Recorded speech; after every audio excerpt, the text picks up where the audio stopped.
JWOC 2024 is supported by Region Plzeň, City of Plzeň, Škoda Group, the National Sport Agency, municipalities of Dobřív, Dobříč, Hůrky and Stříbro, companies Streicher, Göring, Mercury International, AC Heating, Innovate, Rockpoint, Hanach and Grant Thornton.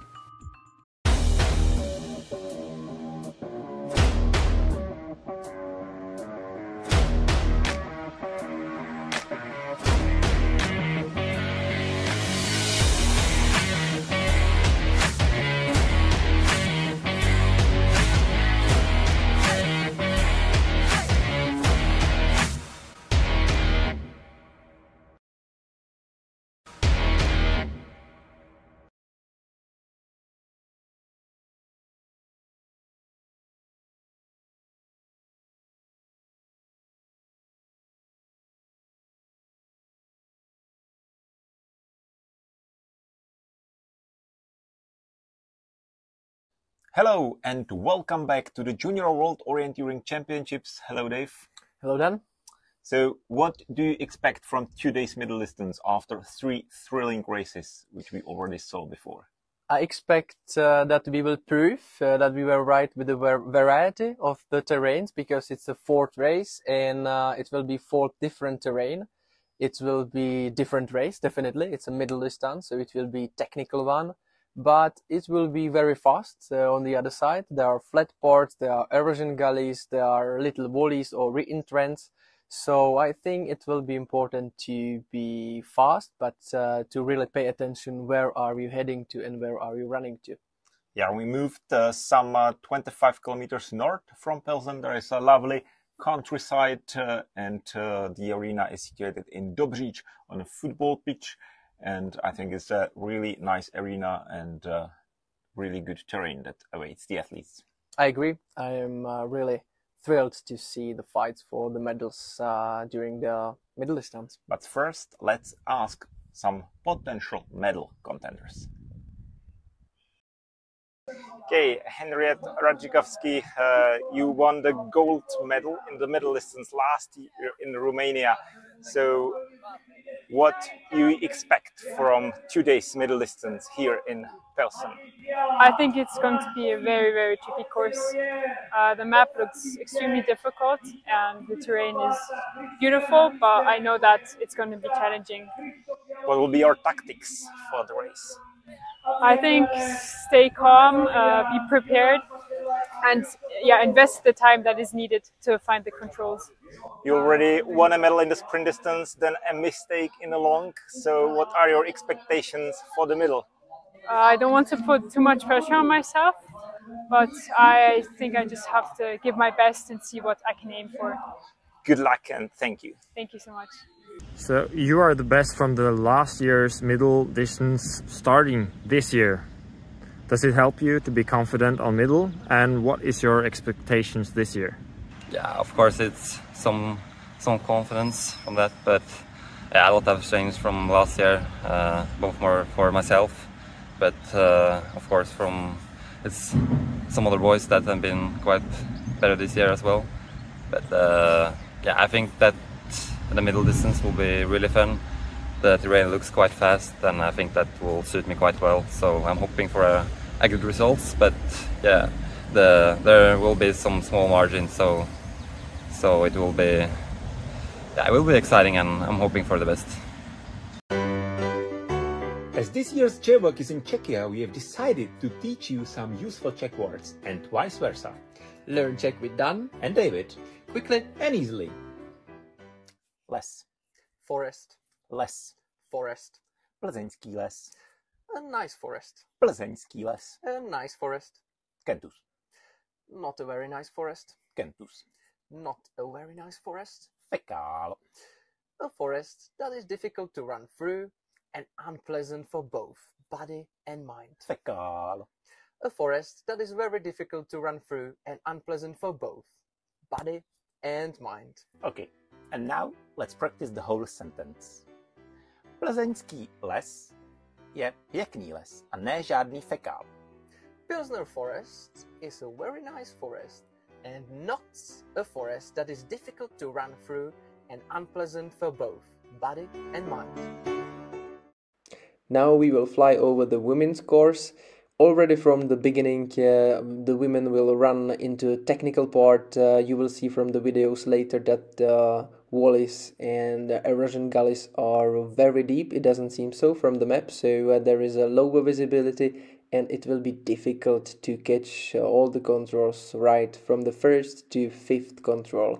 Then there is a longer route choice to sixth, short one to seventh, and again longer route, and like between 7 and 8 there is a TV split. We should have cameras on there, so we will be able to follow the runners live. Then they will have to cross the green areas twice, but still punching very technical controls, and then just fly through the flat and fast forest into the pre-last control and into the arena, where it will be, I guess, very crowded for today. Today's course is a combination of quick flat parts in wide forest with technical parts with gullies and re-entrance. Now we can watch route choice to the number 6. There are 3 options basically, but I think it will be about how fast you will be and how you will proceed, not about the route choice. Here you can see route choice to number 9. There are again 3 options. Maybe the blue one and green one will be a little bit smoother. We will see if someone will take the red one. I think it's a tough one because the valleys are quite deep. And here you can see the men's course of today's middle distance. There are 19 controls for men, and the concept is very similar. You have a technical first part, which is a little bit longer than the women's course. Then you have a longer leg to control number 8.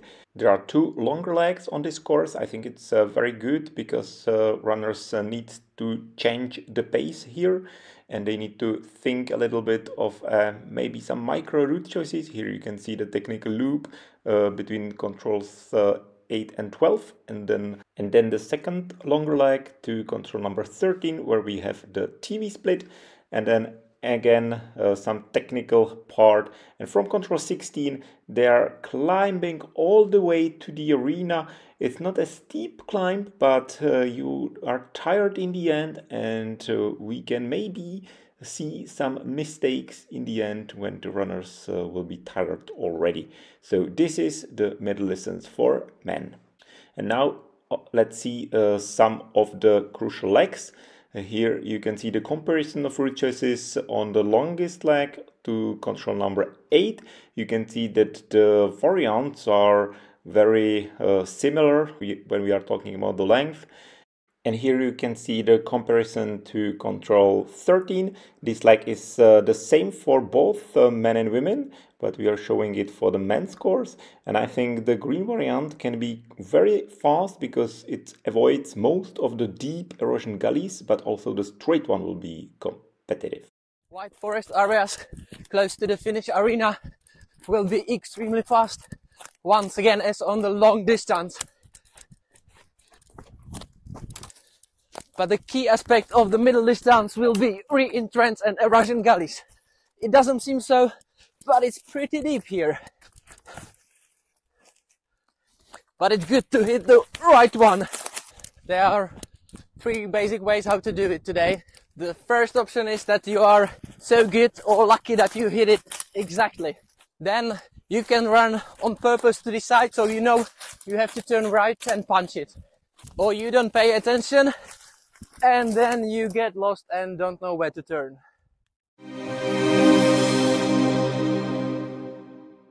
Kuba, what's the tactics for today's middle? To the first control, here is the ditch, here is the pit, then there is one volley before the control, then there is another volley, and then to the second control, take a good direction. Then there is one volley, there is a ridge, another volley, and... Kuba, is there any simpler plan? Yes, I have one backup plan. Here are the controls, here is the finish, collect the controls, get to the finish.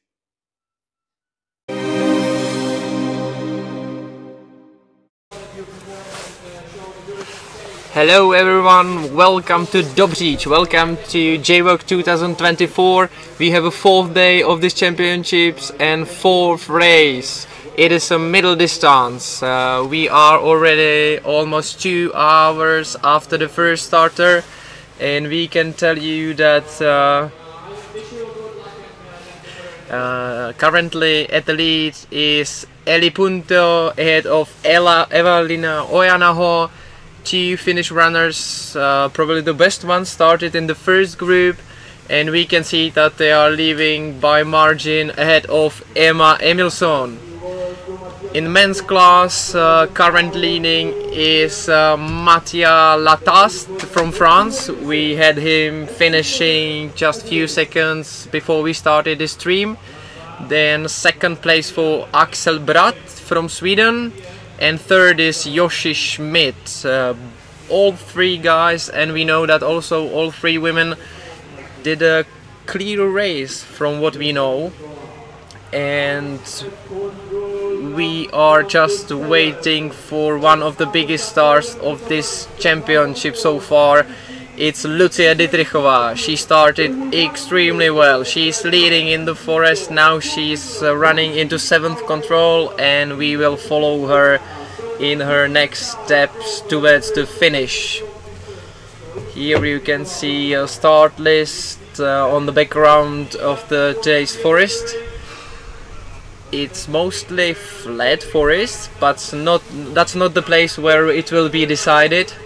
Decision will come through the valleys and erosion gullies. I think most of the controls are placed in those areas, which are technically and also physically tricky, as you could see from our videos.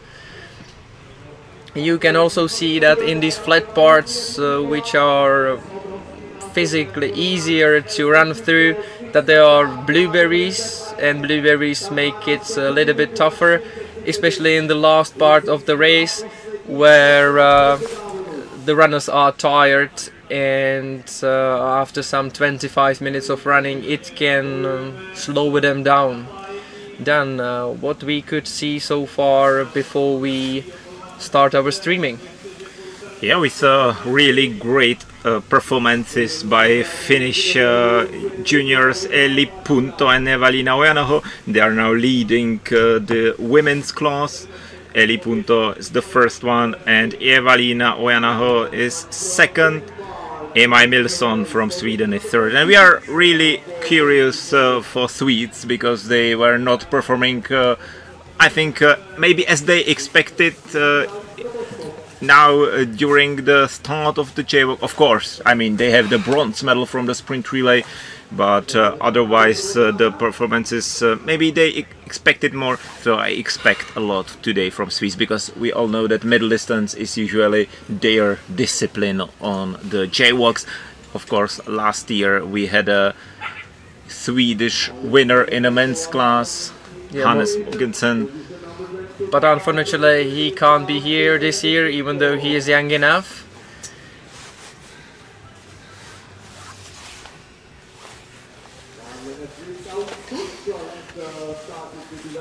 So we are still checking the start list of the women's class. We can see that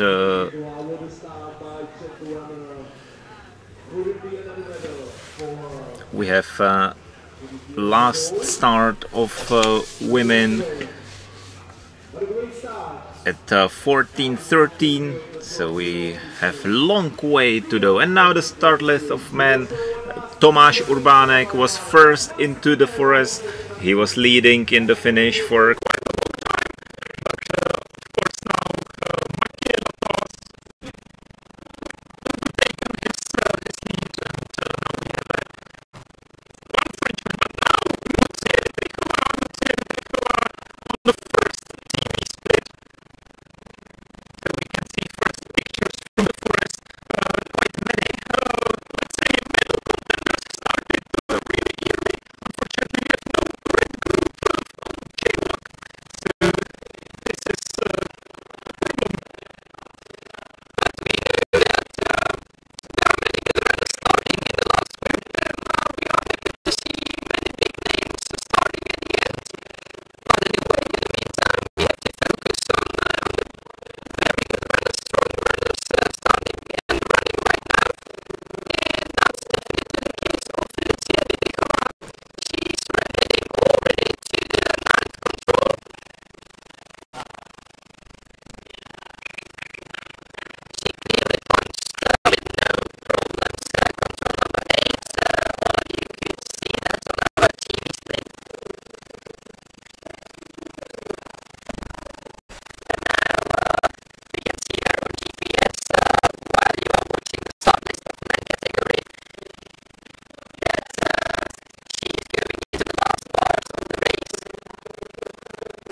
And Yoshi Schmidt was faster. But we haven't caught the time of Matthias Latas there. So that's the reason. He would be fourth if we would have a time of Matthias Latas at that split. Last 10 minutes of running for you.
Bib number 48 is Aymar Urquzo Diego, 6th place. It was great performance by the Spaniards.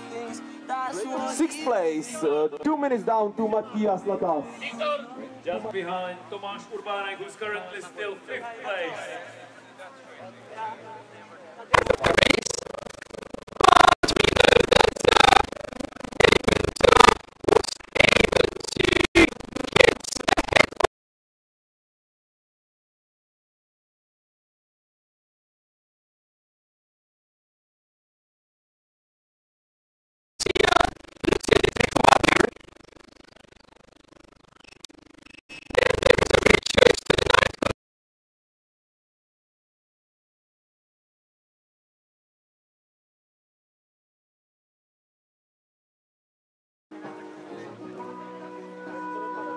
We might be able to follow Easy Don down a bit screen if we have some pictures.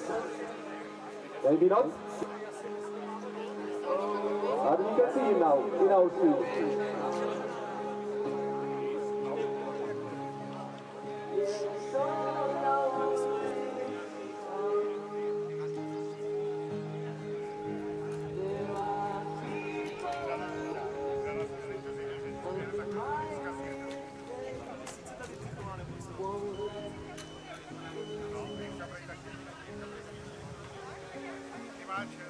Mostly we will be keeping our eyes on performance of Lucia Dimitrikova, the double gold champion from long distances.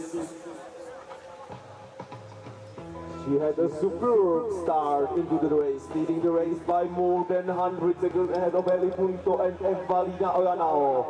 Now 20 minutes of race for Lucia Dimitrikova, and it means in some 5 minutes we should be able to see her entering the arena. So we will have some great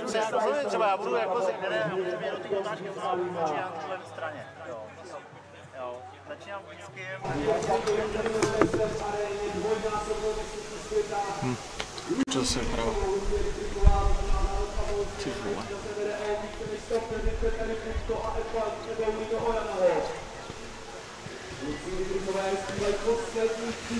And we are hopefully back. Yes, we are. We are sorry for cuts. It was an electricity cut in the arena, so we ran out of the power, so we had to restart it, the whole stream. And here you can see the current standing at the finish. Matthias Latas is leading. Then we have a first good results of the Swedish runners. Axel Bratt and Odin Ek, they performed well today.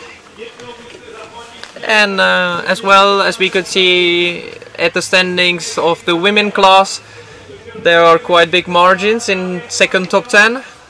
But that's the beginning of the race. and I think it will really be tight race today because as we mentioned already, almost no mistakes from the leading runners, and I think it can get better just by smoother performance from the later starter. And we can tell you that Lucia Dietrichova will be across the road and she will be heading to the arena. And we should have a split as well soon. Here we can see comparison of Josje Schmidt, Axel Braat and Mattia Latast.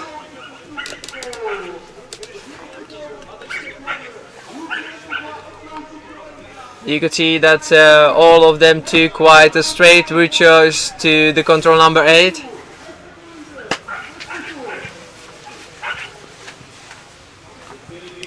And then there is the last technical part from control 13 to 17. Mattia Latast was quicker in these parts of the race.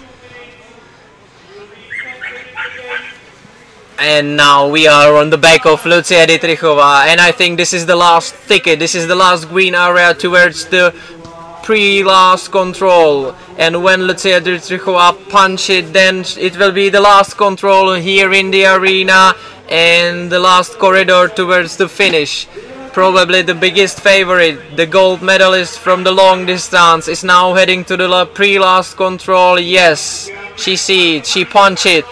And she will be heading to the arena soon, and we can see that she's leading by 2 minutes and 14 seconds. That's incredible.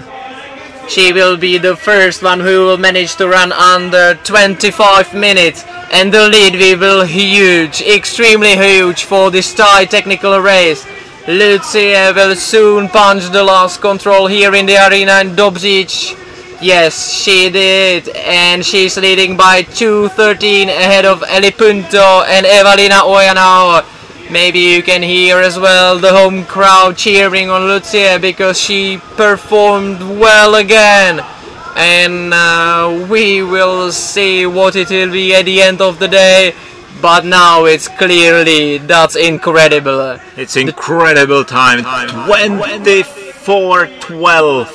2 minutes 11 seconds ahead of Eli Punto, and she is almost 50 seconds faster than the expected winning time. So really great performance by Lucia Dietrichova. We could see her smiling, so I think she knows that she did a good race.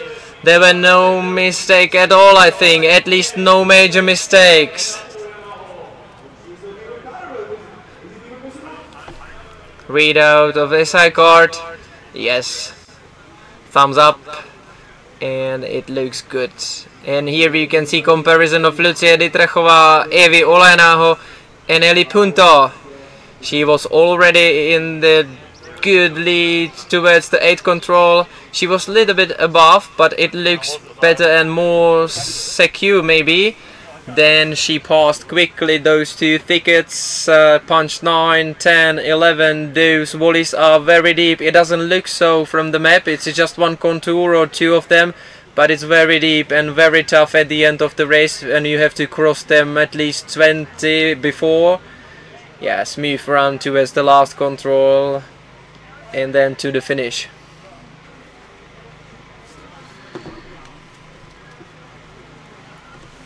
So really good performance by the queen of the long distance from 2 days before, Lucia Dietrichova. She defended her title from Romania, and now she set a really fast time also in the middle distance here in Dobříč.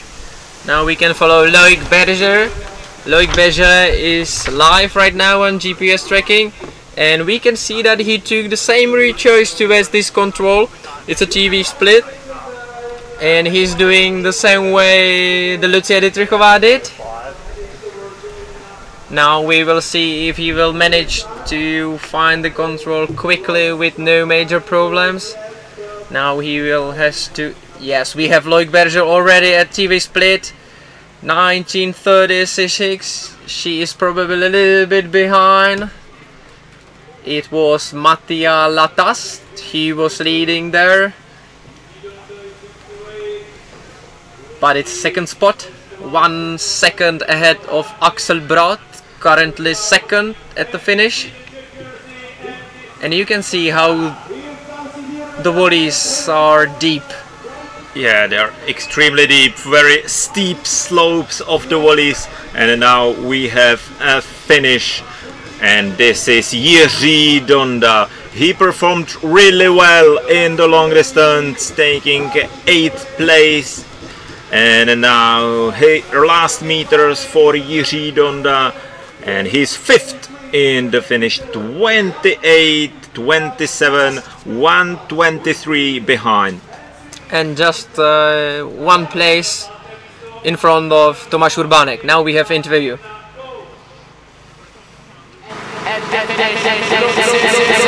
Current leader.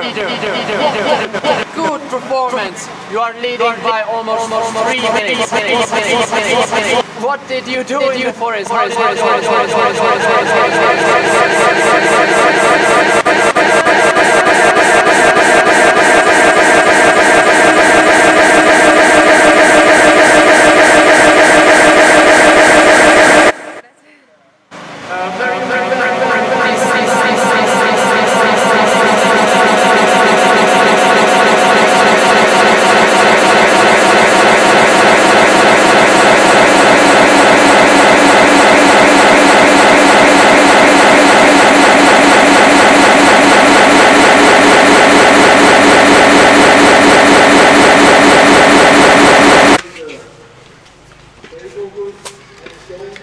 Here we have a comparison of Mattia Latast, currently leading at finish, with Loic Berger. Mattia was slightly ahead of Loic before this long route or long leg to the control number 13. We will see if it... yeah, it was quite similar, I would say. Now they have to cross the thickets, but both of them did start pretty well. Again, we are at TV split. It's a control 8 for women and 13 for men. We have Romain Pichard. Romain Pichard is 5th, 117 behind his teammate Mattia Latast. Mattia Latast is leading at the finish, 45 seconds ahead of Axel Braat. And Yoshi Schmidt, he was 3rd, 113 behind. We have an overview of the arena. The arena setup for today is that arena is split into 2 parts, which means that the runners will get support from both sides of the finish corridor. And again, as it was during the long distance, today there is also Czech Orienteering Tour, the competition accompanying the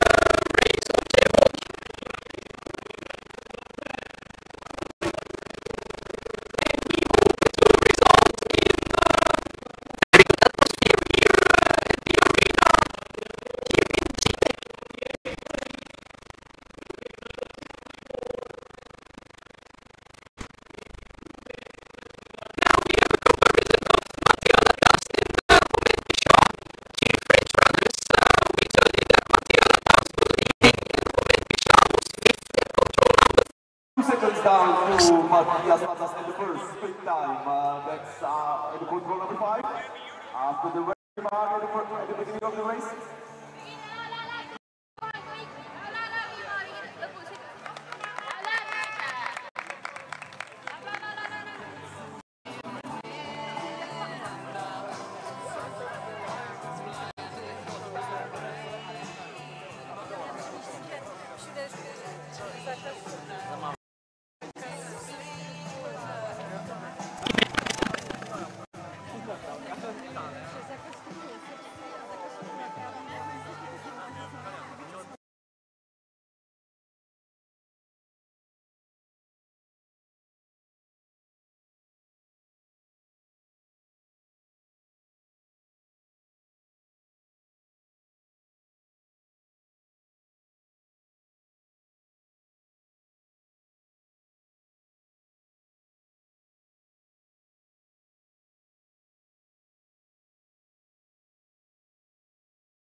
see the Swiss train on the finish because Loic Berger is only 4 seconds down. A great speed by the Swiss runner, a great performance on Will he be able to make it to the time of Matthias Latas? a really nice fight between the Frenchman for the 13. Louis Berger over.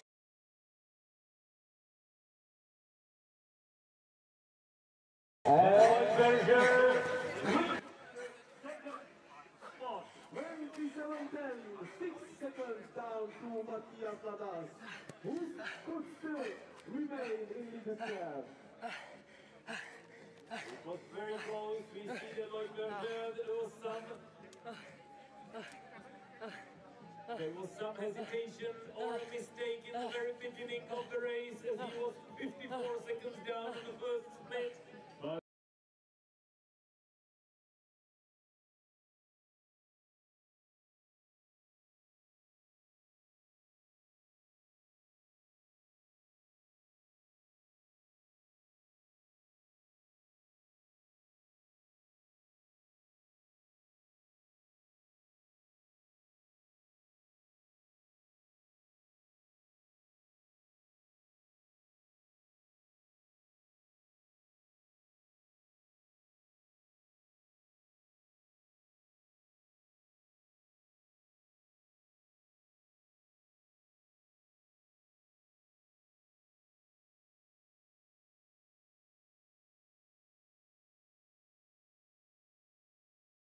Matthias Latas ahead of Loic Berger and Axel Bratt. Some mistakes from Loic Berger, but incredibly fast run, incredibly fast legs again. And you can see that the times at finish are getting closer to each other. There is not a big difference between the top 10 runners.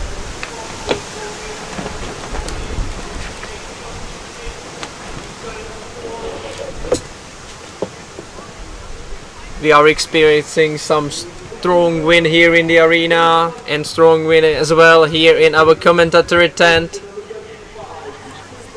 But the weather is, I think, good enough for running today. Yeah, it's really good weather for today. Unfortunately, you can see on the signs how the wind is strong here today. Unfortunately, we have some electricity issues. I'm not sure if you heard us well. I hope it will be better now, and I hope we'll enjoy together the second last race of this year's Junior World Orienteering Championships, the very fast and interesting middle distance close to Dobříč, some 25 kilometers north from Pilsen. So far we are following Hieta Virkajärvi from Finland, and very soon we will have her on the first TV split. She is somewhere around the top 10, and Hieta Virkajärvi is now 12th on the first TV split time. We are back in the arena where we are waiting for another runners. It was Jacopo Stecher running into the finish line. And here we have a comparison of Matthias Latas, Loic Berger, Axel Bratt and Romain Pichard. It is 1, 2 and 3 at finish, and Romain Pichard still running. But now we can see that Romain Pichard just came into the finish, and he is a little bit late, 1:13 behind, which means fourth spot, shared fourth spot with Yoshi Schmidt from Switzerland. We heard from Jakub Chalupsky and Yoshi Schmidt that Yoshi had some troubles with his stomach during running this middle race, but we could see that even though he managed to run a completely clear race, no mistakes. Here we have an overview close to the passage of the road into the pre-last control, and it is the terrain we spoke about. It's a flat terrain at the end of the course, but blueberries on the ground, and when you are tired after the race, after crossing so many volleys and erosion gullies, it is tough to keep the pace and to be fast enough towards the pre-last and last control today. Here you can see again Mattia Lataste, Axel Brat, Loïc Perche and Romain Pichard into the 8th control. Dan, do you think it makes any difference? You could see 4 men running 4 slightly different route choices, but do you think is there any difference in time on this leg?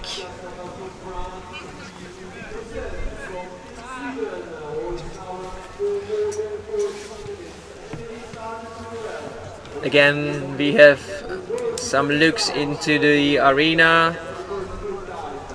Here we have a member of Okoline, I guess cheering on Swedish runners, of course. You can see that the mood is quite calm right now. Yeah, there are spectator races, so-called JWOC Tour series also today, and that's the reason why some runners of these spectator races are now in the forest. But the spectator race will end before the end of the middle distance, so we see then hopefully the full arena here in Dobříč. And now we are following Tida Feve from New Zealand, and she is fighting maybe for top 6 position. It's a really good performance by New Zealanders so far. We saw extremely great result by Zefa Feve in the long distance, where he took the silver medal. So we are curious how Tide Feve will perform in today's middle distance, but she is fighting for the podium. She's fighting for top 6. Now what you can see is entertainment in the arena. It's called Omaze, and anyone who's just here in the arena cheering on or fighting for the medals can run this Omaze. We can see Fave heading into the 3rd control on women's course.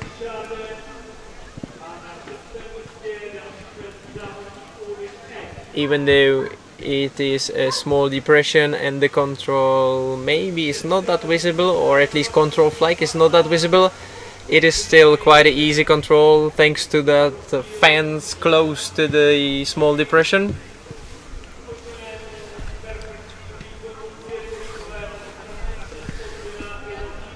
And very soon we will see her in the arena. But Dave, do you think this is a mistake or just GPS? No, it was not a mistake. Here she goes. Tide Feve. She just punched the last control and she's still in the 5 for top 6 in the finish right now. Last turn for her, and now just the sprint into the finish. And it will be tight, but she should manage it. Yes, she did. 6th place for Tide Feve from New Zealand, 4:23 behind the current leader Lucia Dietrichova. So hopefully the punching is all okay and the result will be confirmed. Meanwhile, we can recap the current standing in women's class at finish. It's Lucia Dietrichova leading by incredible margin to 11 to Eli Punto and Evalina Ojanaho. Here we have another comparison, considering the route choices of Tida Fave. Yeah, we saw some troubles in the readout, and I now see Tide Feve mispunch. It would be really bad for her, but they will now read out the backup SI card, so hopefully it will be okay, but we will see. Now currently, unfortunately for the New Zealander, I see mispunch in our graphics, but we can still see the comparison of current leaders in the finish, Lucia Dietrichova and Eli Punto and Tida Feve from New Zealand. It looked like maybe she punched the pre-last control of the men's course, you know, that little pond over there. Why I was asking if it's a GPS mistake or not. And it wasn't probably. But she punched the men's control. Probably it wasn't. So it's a pity if it's like this, because in the end of the race, it's always... Right now, for our Loic Dolphin, good enough. We'll see, but I physically a good chance for tough man and mistake for 3. Yeah, we will see. And good. Thank you. Here we have another starter. I think it's Filip Jančík. Yeah, indeed. He was 4th in the sprint distance. Really good performance by the very fast young Slovakian. I have information from yesterday that next week he will try to nominate or be selected to Junior World Athletic Championship. The goal for 5 km is 14:08, so that's his next goal just after the JWOC. But firstly he has to perform well here on middle and also relay tomorrow. We could see him performing extremely well from the beginning of the long distance, but then he made a huge mistake. Now we are back at TV split, control number 13 for men, and we have Ludwig Rossien. Yeah, announced Ludwig Rossien that he started well, but now he is already 150 behind, so he lost some time between the first split and the TV split here, and maybe here we will see where he lost the time. Maybe just the wrong route choice to control number 8. He needed to run through the deep valley there. So yeah, maybe not optimal route choices. He ran through all the gullies and re-entrance, and as we showed in the beginning of our stream, they are really deep here. Even from the map is maybe not so obvious. Yeah, we could test that even one contour means a lot of climbing and also descending down into the gullies, and I think this all takes power out of your legs then. Yeah, definitely, and you tested it yesterday. We saw it in the video in the beginning of the broadcast, and but this is really interesting. Kateřina Štěpová did the route choice we expected that will be not so common, I would say. Yeah.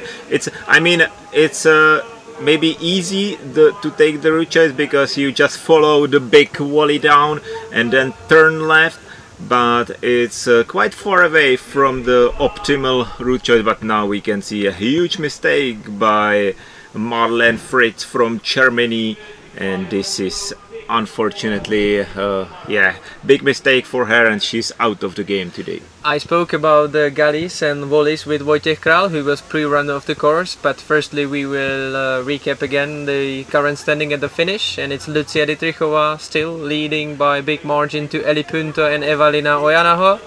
In the meantime, I can come back to the interview with Wojciech Kral. He told me that that the valleys are so deep that you can see outside of the valley, so he was rather run quickly above the valley to have the enough information to navigate himself, so he didn't want to stay inside of the gullies and valleys.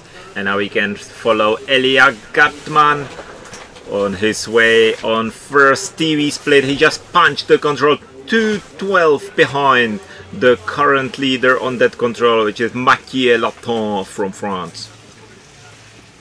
And you can see how deep the re-entrants are in reality. So even from the map it looks maybe not so demanding, the terrain, but indeed it is, because the controls are not very visible. It's a spruce forest mostly, or pine spruce forest, so also the visibility is partly not very big, yeah. And that was also part of the interview with Wojtek Kral, that for example the thickets or green areas close to 17 and 14 control, he told me that is easily runnable, but the visibility is low, so that can get dangerous also when punching or fighting control number 17. So the runnability is mostly good, but the visibility, as you said, is not the best all the way. Yeah, now we saw really good performance by Ludwig Rosen on control number 13. He just went straight, and yeah, he needed to cross all the deep Russian gullies and re-entrants, but otherwise he performed really well on this leg. I mean Swedes, they are really good in keeping directions, and he showed us today. But he will be soon in the finish. We are waiting for Ludwig Rosen, but he made some non-optimal choice before, so he was 150 behind on the TV split. And here is the recap of the TV split for women. Lucie Dietrichová had a clear lead. Evalina Ojanaho was 124 behind, but she lost some time in the second part of the race, and in the finish she is now behind Eli Punto from Finland. But we heard Evalina Ojanaho when coming to finish. She had an interview with Jakub, and she told him that she is very satisfied with the race and there were no major mistakes. Not even in the second part, so maybe there was a difference in the speed. And she told us that there were some maybe 10 seconds mistakes at all, but yeah, that the performance was good and she was satisfied. So it seems that Lucia Dietrichová was faster today, and of course it was almost a perfection again, as we could see in the tricky parts of the long distance 2 days ago here at JWOC 2024. And we can follow live Ludwig Rosen from Sweden. We saw non-optimal choice to control number 8, but now he is keeping straight, and he is keeping straight direction, and soon he will punch number 17 cross the road, and maybe we will see him towards the finish. We could see was he a little bit below the control. We will see if this was a mistake of GPS or not, but I guess we can see Ludwig Rosen. No, we can't. So we are still waiting for Ludwig Rosen. So maybe some hesitation on control 17.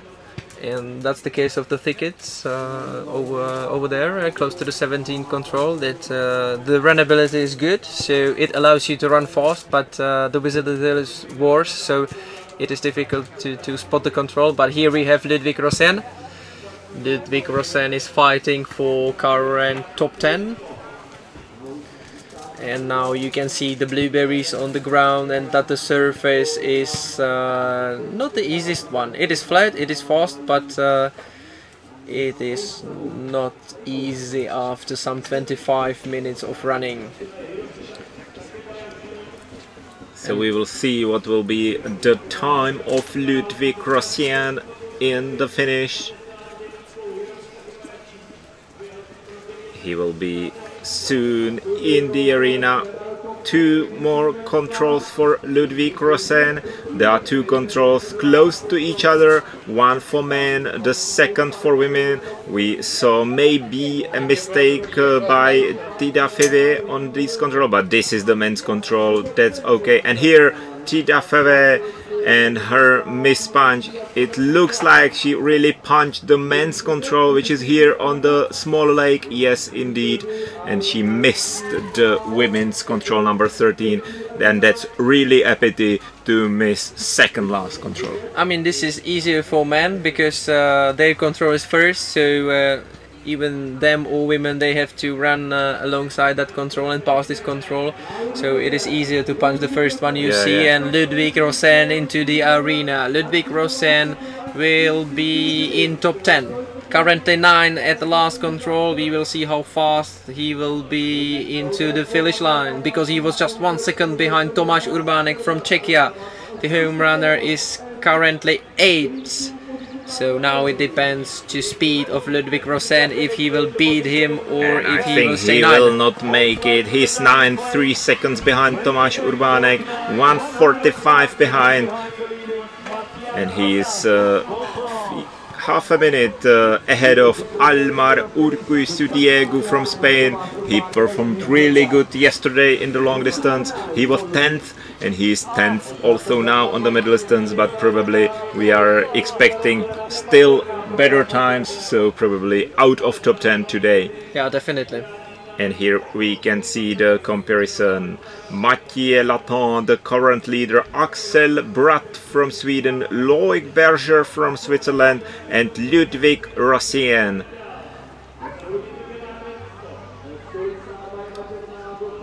Yeah, we saw good execution of the controls, and here Ludwig Rosen went maybe a little bit to the left to control 17.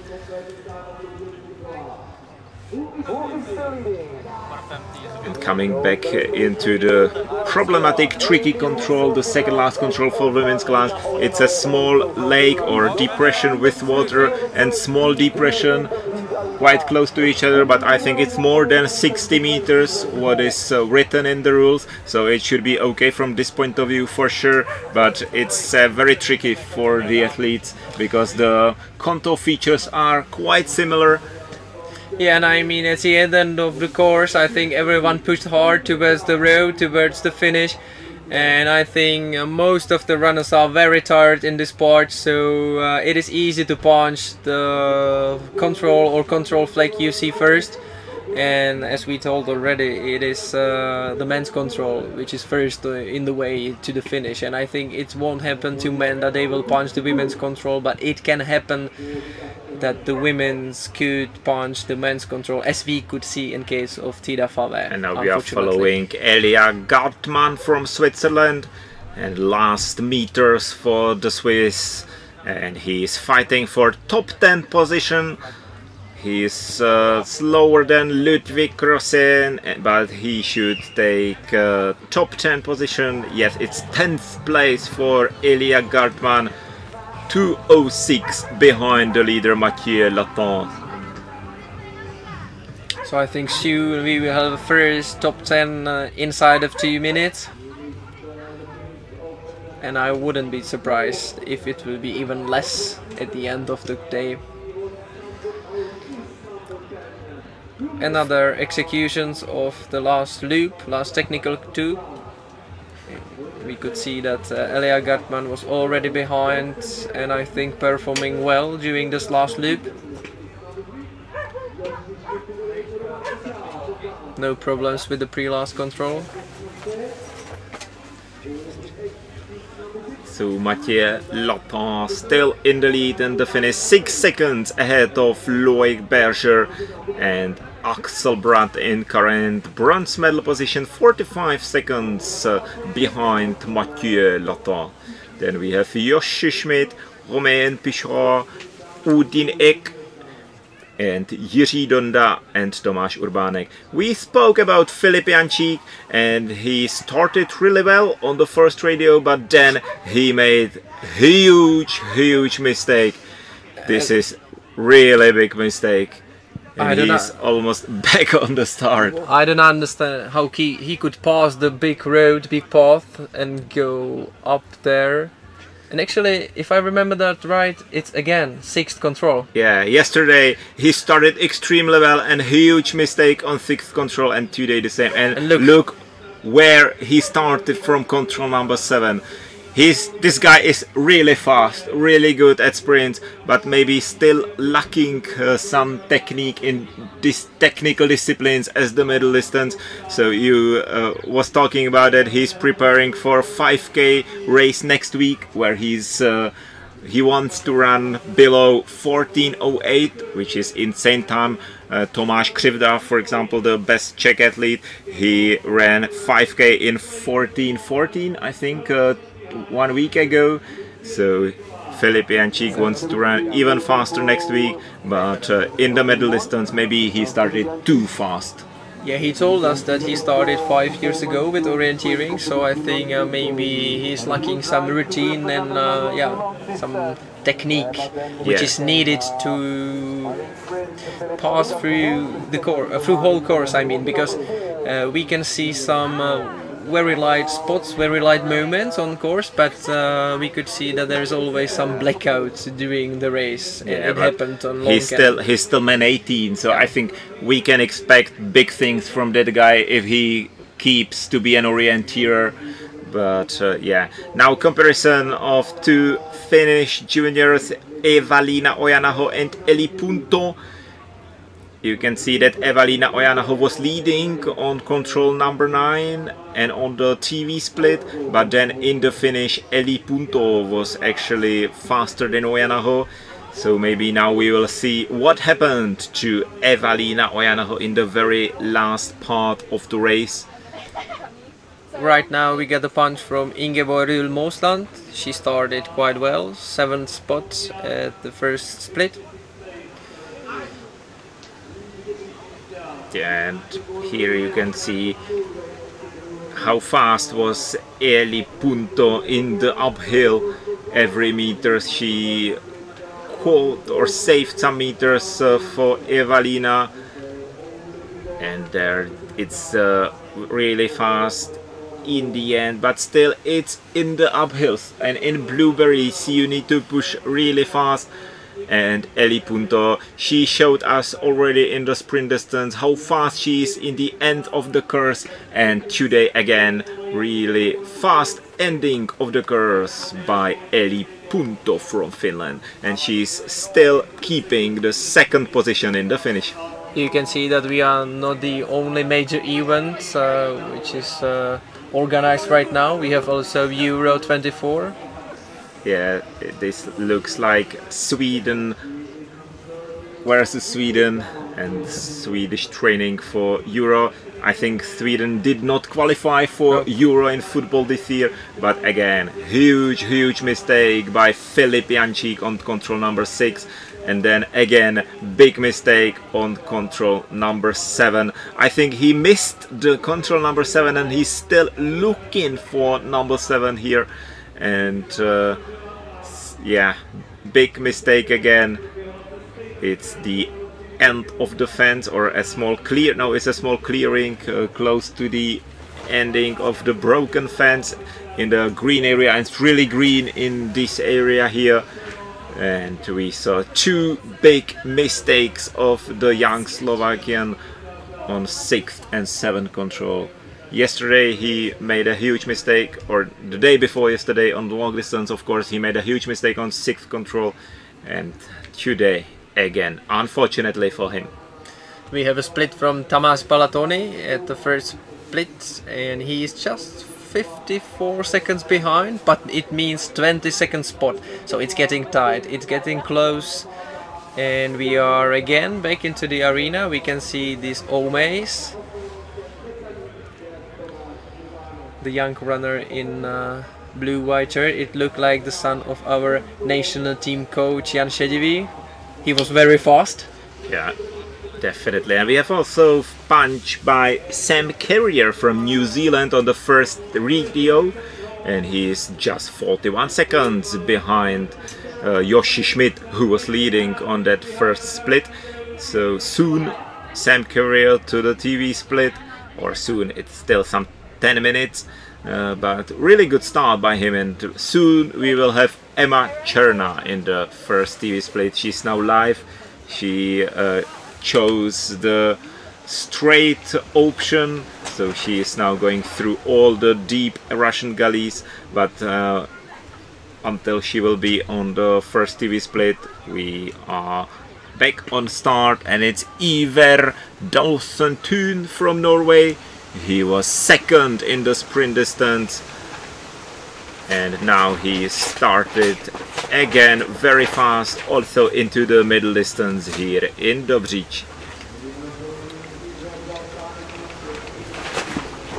We could see just part of the race of Emma Černá. She was doing well at first split, but second split was not good for her. She already lost 3 minutes 40 seconds to Lucia Dietrichova. She lost some spots, and maybe we will see where. No, it's live, so now we can see that she is trying to find the control number 8. I am not sure if it is good from there to run down into the valley. But now it seems that Emma knows where she is and that she will climb up this valley, out of this valley. She will run through another one, and the third one, it will be hers, and then we have a TV split. Yeah, I still think it's maybe better to go a little bit from the left towards control number 8, because then the valleys are not so deep. You can see here that it's 2 counters at least, so it's 10 meters down, 10 meters up, maybe even more.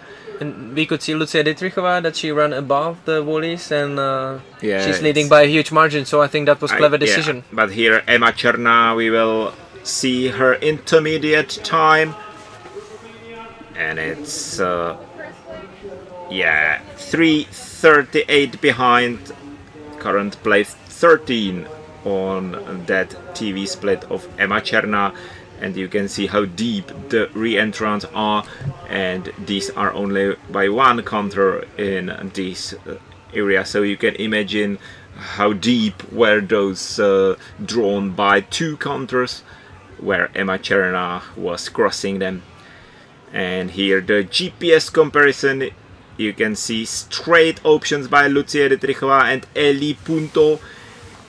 Emma Černá was using the roads and paths much more, so she had a longer option and some meters more, and it seems like the options by Punto and Dietrichova were faster. And here you can see Lucia Dietrichova, I was talking about that she saw spare some meters. And here Emma Černá went down and up, and again down and up. So, and she realized how deep the re-entrants are, so she decided to run around to control number 14. And we are in a men's race, and this is Aapo Virkajärvi from Finland, and he started really well. Really good split time by Aapo Virkajärvi. He was 7th on the first intermediate split time, 24 seconds behind, but now he is competing with Loic Berger and Mathieu Lataste on that TV split time. So we will see what will be his time on control number 13. He probably lost some time again because he was already in the lead, and now it seems that he's late for Mathieu Lataste's time here at TV split. So up and down for Aapo Virkajärvi, similar like in the forest. And here he goes, the Finnish jersey of Aapo Virkajärvi. Now he is mapping, and he's 4th. 1 minute behind, so he lost a minute on this route choice to TV split. And we have a start of Sondre Olausen. Yeah, that was wrong graphic. This is Sondre Olausen now in the start. He was 9th on long distance, so he performed very well. He was the best Norwegian, if I'm right. He had the best start on the long distance, and then he improved, and he was one of the fastest at the second part of the race. And now we will have an interview.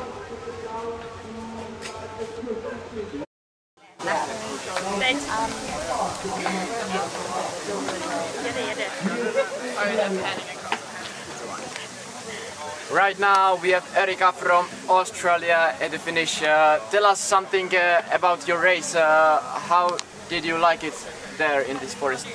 Yeah, it was really nice. It was really good visibility and just so nice to run. A bit different to Australia where it's really thick a lot of the time, but other than a few mistakes, it was really good. Also, you have one more race ahead of you. How much power do you have left for tomorrow? Feeling pretty fatigued, but hopefully I can make the #1 relay team and I'll try my best, but yeah, we'll see how it goes. Good luck and thanks for the interview. Thank you.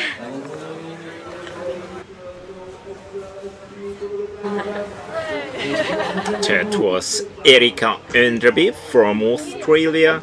She is on 23rd place right now, 8:22 behind, but it's always good to have runners from different countries. And we are now back in the race. I can tell you that we followed Iver Dalsson Thun on the start, and he started extremely well. He's losing just 1 second on the first intermediate split time, so in some 10 minutes we will have them on the first TV control, and there we will see how he entered the race, if he will be able to keep the pace. And also Sam Carrier from New Zealand, he also started really good into the race. So we are waiting for those guys on first TV split, but first we will have here Ingeborg Roll Mosland for Norway. She is approaching the control number 8. Again, she goes down to the volley, to the deep re-entrant. So then she will need to go through one more deep re-entrant just ahead of control number 8. So maybe now it looks from the GPS tracking that she realized how deep it is and she's maybe trying to save some contours. I don't know, Dave, do you think it's a wise idea to change your plan in the middle of the route choice? Actually, I understand what she's doing. I will do the same probably when I will find out how deep it is, but I don't think so it's good to change the plan. But yes, we could see that Lucia de Trichua to the little bit upper route choice. And still there is a volley, but there is a one control. You know, this is one contour you could see over here, and below that there are 2 contours, and that's a difference. You know, if you have 2 contours volleys on your way, or 3 one control volleys on your way, that makes a real difference in speed, and as well there is a difference in saving energy and saving your legs for the last part of the race. Yeah, and here she is, Ingeborg Rull Mosland from Norway, and she's 5th, 2:04 behind the current leader on that split time, which is Lucia de Trichova. Lucia de Trichova still in clear lead on all split times. She built a big margin there, and a wise route choice to control number 8. She did not go totally around the re-entrant, but she saved some depth, as they are not so deep where they end. So now back to the road crossing, and we are waiting here for Aapo Verkajärvi from Finland. We saw him a few minutes ago on the TV split performing really well. He was 4th actually there, and now we are waiting for him. So do you think can he come back again like Loïc Perchet did, for example? Yeah, I think so. He was running just few seconds behind Loïc Perchet, and here he is, and I think he is fighting for top 3, maybe for bronze medal position. Yeah, and he's coming back because he was losing already 1 minute, but he's back on 38 again, so he speed up, and it looks very good for him, I think. Any problems? Yeah, there were some problems on course, definitely, but he's fighting, and he's getting back into the fight of the top 3 at least. Yeah, really good performance by Aapo Verkajärvi. Not so good performance by our cameraman Joachim Zofall here. Yeah, but I think Aapo Verkajärvi, he's finished, you know, so he ran straight doesn't matter what is in his way, and that causes problems to our cameras. So soon Aapo Virkajärvi on the second last control, and then here in the arena of a football pitch in Dobříž. And here we can see Emma Černá to the second last control. Hopefully she will manage to find the right one, as we saw that some women have a problem with finding the correct second last control, but it looked so because she went from the left and she will approach the control from the fence area. And here Aapo Virkajärvi to the finish and fighting for a bronze medal position. He is behind Loic Berger, he's behind Mathieu Lattas, but he can still take bronze medal position in the finish, and I think he will do so. Yes, Aapo Virkajärvi is third in the finish right now, 36 seconds behind Mathieu Lattas from France. 27:40, 27:04 is the leading time right now in the finish. 25 minutes is the expected winning time. And now we have Emma Černá on the finish line already. Now just the last turn, she will turn to her left hand, and in front of the home crowd she will come into finish. Actually she speed up, so now she's 10th at the last control, 1 second ahead of 11th Anna Gasser. So we will see if it will be top 10 at current standings. And yes, it is. Emma Černá is 10th at the moment at finish here at JWOC 2024 middle. She looks happy. She's 5:14 behind Lucia Dietrichová. That's a really big gap, but still she's smiling, she seems happy, and she's enjoying her last JWOC because next year she will move to the adult and elite class. Yeah, she's a very good knockout sprinter, so probably we will see her in senior class as well. Mathieu Lattas, Loic Berger, Axel Bratt and Aapo Virkajärvi in comparison of GPS tracking. Very close fights among those four men. Yeah, the gap between Lattas and Berger in a finish is just 6 seconds. Aapo Virkajärvi is then 36 seconds behind, and here the comparison: Lucia Dietrichová, Eli Punto, totally different route choices on control number 8. And then Emma Černá, she was already there behind, and then she took a detour to control number 9. I don't think this is bad, because you really avoid all the re-entrants, all the deep gullies on the way, and it's really fast up there. But now we did not see like head-to-head comparisons, so I can't tell you if it was better or not. But in the end, I mean, you have tired legs, and why not? And Ingeborg Rull-Mosland towards the control number 12. She's climbing. She needs to cross one more green area. It's really tricky there, so hopefully she will find this control. Right now we have Aapo Virkajärvi at the finish, current 3rd position. Aapo, how did you feel physically today? It was pretty good. Not the best, but really good. Bit those up and downs slowed me, because I'm not so good at physically, but I just pushed through. Did you make any mistakes in the second half, because you were leading on the second split? Thank you. I don't know. No, I didn't. I made in first half like 4th control and maybe 6th. I made a few little like these zigzags. Yeah. Good. Thank you for your interview, and good luck for tomorrow. Yeah, thank you.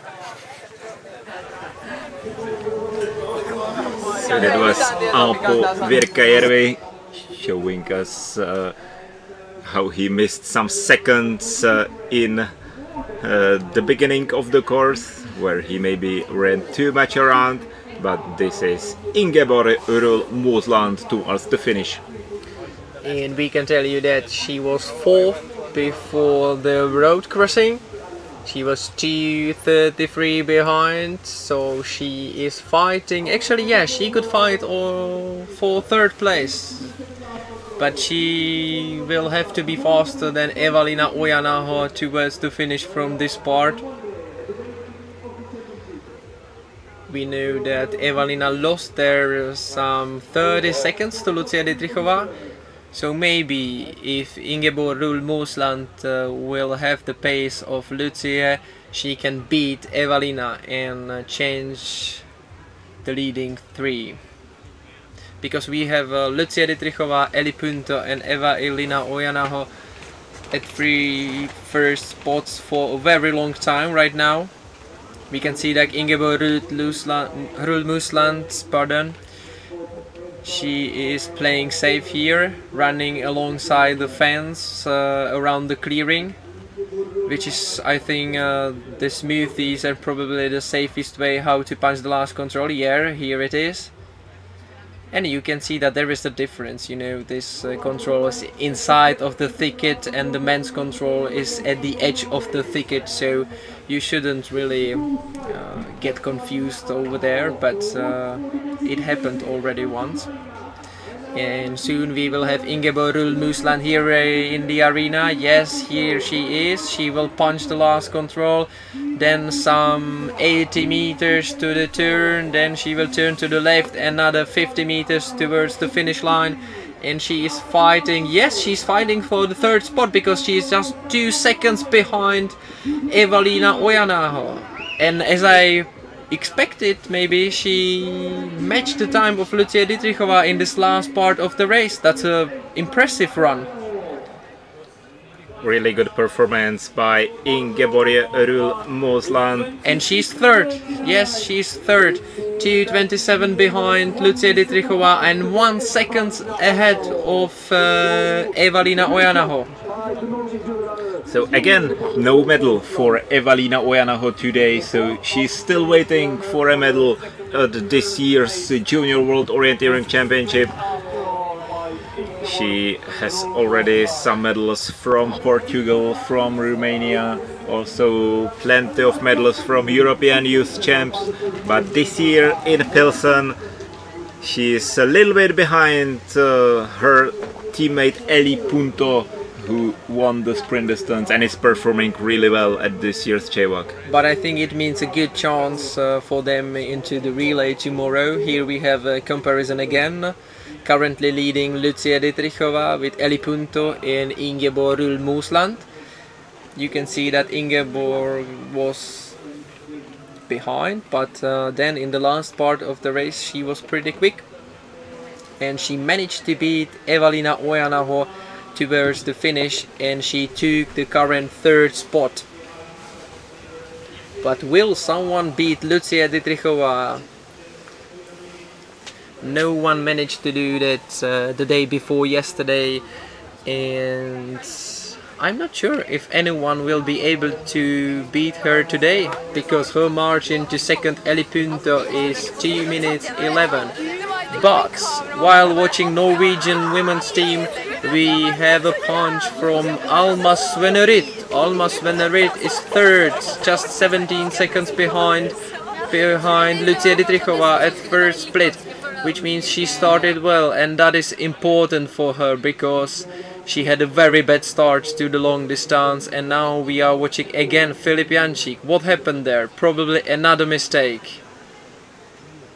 Yes. He thought he's already in the right volley, but he wasn't. He was 1 volley before the right one, before the TV split, and he realized that when he was already on the way back to the 12th control, and he found himself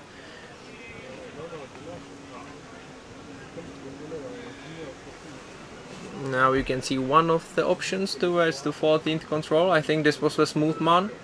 He used the volley, then just climbed 1 or 2 controls. He used the path, so he had no troubles to finding the control. Again, we have a recap of the standing at the finish. Lucia Dietrichova 24:12. That's a great time. Still quite a big margin in comparison to 11th Emma Cherna. Men's race is a little bit more close and tight.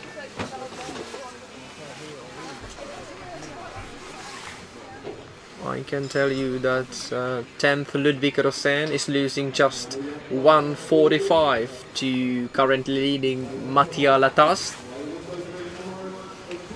And here it is, we can see standings at finish of men's class. Still leading Mattia Latas, he's leading for a long time, so we are waiting for some new good times, and it might be Edwin Nilsson running quite well from the beginning. On Sondre Olausen, he started well, he was 7th after some 17 minutes of running, losing just 34 seconds. Here we have Mateo Rodriguez Diaz, 37th on long distance, the day before yesterday. We saw great performance by his teammate on the long distance, who was 10th. So will we have another great Spanish result today, maybe by Mateo Rodriguez Diaz? We will see.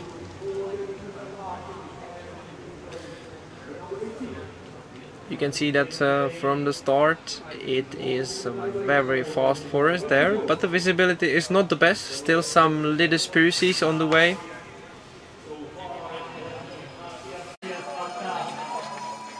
Right now we have Ingeborg Röhl-Mösland at the finish, current 3rd position. How was your speed today and control of orienteering? My speed was really good. I felt quite good and I had good legs, so I tried to push really hard. My technique was good as well. I did a few, like I had to just look at the map for a second and like stop, but otherwise I had really good control taking. You are almost the first woman who is telling me that she had a good legs today. What was your program during yesterday's rest day for Norwegian team? We went to the model event, so I just had a bit of a jog and walked mostly, and then I just relaxed. Okay, good luck for tomorrow's relay and sleep well tonight. Thank you.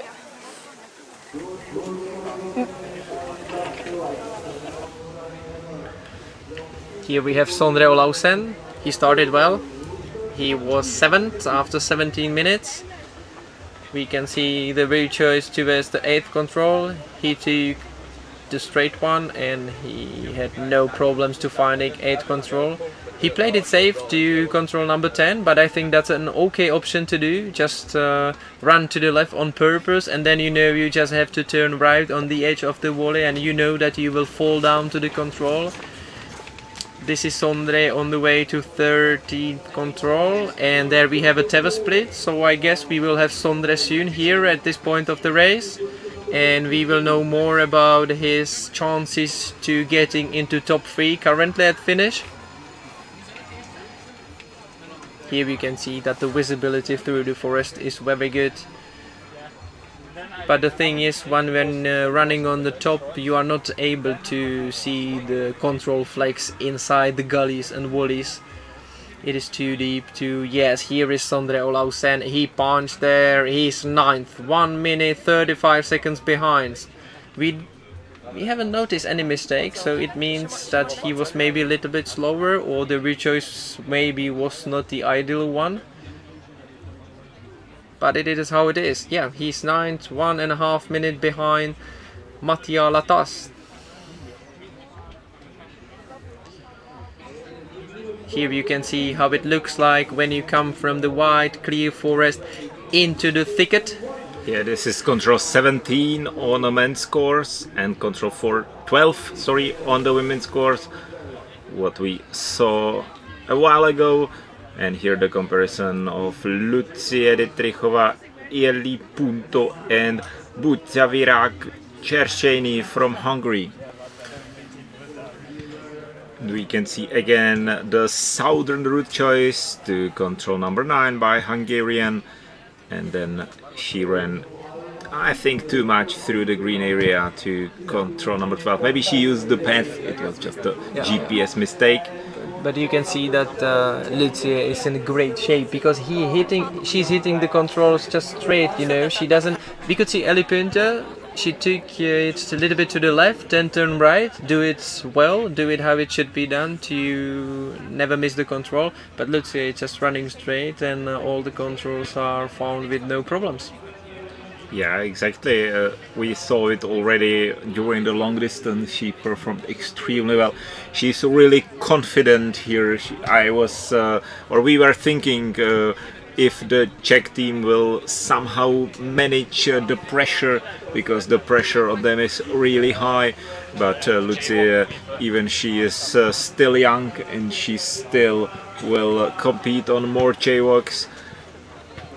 She's really confident, and she is showing this to us. And again, today we saw great performance, but here Henriette Radzikovsky from Switzerland, she will defend her gold medal from last year in Romania, where she won the middle distance ahead of Lucia Dietrichova. So now Lucia Dietrichova set the time really high, and we will see if Henriette Radzikovsky will be able to beat this.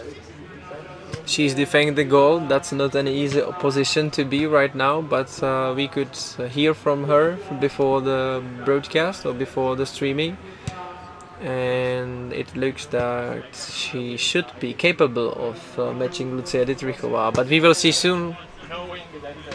Here we have a comparison of Mattia Latast and Edwin Nilsson, and that's something we owe you to tell, because Edwin Nilsson was losing a lot on the first split, but on the second split he's second. He is losing just 1 second, and it is to Aapo Vikajärvi, not to Mattia Latast. And soon we will have, oh, that's a speed. He was running around, I guess, and he lost time there because he was just 1 second behind, but right now he's 52 seconds behind. So then it looks like this is really decisive leg from 12 to 13 control. Yeah, I mean, it doesn't seem from the map maybe, but there are 1, 2, 3, 4 re-entrants that you need to cross, and it's really important where you cross them and how much powers you can save there. And we are waiting for Alma Svenerud from Sweden.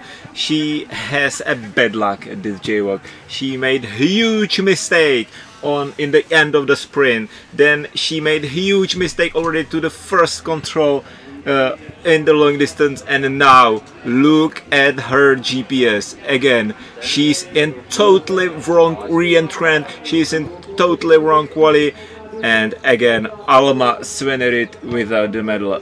I do not wish her anything bad. I wish her a great result, because yeah, she's really good, but simply, I don't know, she is maybe out of the focus, or at least once per every race, you know, because she performed well. She was she perfect ran during incredible sprint. She could take a gold medal, and then she had a, I don't know, some blackout. Yeah, blackout on the last control, and here she is. But unfortunately, big mistake again for Alma Svenerud. But I can tell you then, she was losing 47 seconds, but now she's losing 1:23. I mean, that mistake was bigger than 30 seconds, you know. Her speed is great, but unfortunately, yeah. It's a pity. She was the only one so far who could match Lucia Dietrichova. She was really fighting with her, but now she lost all her hopes, as she lost it during the sprint and also during the first control on long distance. So it seems like Anna Svenerud is in a great shape physically, definitely. She's also in a great shape technically, but there is always one control which is not in her favor. We saw Serafim Kovalchuk from Ukraine, and now we are waiting for Sindre Olausen from Norway. We followed Sindre on the intermediate split times. He performed really well so far, so we'll see what will be his time in the finish. Definitely he's in the fight for top 10. I think I would like to say something about Alma Svenerud, because I think that's a similar case as Filip Janšík. They both are really strong runners, and maybe they are focusing a bit too much on the running. Then they have not so good concentration, and this is why are they making maybe so huge mistakes which can cause them medals. The only difference is that Alma Svennerud will still be in the fight, but Filip lost there more than once. But yes, it is indeed. But in the meantime, we see Sondre Olavsen crossing the road, and now he will navigate himself towards the pre-last control. It's a little pond at the edge of the thicket. And again, you can see how many blueberries up to your knees are on the way. It has to be really tough. Actually, we could test it yesterday, and Wojciech Král proved it to us that after the whole race, this is maybe looks flat, but it isn't. There is one contour up, so it's slightly uphill all the time. And with blueberries on the surface, it is definitely tough to run. Yeah, this is really nice forest, almost like in Scandinavia, just without the knolls, and definitely not so challenging, and not so many knolls and boulders, but really beautiful forest. And here Prokop Tomášek from Czechia. He is the youngest member of Czech national team. He's still man 18, he's 17 actually. And he was 28th on the long distance. He's more the forest runner, and he performed really well in the long distance. I mean that he is first time at JWOC. He's 17 years old, and I hope he will also show us a good performance on the middle distance, because it's his favorite discipline. Now we have a Sondre Olavsen. He was very fast towards the pre-last control, last control. He is punching it right now, and the last turn towards the finish line. But Sondre is late. He's 11th at the last control, but he's still fighting for the 10th spot. Depends on his speed here in the finish corridor towards the finish line. Sondre Olavsen fighting for top 10, but he won't manage it. He's 5 seconds behind top 10, 150 behind the leader on place 11 right now in the finish for the Norwegian. So he won't be better than on long distance, where he was number 9. He was the best Norwegian. He is the best Norwegian right now at finish. But we expect, for example, Alfred Bjørnerud, that he should be higher in the final standings at the end of the day. This is control number 17, am I right, Dan? Yes, you are right, and it's Edvin Nilsson who just punched control number 17, and he is now climbing up and pushing hard towards the second last control and the finish. His pace is incredible. You saw how he just missed the runner from Hong Kong, and last meters for Edvin Nilsson from Sweden.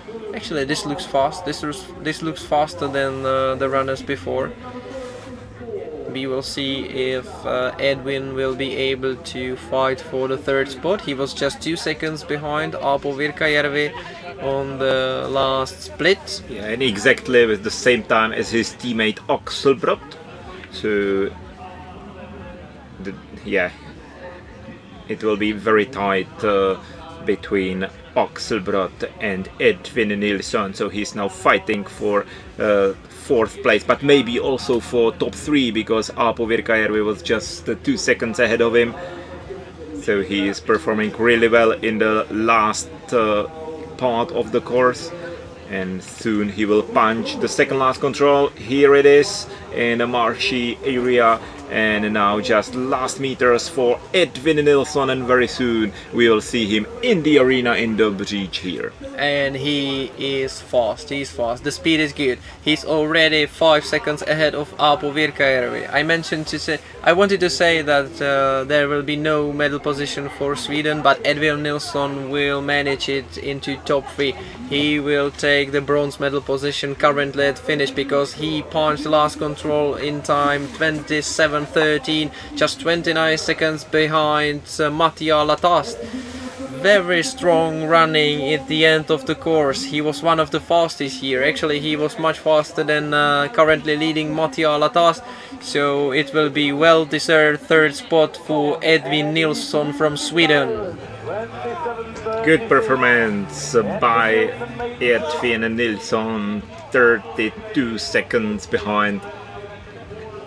You can see it's painful. Yeah. He was pushing so hard at the end, it cost him all his energy, but as I said, this is well deserved. Totally exhausted, totally blank and empty as the other side of his map, but he's happy. He's happy, and we really wished a good result for Swedes, because they have a bronze medal from sprint relay, but they did not perform maybe as expected on the long distance. Again, we saw a big mistake by Alma Svennerud, but really good performance by Edvin Nilsson and current bronze medal position for the Swede. But I can tell you that Alma Svennerud came back and she was second. And now she's passing the road, and soon we will have her at the pre-last control and here in the arena. And even though she made that huge mistakes and the other runners like Eli Punto or Rul Musland didn't make any mistakes, she will beat them, I guess, and she will be second at the pre-last control. That is impressive. Yeah, it's really impressive, and I hope she will not regret that mistake, because she already did a huge mistake in the sprint distance. She can regret, because she actually lost the gold medal here.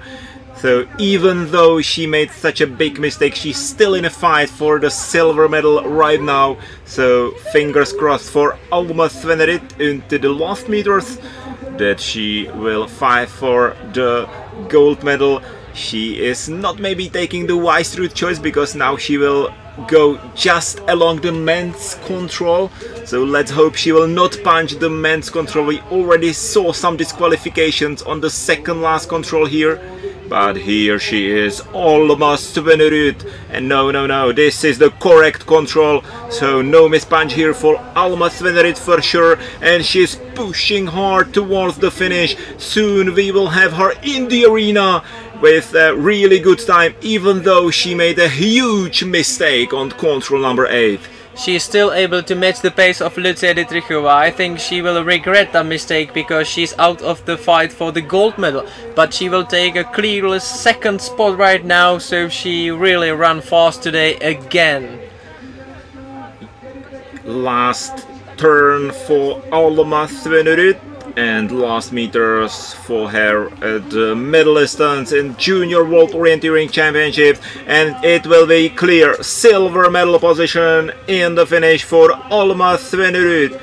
We saw a huge mistake by her, so we were discussing that probably she will lose the medal here, but she came back and she is back in the medal position.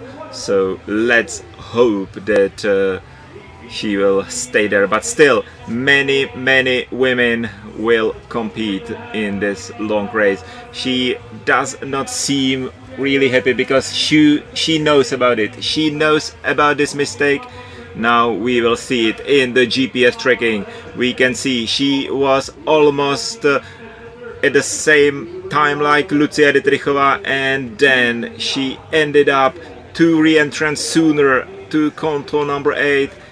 So she lost some half a minute, maybe 40 seconds, something like that on control number 8. Otherwise, great performance by the Swede. And from that point, at the TV split number 2, which is 8 control for women, she lost just 1 second to Lucia Dietrichova. So yes, she was matching her pace, and she was able to fight for the gold medal, but still she fought for the medals, and she is second, and maybe we will see her on the podium today, because that was an impressive run. I think I could read out from her face that she was aware of that mistake, but when she heard that she is second, there we could see some satisfaction. Still, it is much better than it was during the sprint with the mistake on the last control, and it is much better definitely than... You can see very similar route choice by most of the group, just Loic Berger going more from the left. They are in a technical loop from control number 8 to 12, and now another longer leg to control 13. All of them keeping straight line. Loic Berger and Edwin Nilsson a little bit from the left. Maybe a small mistake by Edwin Nilsson on control number 13, because we saw him approaching the control from the north. But okay.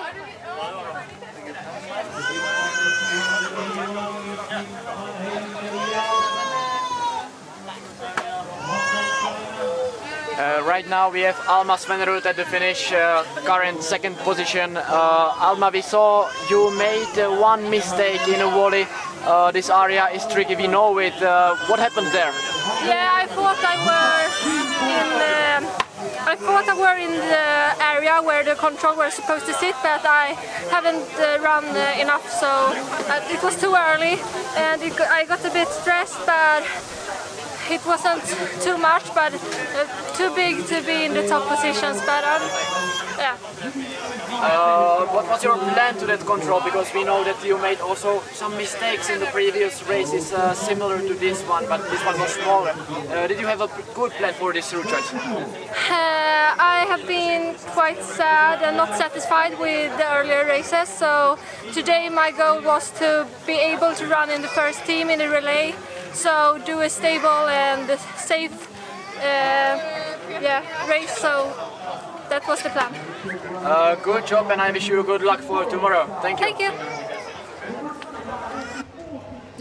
We can see that the defender of the title, Henriette Radzikowski, will make it easier into the podium for Alma Svennerud, because she starts with some mistakes. She was already 1:35 behind at the first split, and at second split Henriette Radzikowski is 3 minutes 30 behind Lucia Dietrichova on 21st spot. That's a big margin. I don't think she can catch any other runners ahead of her, or maybe some of them, but definitely not the first 3 runners. Here we have a standing at finish. Lucia Dietrichova still leading, but the margin decreased to 1:24, which is the gap of Alma Svennerud to Lucia Dietrichova, and the third spot for Eli Punto.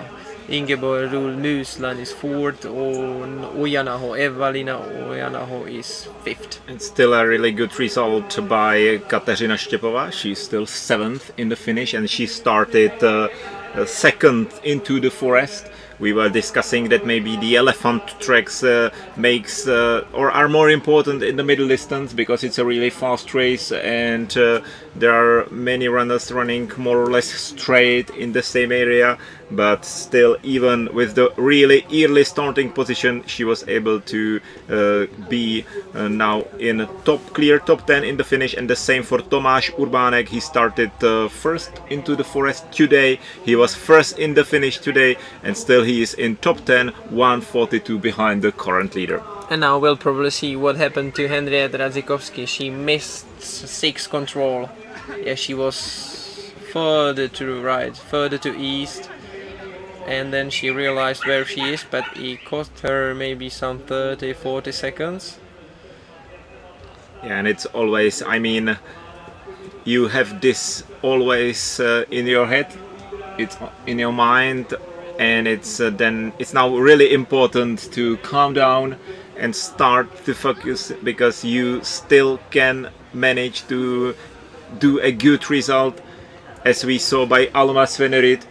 But again, I don't think this is an optimal route choice to control number 8, because she's too deep in the valley and she now needs to climb all the way up.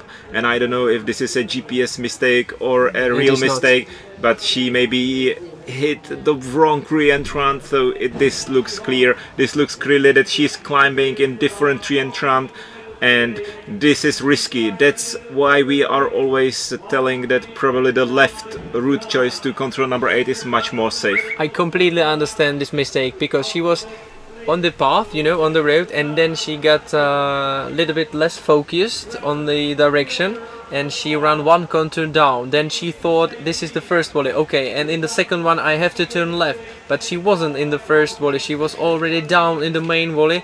Turn left in the second volley, but you know, you can see it is the wrong one. So I mean, the main problem was, as always, it was the same to the sixth control. When running down and descending to the volley, she didn't pay attention to the direction and she was too right. I think it happened to her to sixth control, she was further right, and now again she was further right. So this is the problem, I think, of today's race for Henriette Radzikovsky. Yeah, and we are still waiting for her. We know that she is now behind the control, so she should hit the control from the different direction than the others. I mean, this is a good work of our director and our cameraman. They know where is the position of Henriette, that she will come from completely wrong direction towards the TV split. And now she is approaching the control, but still she does not find the control. Now here she is. Here she is. Yeah, here she is, and her time is 19:58, 4:58 behind place 25. But we have a Kati Hotz, another Swiss, and she is at second split, and she is keeping the third spot, 1 minute 9 seconds behind Lucia Dietrichova, and 1 minute behind Lucia Dietrichova means second spot at finish. And we know that Alma Svenerid made that mistake, so good start for Kati Hotz. So we will soon have Kati Hotz on the TV split, and she started much better than her teammate Henriette Radzikovsky. And this looks not very good with Henriette Radzikovsky and the plans to defend the gold medal from Romania from the last year. I mean, gold is out of the reach of Henriette. Yeah, I mean, but medals Dave, are out of the reach. Yeah, but Dave, we also thought in the sprint distance that she will not have the medal, and she had an incredible end. Right now we have Bruno Nazario for our interview, the commentator of previous JWOCs and AOF director of JWOC. Bruno, how do you like today's race so far, and what do you expect from the runners in the end of the starting list? Yeah, it's a really fantastic race so far. Well, all the JWOCs so far, it has been fantastic. So thank you to the Czech organizers, because you are really doing a fantastic job. The juniors are happy, the medals are really well heavy to get, and again today really nice competition, really nice forest here for this world's best junior, and I would expect that it's going to be a really big battle until the end. I think for the women's class perhaps we already have the gold medal for Dietrichova, but for the men still it's very, very open. Thank you very much, and see you next year. Yeah, for sure. Thank you.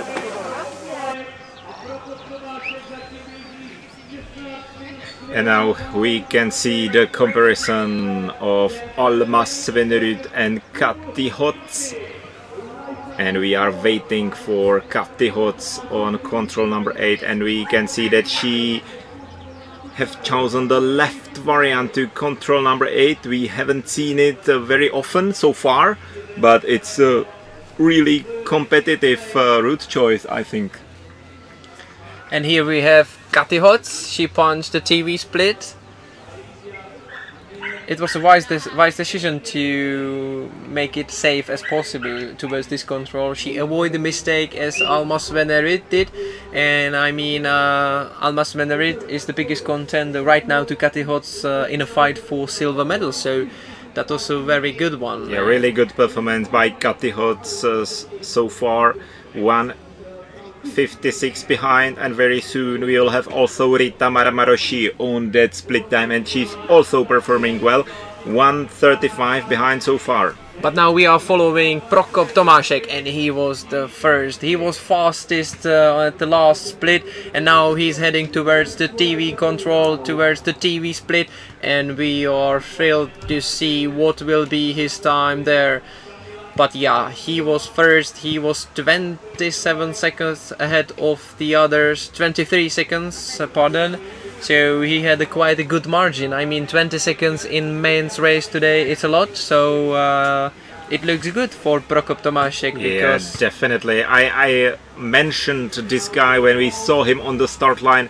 He's 17 years old, his first JWOC, but we can expect a lot from him. Of course, he is young, maybe not so confident so far, but he's really talented, and look at his speed. Now he's maybe not in optimal direction, but now he saw the control, and very soon we will have a punch by Prokop Tomášek.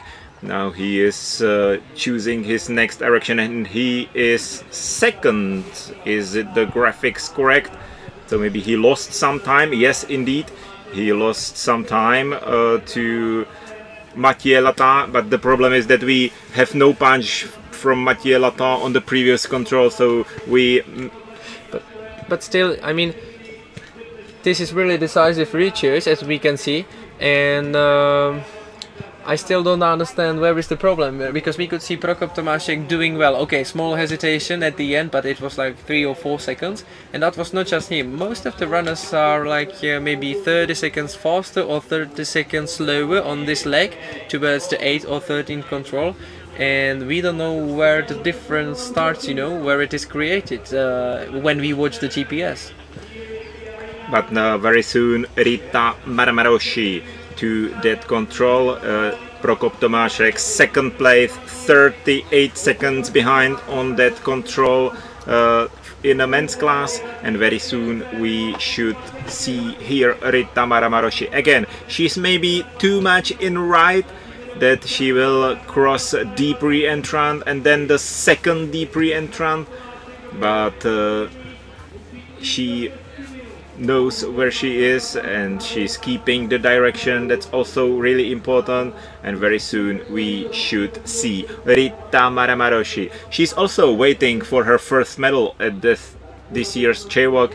She was one of the queens of the last year's JWOC, winning 3 gold medals if I'm not mistaken, but she was 6th in the sprint distance, 4th in the sprint relay, and here she is.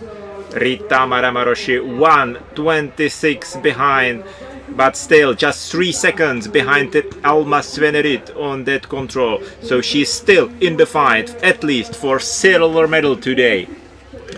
Definitely she is, and as you already said, I mean, Eva-Lina Ojanaho was fighting with Rita Marmaroshi for the medals during last 2 JWOCs, but right now they are fighting for the positions at the end of first top 10, so we will see if Rita will change it today. Here you can see current standings at TV split, and you can see how tight battle it is. Of course, Lucia Dietrichova, she ran her own race so far, but then Alma Svenerit 1 second behind her. We have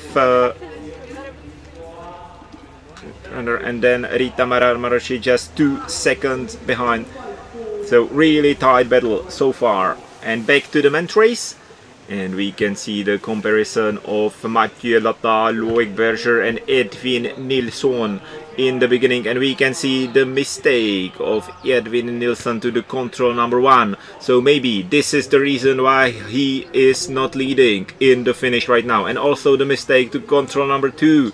So Edwin Nilsson, he is currently on bronze medal position in the finish, but look at the mistakes he did in the beginning of the race. But Loic Berger, he also missed control number 3, so he was even behind Edwin Nilsson on control number 4. So really challenging course, even it might not seem so from the map. It is indeed. And this is the standing on the first TV split. In men's class, Mathieu Latin, Prokop Tomášek 38 seconds behind, Loic Berger 40 seconds behind, Axel Bratt 41 seconds behind. So again, Mathieu Latin, clear leader so far, but then it's within a few seconds. But I know the reason, you know, Mathieu Latin, she was it was kind of a consistency throughout all the race.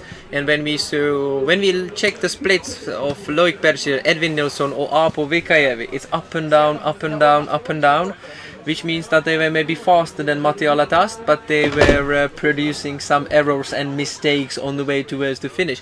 So there is the reason why Mattia Latast is really leading right now.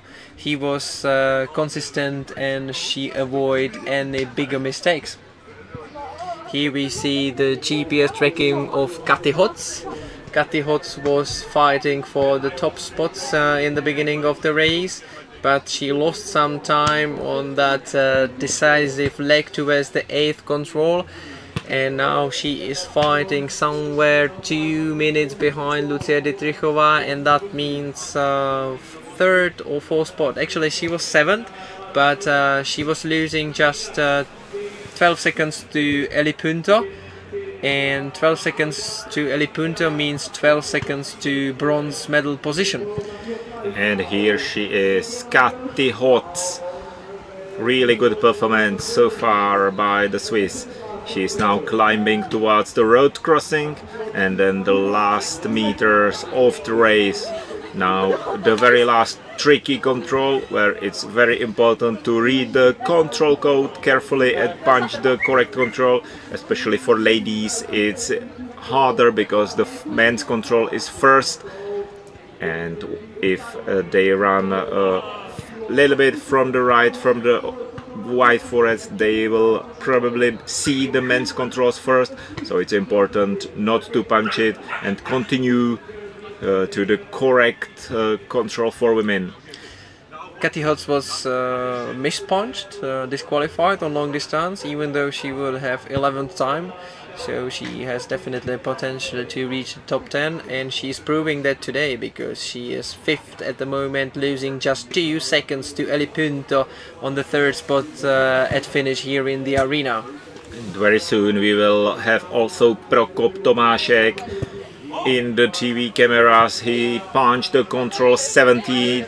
He lost some time. He was in fight maybe for the medal position. Now he is behind the medal position, but still really good performance by young Czech Prokop Tomášek. He just crossed the road and he's climbing towards the 2nd last control. And Prokop Tomášek, he was 38 seconds behind on previous split time on a 2nd place. Now he is 1 minute behind, so we will see what will be his result.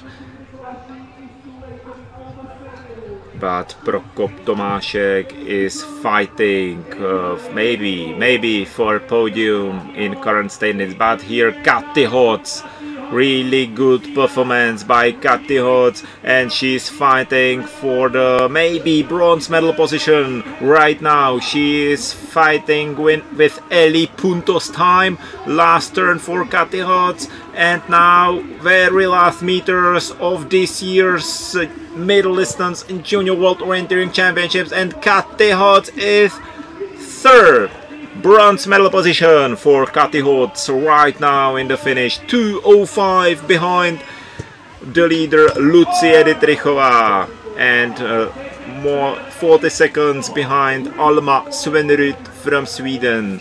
So bronze medal position so far for Kati Hots, and really good performance by Swiss. We could see a relief on her face after the missed punch on the long distance.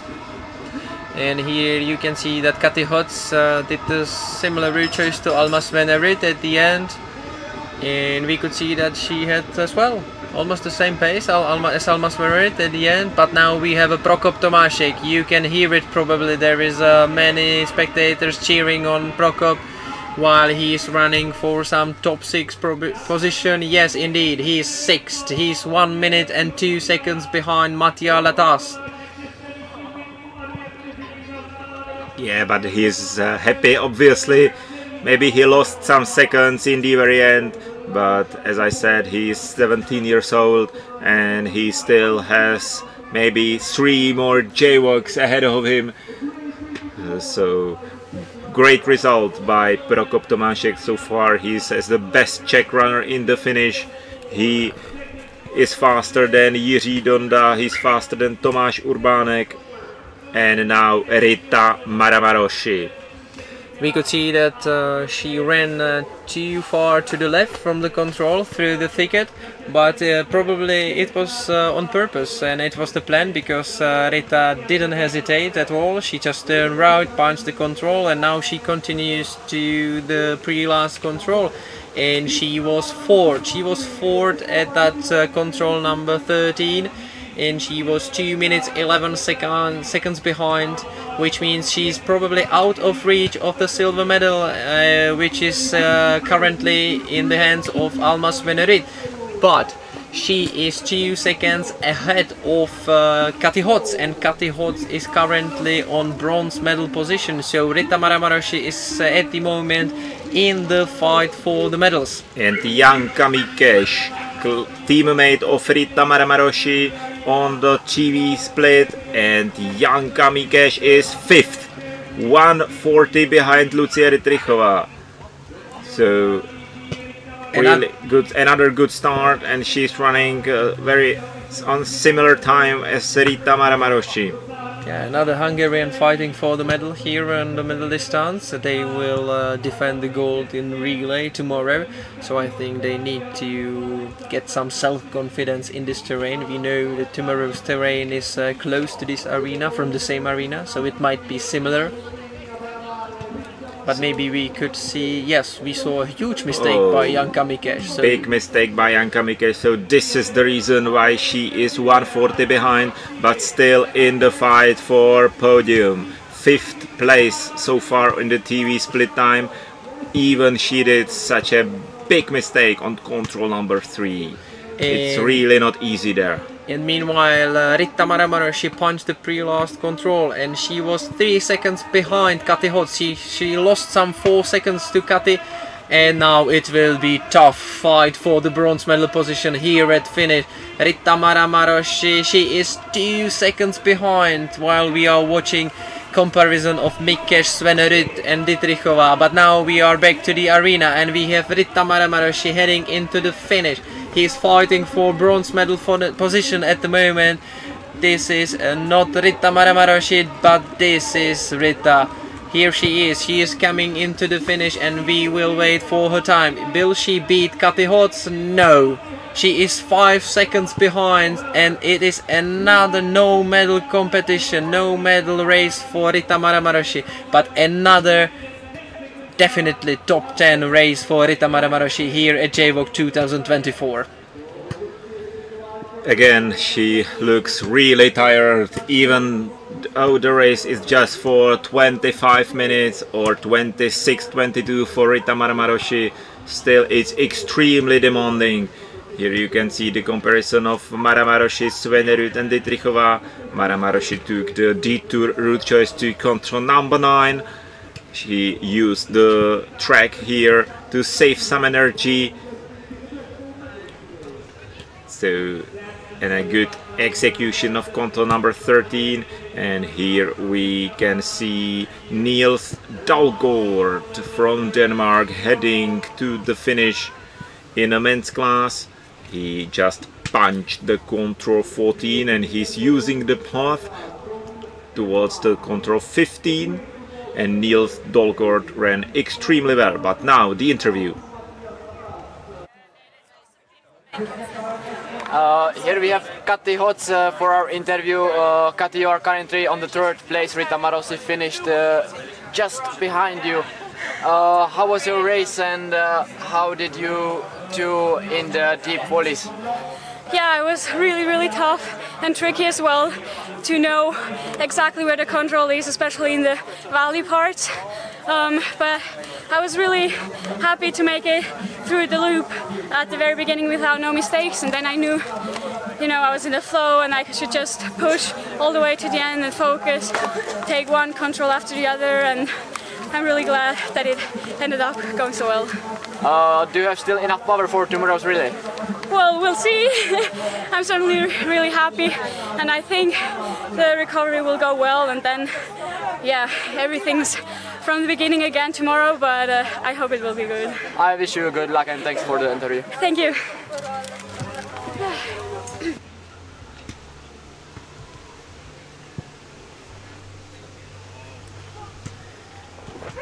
So that was Kati Hots, currently in a bronze medal position in the finish, 5 seconds ahead of Florian Fritz and Simon Tobler from Austria, and all of them are fighting for top spots, punching the first split. Yeah, but it's the first split, just after the first loop. They still need some 10 minutes to get into this TV split. But now we are looking at standings at finish. Mathieu Lotta still in the lead, ahead of Loic Berger. Edwin Nilsson in a bronze medal position, 32 seconds behind. Here we can see the leader from France, Mathieu Lotta. He is in the leader's chair. It's not very hot in Czechia today. Lucia Dietrichova, she's happy. Maybe it was not a wise decision to start so early, because now she will maybe be cold in that leader chair. Here we have Alfred Bienerit, and we have to tell you that this is the best starter today from the last JWOC, so it should be, if you look into the papers, it should be one of the biggest favorites of today. And Alfred told us that the last year's result was making him more self-confident this year as well. Yeah, he was 8th in a middle distance last year in Romania, but the 7 runners which were better than him, they are not at the start line of this year's JWOC because they are simply too old. So Alfred Bjernerud as the best man from the last year who is competing today. But first Niels Dalgaard from Denmark, and here he is punching the control number 17, and now he will climb towards the finish, and he is 11th on that control. So he lost some time in the end of the course because he was second on the previous radio control. It's a similar case as Prokop Tomášek. Niels Dalgaard was even faster than Prokop Tomášek on the previous split time, but then he lost 1 minute in this last part of the course.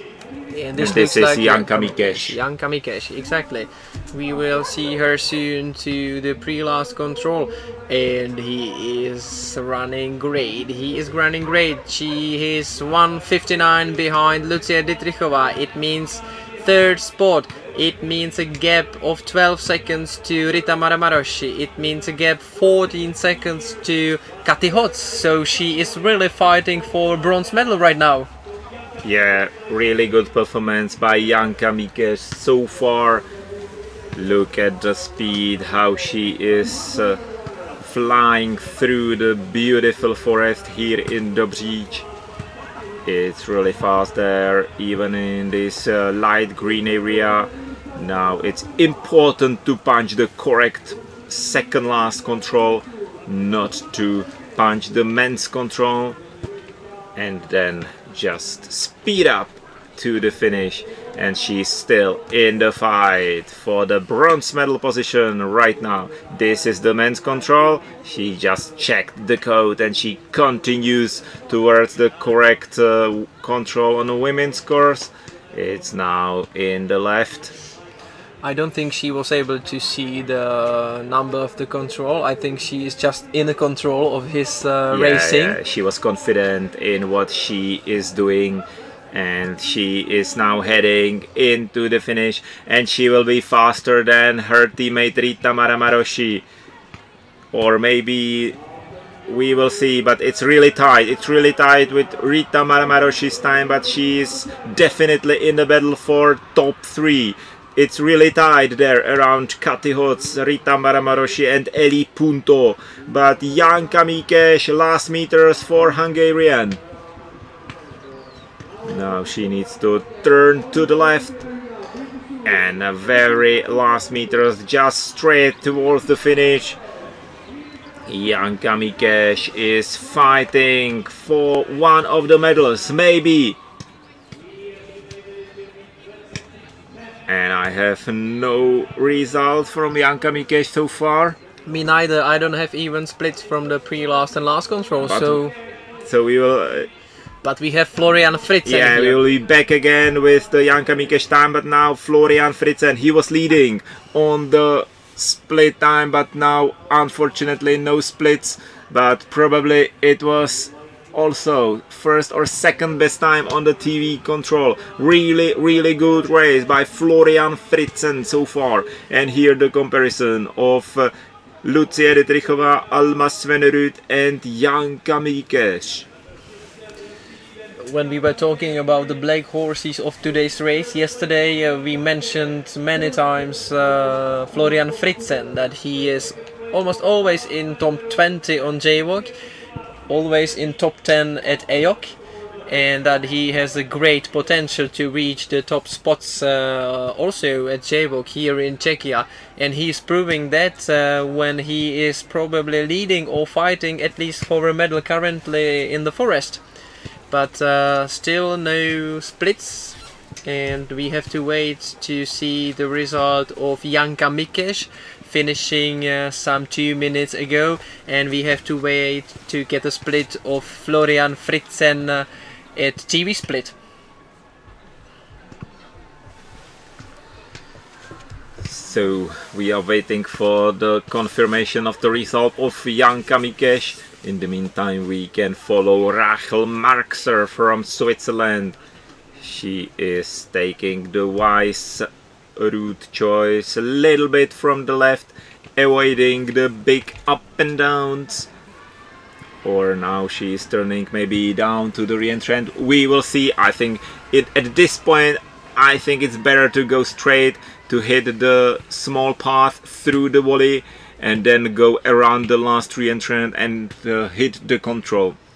I think this is quite okay choice, and he was above the first volley, and if she would go down, she would pass this artificial object and she would know where she is. Yeah, and I can finally confirm you the time of Janka Mikes, and he's in bronze medal position indeed, 1:58 behind Lucia Dietrichova. So we have new standings at finish: Lucia Dietrichova, Alma Svenerud and Janka Mikes.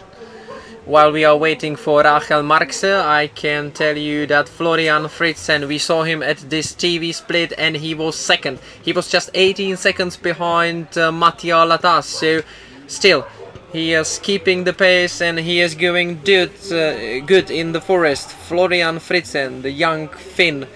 And we will see how he will continue. He is right now some 8 minutes from the finish, and here is Rachel Marxe. She was 10th running long distance, if I am right, so she is definitely top 10 contender again, but she is a little bit late. Not late for top 10, I guess.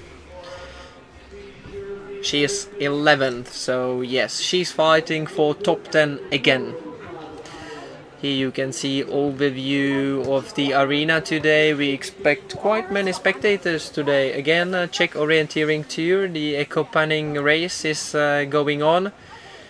Yeah, you can see fans enjoying some delicious ice cream, I guess. Even though it's not a typical summer weather today, we have quite cold weather, windy weather, but no rain so far. So it is very pleasant to stay outside and cheer on the best juniors at Junior World Orienteering Championship 2024. And here you can see also some maps from the Czech Orienteering Tour and some route choices comparison as well. Here you can see Marx, Svenerud and Dietrichova towards the second control, and we can see that Dietrichova had really caught the flow and was smooth in this part of the race, which is important. It's very good to start well, and here it is. You can see the mistake from Rachel Marxer, and maybe that's the reason why she is 11th and not fighting for the medals at the moment in the forest. You can see as windy is it here in the arena. The signs stand is pending and we are awaiting some more action right now, as well as the spectators.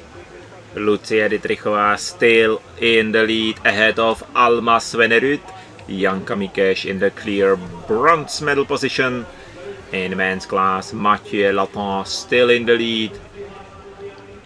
And now we are waiting for Florian Fritzen, because he was the one who can compare himself with the time of Mathieu Latin.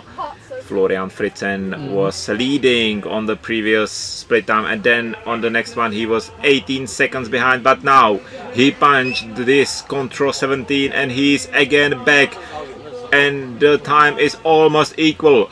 Florian Fritzen is 2 seconds faster than Mathieu Latin. Actually, this looks really good for the Finn. But look at those long steps. What a speed from Florian Fritzen. He's still man 18, doing well on JWOC last week in Poland, and we highlighted him as a black horse for today, and I'm glad that he's proving that he can reach top 10 and he can even reach maybe medals here at JWOC Middle 2024. And it looks like this terrain suits well to Finns, you know. You have to use a compass a lot, so you have to use it for your navigation. There are blueberries on the ground, there are these thickets. I think, yeah, I think they can feel well in this terrain, and Florian Fritzen is proving that. Hopefully he will be okay towards the pre-last control, which is kind of a small pond in the forest. There were no major mistakes from other medal contenders. Yeah, you can see he hit it right, just right, and now he will be heading to the last control here to the arena of JWOC 2024 and middle race. As you can see on the GPS, he's increasing his lead with every step. He really good end of the race for Florian Fritzen. They had almost equal time on control number 17, and look at the gap right now, and he is extremely fast. This is really good ending for Florian Fritzen, and he could be new number 1 in the finish. Last turn for Florian Fritzen today, and then just straight towards the finish. Great race for Florian Fritzen. And now he crossed the finish line, and he is the first gold medal position for Florian Fritzen right now. 14 seconds ahead of Mathieu Latin from France. Loic Berger from Switzerland 20 seconds back. Great performance by young Finn. Really good performance by Florian Fritzen from Finland. It took us a long time to get down Mathieu Latin from that chair, from the podium, but it's eventually happened. Yeah, the SI card is read out, and we can confirm that Florian Fritzen is the new leader here in the arena in Dobříč. But I can tell you that we have Austrian Simon Tobler. And yeah, exactly, we are waiting for him, and that's because he's third at the moment in the forest, and he's losing just 11 seconds to Florian Fritzen at the last split, and now we will wait him here at control number 13, and we are thrilled to see his time. Yeah, he already punched control number 13, 29 seconds back, but it's back to Mathieu Latin, and it's just 11 seconds to Florian Fritzen. So again, soon we are awaiting some action in the very end of the course, because Simon Tobler can beat Florian Fritzen. And now let's hear from Florian.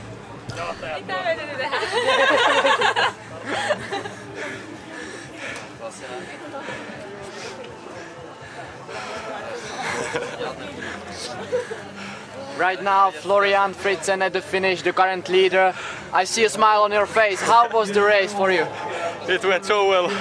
I didn't really make any mistakes, and it was like a flow mode the whole race. I mean, the running didn't feel that good, but since the orienteering went well, I guess that's what counts. Was it the best performance in your life? I think so.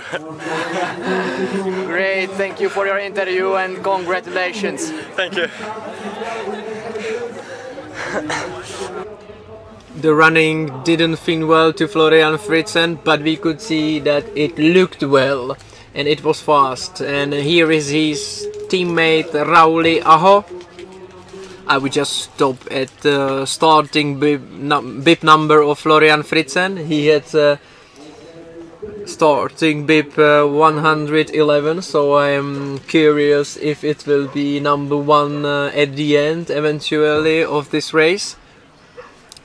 But I'm quite happy that we could see already from our cameras that Edwin Nilsson and Florian Fritzen were visually faster than these others, and the splits confirmed this. So we are able to follow the speed and recognize the speed of the runners towards the pre-last control, and that give us some clue when we are expecting the time at the finish.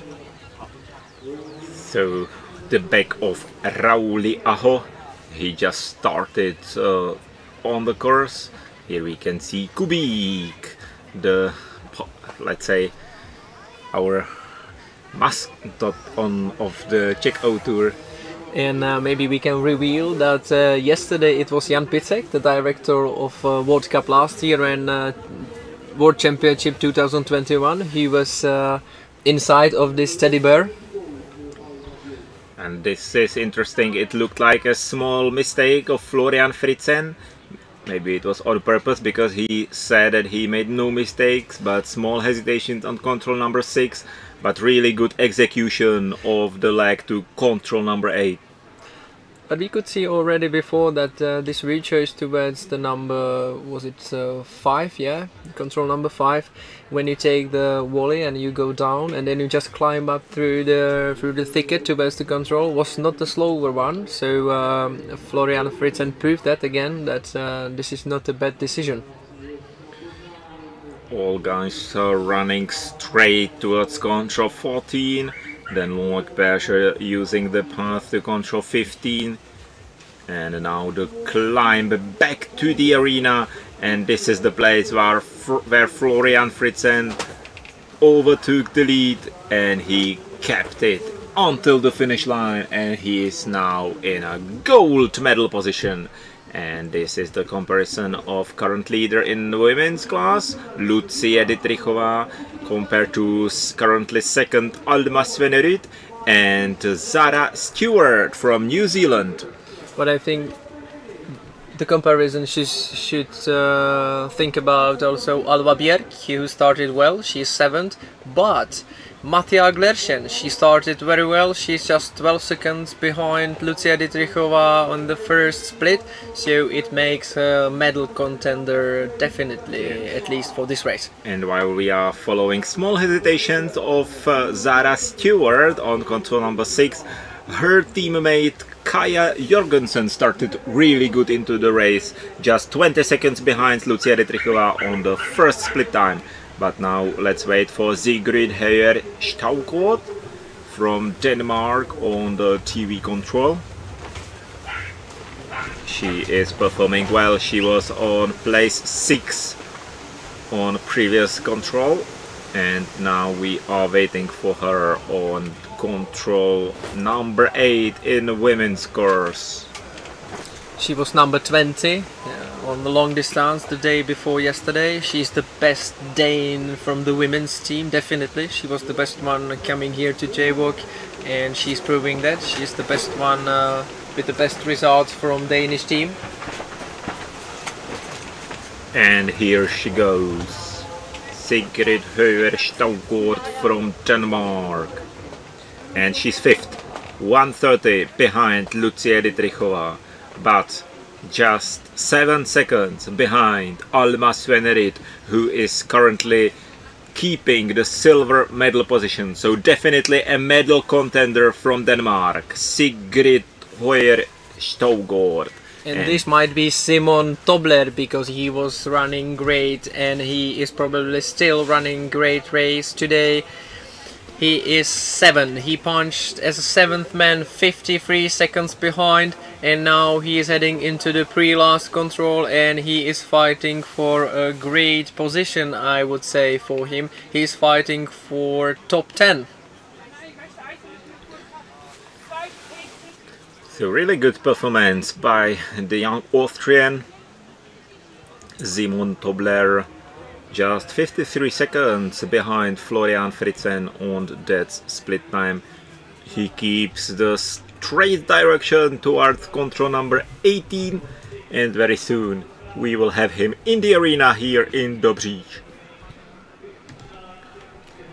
Now he turned a little bit to the right, he will hit the corner of the white forest there, and he will follow the vegetation boundary to the control, to the second last control. Now we have Alfred Björnerud. We had an interview before the race with him as with one of the biggest favorites of today's race. He started well, he was first at the second split, and now he is second. He's second, just 5 seconds behind Mattia Latast on this TV split. That is a great start of the Alfred Björnerud, and now it is just about 7 minutes towards the arena, and Alfred Björnerud will fight for the gold. Yeah, definitely, because he's faster than Florian Fritzen, almost by some 13 seconds. So really good start to the race by our dark horse Alfred Björnerud. In the meantime, this is Simon Tobler. He is keeping that 7th spot from the pre-warning, and he was 7th at the last control. Now he's heading to the finish line, and I guess he will be 7th. Yes, indeed. He's 1 minute and 3 seconds behind Florian Fritzen, and it's a beautiful 7th spot for Tobler. Good performance and really great result for the Austrian Simon Tobler on 7th place. In the finish right now, here we can see it in the graphics. He is 1:03 behind Florian Fritzen, the current leader. For Simon Tobler it could be possibly a better result than last year when he was 15th at the middle distance. For sure, we will see still many potential medal contenders on their way or waiting for their start. But now we will wait for Mathia Glershen, definitely a medal contender from Norway. She lost some time towards the second split from the beginning, but still she was 5th, 1:16 behind Lucia Dietrichova. And if she will keep the pace, she will be definitely a silver medal contender. So let's wait for her here at TV split at women's control number 8. So very soon Mathia Glershen to that. Oh, maybe not very soon, because she is clearly in a mistake. Very similar mistake to Alma Svenerud. So it will be still some time until Mathia Glershen will punch the control number 8. Time is ticking for her. That's a pity. It's exactly the same what Alma Svenerud did. It's a little bit smaller mistake than Alma Svenerud, but exactly the same case. It depends how long was the hesitation down in that volley. Now she really knows where she is, and I think we will see her soon here at TV split at control number 8. But I think this will cost her the medal hopes, I think, because it was too big mistake. Well, controls are not deserved. Controls are made, especially today in such a challenging middle distance here in Dobříč, and here she is. We have a punch by Mathia Glershen, 2:14 behind. So she is now at 12th place currently. So she lost a minute on between control 7 and 8. So big mistake for her. We can see, even if it is due to a mistake or a rude choice, that this leg towards the 8th or 13th control in case of men is a really decisive one. We can see many mistakes in this erosion-made volleys, which are shaped by years and years of erosion, and those places look very similar in the bottom of the volleys. So when you are down in the volley, then it's really difficult to find yourself if you are not sure where you are.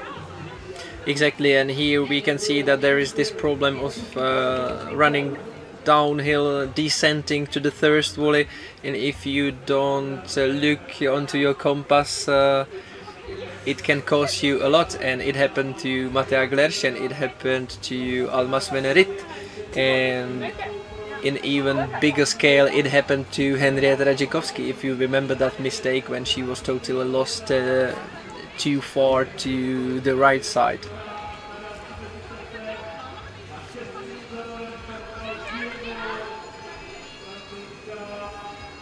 We can observe Mattea Glerchen through choice. She is now heading to the path in the north, but she still went through all the gullies, so maybe this was not wise. I think if you decide to run from the north all the way around, you should really do it all the way around and not to cross the gullies behind the control.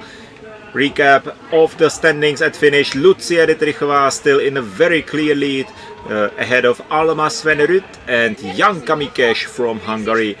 Two Hungarian girls in top 6 right now. Really good performance for Hungary, and they still have Marton Chobot on the start line, if I'm not mistaken. Here we can see the GPS tracking of Guilhem Verhoeff. I know he started pretty well. He was somewhere around 4th spot, if I'm right, and actually he got into the lead at the 2nd spot. Yeah, now we are waiting for him into TV split, and he has a very good chance to get into lead, and yes indeed he's in the lead. He's first, 12 seconds ahead of Alfred Biernerud, 7 seconds ahead of his teammate Mathieu Latin. Really good start of Guillaume Verreau from France. 18:49 at that control. And it gets really interesting right now, because right now we have Alfred Biernerud at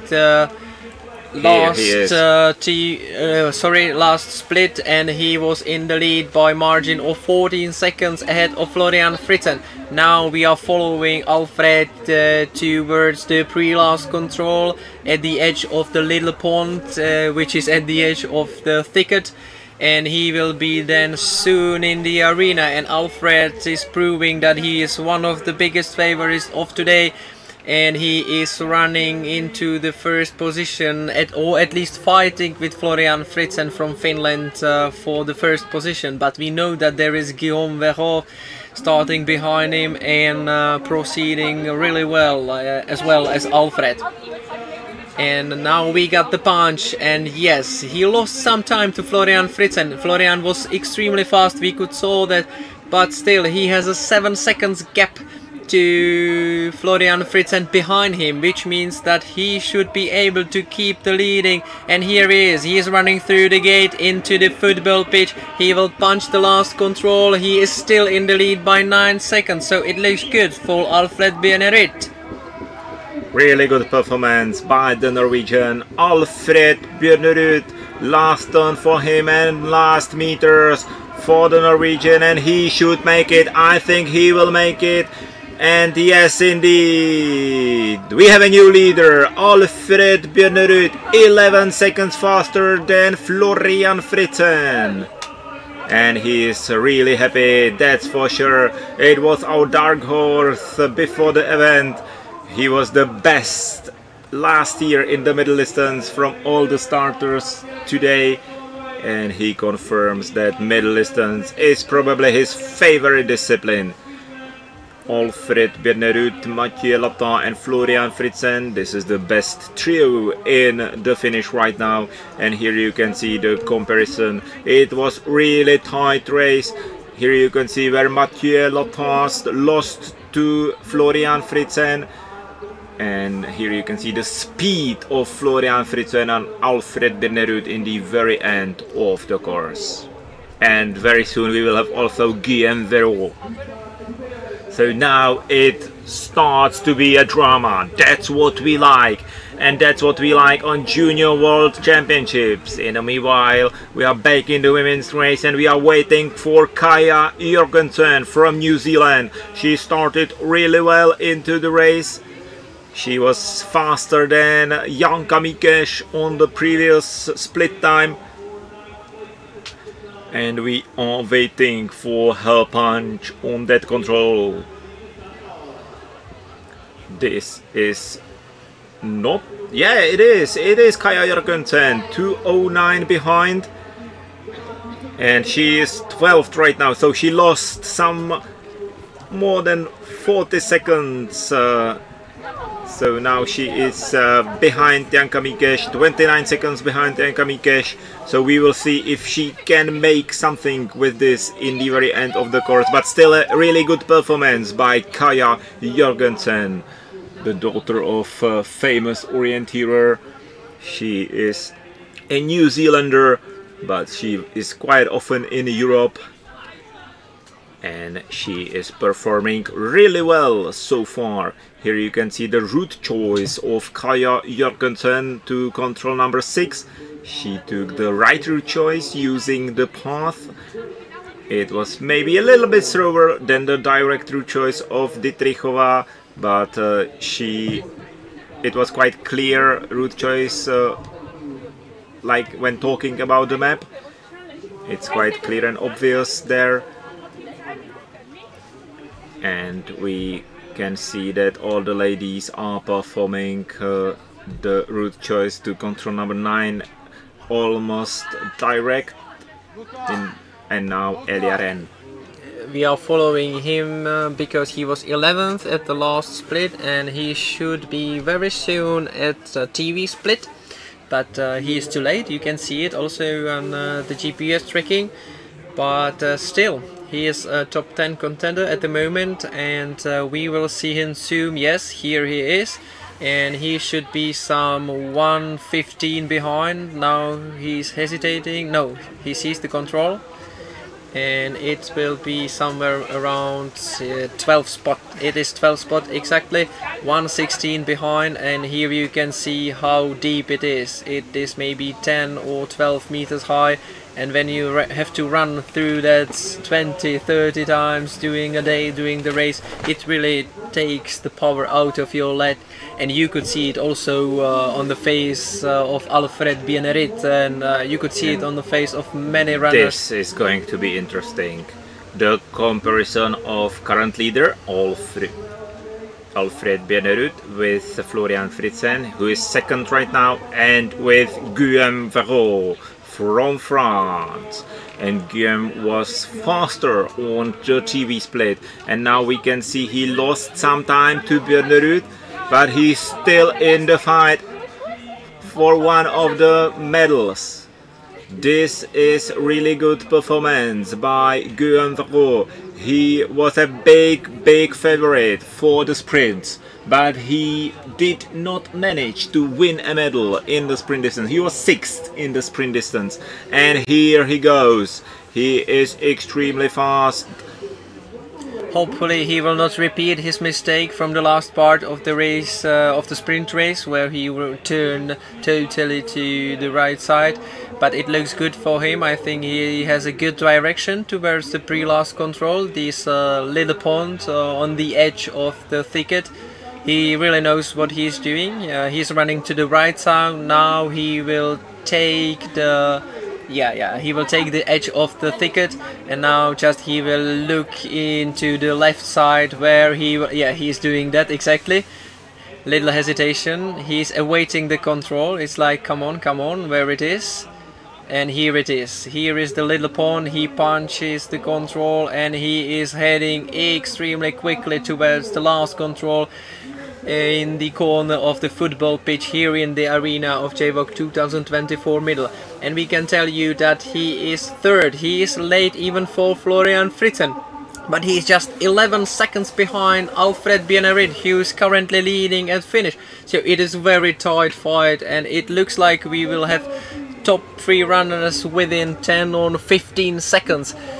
Yeah. That's something we, I think, expected from this race.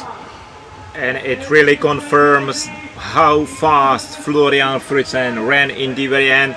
And now we saw another mistake by Guillaume Verreau. He did not find the gate into the stadium on the first try, but it's still extremely tight. But he's not in a fight with Fritzen. He's now in fight with Mathieu Latast, also from the French team. and he is behind him. Oh, 1 second behind bronze medal position. So again, mistake of Guillaume Véro in the very end, where he lost the medal. Maybe. I shouldn't talk about it probably, but he did something similar to the sprint race. He was too far to right when trying to enter the football pitch, and that cost him second spot, that cost him third spot. So he's fourth currently around now, but we have another French on the medal position, and it is still Mathieu Latast. Here you can see the comparison.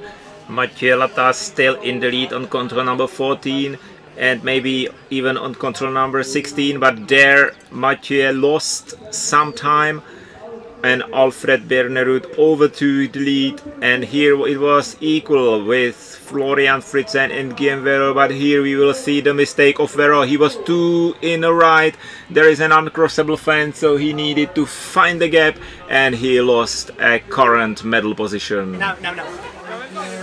Here we have Alfred Bernerud, the current leader at the finish. Alfred, was it a clean race for you, or were there some hesitations? Yeah, it was some hesitation in some places, but it was almost a clean race. Some few seconds here and there, but like compared to normal races, and like especially in this terrain, quite unusual for me, it's really good.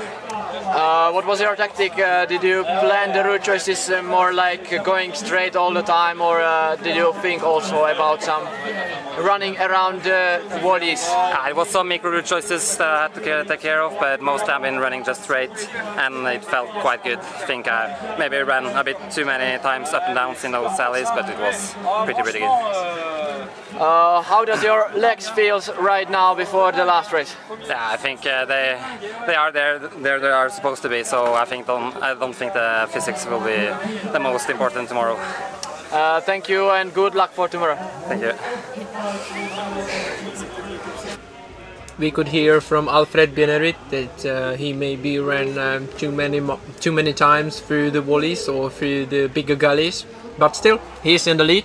You can see it right now. He is sitting at first spot, 11 seconds ahead of Florian Fritzen, 25 seconds ahead of Matthias Latast. Fourth spot Guillaume Véro, fifth spot Loic Berger.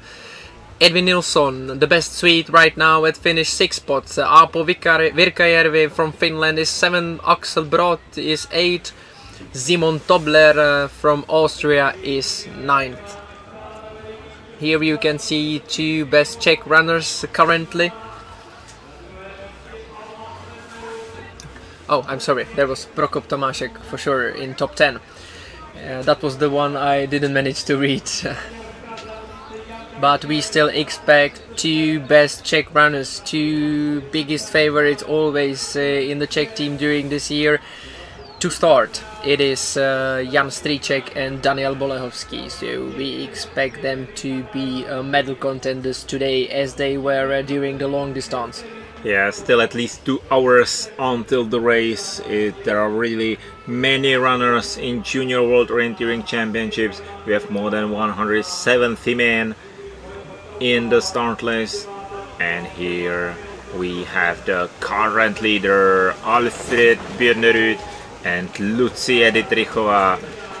She's so long in the leader's chair that she needs to have some lunch there. Yeah, this is the disadvantage of starting so early, but it was her choice, obviously. Yeah, it was her choice also on the long distance. So I think she doesn't like to spend too much time in the quarantine, and she has a position to make the decision when she wants to start, or at least in which group she wants to be. And yeah, now she has to wait a long time in the leading position. But now I was talking about him. This is Daniel Bolehovský, the bronze medalist from the long distance 2 days ago here at JWOC 2024. And from my opinion, I think one of the medal contenders of today as well. So we will follow him, and we are really curious how he will handle the first technical part, which is quite difficult because you are gaining a huge speed running here through this clean forest. little bit descending there. We could see some running hesitations from Daniel. He started really hard and really fast, and we will see how he will handle the first controls. You run from the top down to the volleys, and you have to pay attention to all the details to really know where exactly you are coming into the volley or into the gully, so you don't hesitate in front of the punching control. Another overview of the arena of today's race. Arena for tomorrow's relay will be the same. The setup will be slightly different, but we will have the same overview, I guess, or similar overview as today. Here is Norwegian team. They are happy so far, having Alfred Bernerud in the lead. And here Zeline Zandveld from Switzerland. She is performing really good on this JWOC so far, but not in the middle distance. 3:11 behind, so it must be some mistake in the beginning, or she started not so fast. Actually, she started well, but then between first and second split something has to happen, and maybe we will see. Yeah, now we have Zeline Zandveld punching fourth control at the same time almost as Dietrichova and Svennerit. Oh yes, she ran down to the volley, but she turned up and started climbing too early, and even though she knew where she was, she still couldn't find the control point, and it took her some more minute, maybe minute and a half to find it. And now you can see that already on the way to the sixth control she was lagging behind by 2 minutes behind Dietrichova and Svennerit. And here really you can see that Alma Svennerit was doing great until she did a mistake to the 8th control. But Alma Svennerit is still second here at finish, and she has a very good chance to reach the medal today. In the meantime, while watching GPS from women's class, I can see that Viktoria Shkachova punched the warning.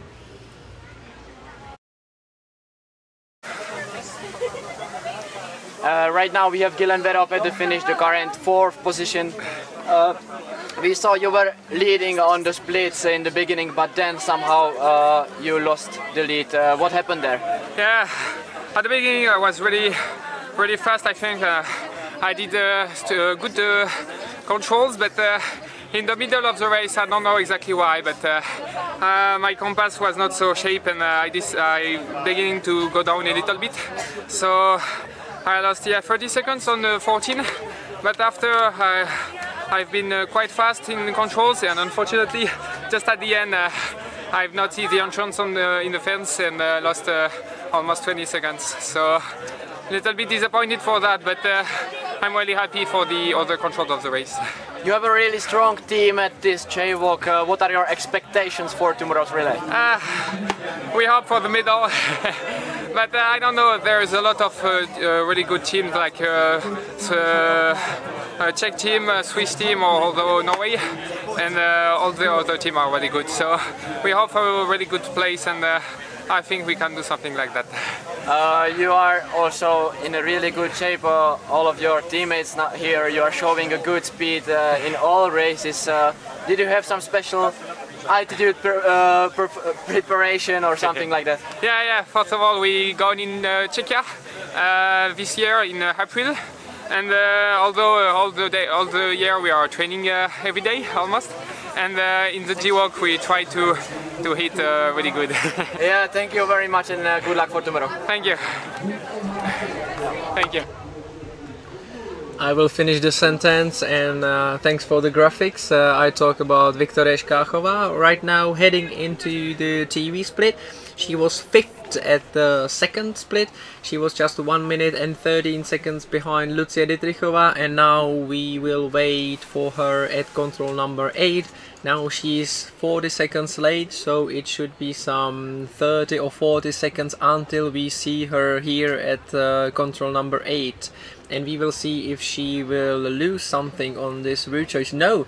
She is doing very well. She matched the time of Lucia Dietrichova on this leg from 7th to 8th control, and actually she was a little bit faster. She's just 1:02 behind Lucia Dietrichova, and that makes Viktoria Eskachova medal contender again. Yeah, she ran incredible long distance. Yes, I mean she lost quite a lot of time to Lucia Dietrichova, but she managed to run steadily. We saw one bigger mistake before the road crossing, but otherwise it was really great performance. And today again, Viktoria Eskachova, really good performance so far. She is 1:02 behind, but she's faster than Alma Svenderud, she's faster than Evalina Oyanaho and Rita Maramaroshi. So yeah, we will see. Currently Alma Svenderud on second position in the finish, and Janka Mikeš on current bronze medal position. So we will see how Viktoria Eskachova will perform in the last technical loop. We all know that Alma Svenderud ran really fast in the end. She pushed hard in the uphill. Yeah, it's a good mood. Yeah, good mood in IT. Hopefully no problems, it looks like no problems, and we are back on the start where we have another potential medal contender. We saw Viktoria Eskachova, she was on a bronze medal position in the long distance, and now we have Michaela Novotná. She has a great JWOC so far. She won the sprint distance, she was second on the long distance, and now she is ready for the middle distance. She's extremely fast runner, but we will see if she will manage to find all the controls without mistake. That's crucial. If she manages so, she can be another potential medalist today. We will see. So now Michaela Novotná on her way towards the map start and then towards the control number 1. And quite a difficult part awaits her, because number 1, 2 and 3 are in area with deeper volleys and also with kind of a bad visibility. You can see it over here. We see the trekking of Clara Bori and probably some problems towards the first control. On the we will see. She was losing 44 seconds on the first radio. It's I think on control number 4. So somewhere she had to lose those 44 seconds. I think we can spot it right here. She thought already in this re-entrant in halfway to the second control that she is already there, because it's the same shape and the same direction of the re-entrant. But then she ran third and she found out another big volley behind, so then she realized where she is, but it cost her, yes, those 45 seconds approximately. Yeah, for sure. And now back to the men's race. We have Mathieu Lotta, Loic Berger, Florian Fritzen, Alfred Björnerud and Guillaume Verreau. And we can see that Fritzen and Björnerud ran from the right to the control number 8. Other runners kept more straight, Berger from the left, and I think yeah, the Fritzen's and Björnerud's choice was quite smooth. They were really fast on the route. So we are back in the arena and we are awaiting some more action soon. The mood in the arena is really nice. There is a really good atmosphere. More and more runners from the Czech O Tour are coming back from their stage, and so the arena is filling up and there will be great atmosphere for the end of the race today. Meanwhile, watching the atmosphere in the arena, we got some punches from the medal contenders at the first split.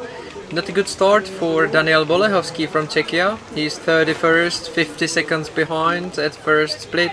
Also Marton Chobot, he also almost 40 seconds behind. James Emond, 36 seconds behind. And the best of the newcomers is Kasparas Murenas from Latvia. He's just 23 seconds behind, running on 6 spots at the moment in the forest.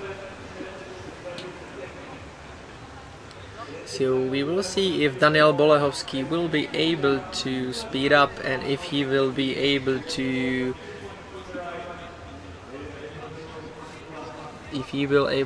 continue without any errors, because there has to be some mistake or hesitation during the first technical loop. Yeah, I was checking the GPS in the meanwhile, and to be honest, I haven't seen any clear mistake from the GPS tracking, so maybe just slow pace from the start and maybe not optimal route choice from control number 3 to control number 4 to Daniel Bolechowski. But first let's focus on Viktorie Škáchová. She is climbing towards the control 12. It looks good for her because she's late for Lucia Dietrichova, but it seems like she is in probably second position, but we will see if it will be enough to be there earlier than Alma Svennerit. It really looks that Bolechowski just started in slower pace. Might be. Didn't seem so from the rush we could see from start point, but maybe he's just yeah. And we are waiting with the camera for Viktorie Škáchová. We saw in GPS tracking that she turned to the green area a little bit earlier, maybe. But I think that's the plan. We could see that from Rita Maramanoshi, yeah, and that was the plan also from Viktorie Škáchová. You just pass through and you know that the control is to the right, so it is just about to follow the edge of the green area, and then you hit the control with no problems. And we forget to mention that Viktorie Škáchová punched at second spot, 1:19 behind, but Alma Svennerit was there just 8 seconds behind Viktorie Škáchová, but it's a fight for the silver medal position. And we all know that Alma Svennerit had a really fast end, so she had a really fast last part of the course, so it will be tight and it will be tough for Viktorie Škáchová, but again, she is in a medal fight. Definitely, there is some half minute to the third position of Janka Mikeš, so Viktorie Škáchová has a very good position when we talk about the medal position currently at the finish. Here we have Klára Bojry. She was doing well, she was 7th at second spot, so now it is live from Klára Bojry, and she is doing same route choice as Lucia Dietrichova did, so I mean, if there will be no hesitation, I think this could be a good one. She's a little bit above, but here where she is passing through the valley, I think it's milder, so you don't have to descend and ascend so much from there, and we should soon see her there. Yeah, Klára Bojry representing Södertälje Nykvarn in Sweden. She won both selection races for this JWOC, sprint and long. She showed great performance at Venla with one of the fastest time on the second lap. Unfortunately, no split time for Klára Bojry so far, but it was around position 7 on that TV split for Klára Bojry. And we are waiting for Viktorie Škáchová, and here she is, Viktorie Škáchová. It's extremely tight with Alma Svennerit, so it will be Alma Svennerit or Viktorie Škáchová taking the silver medal position right now in the finish. This looks good for young Czech, but still some meters to go. Viktorie Škáchová, last meters for her, and it could be maybe a silver medal position. And yes, it is a silver medal position for Viktorie Škáchová. I don't have a split time, unfortunately, but it was some 2 or 3 seconds faster than Alma Svennerit. I think so. We need to wait for the punch. We need to wait for the readout. She's totally exhausted. But again, great performance by Viktorie Škáchová today. She's still women 18. She performed extremely well in the long distance, and again a good result.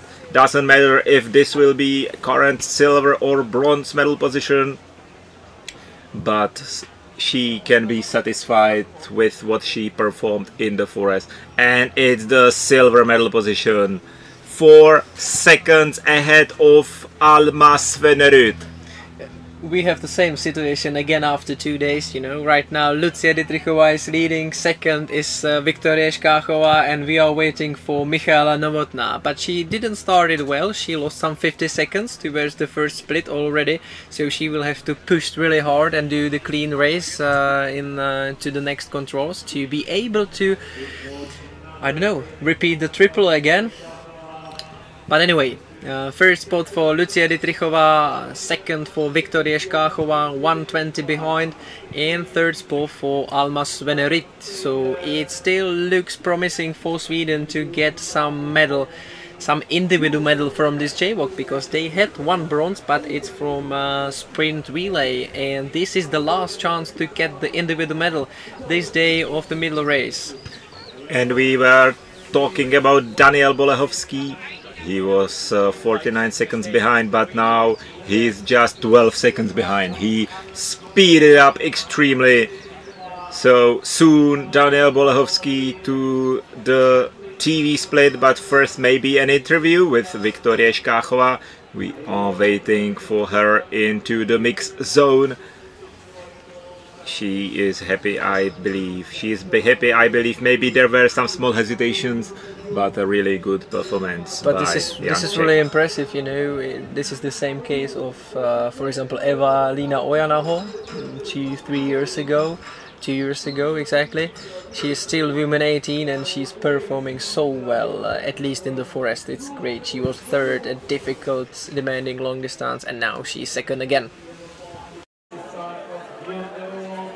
Right now we have Viktoria Shkachova for our interview. It looked like you had no respect for the terrain. You were so confident and you took the silver position right now. How did it go?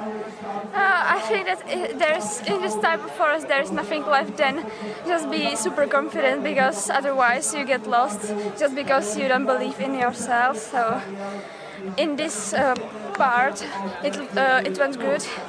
I did small mistakes when I was searching for the control, a bit lower or a bit higher than it should be, but it was just minor mistakes, so I think that I lost seconds there. Good job, and I wish you a good luck for tomorrow also. Thank you for our interview. Thanks.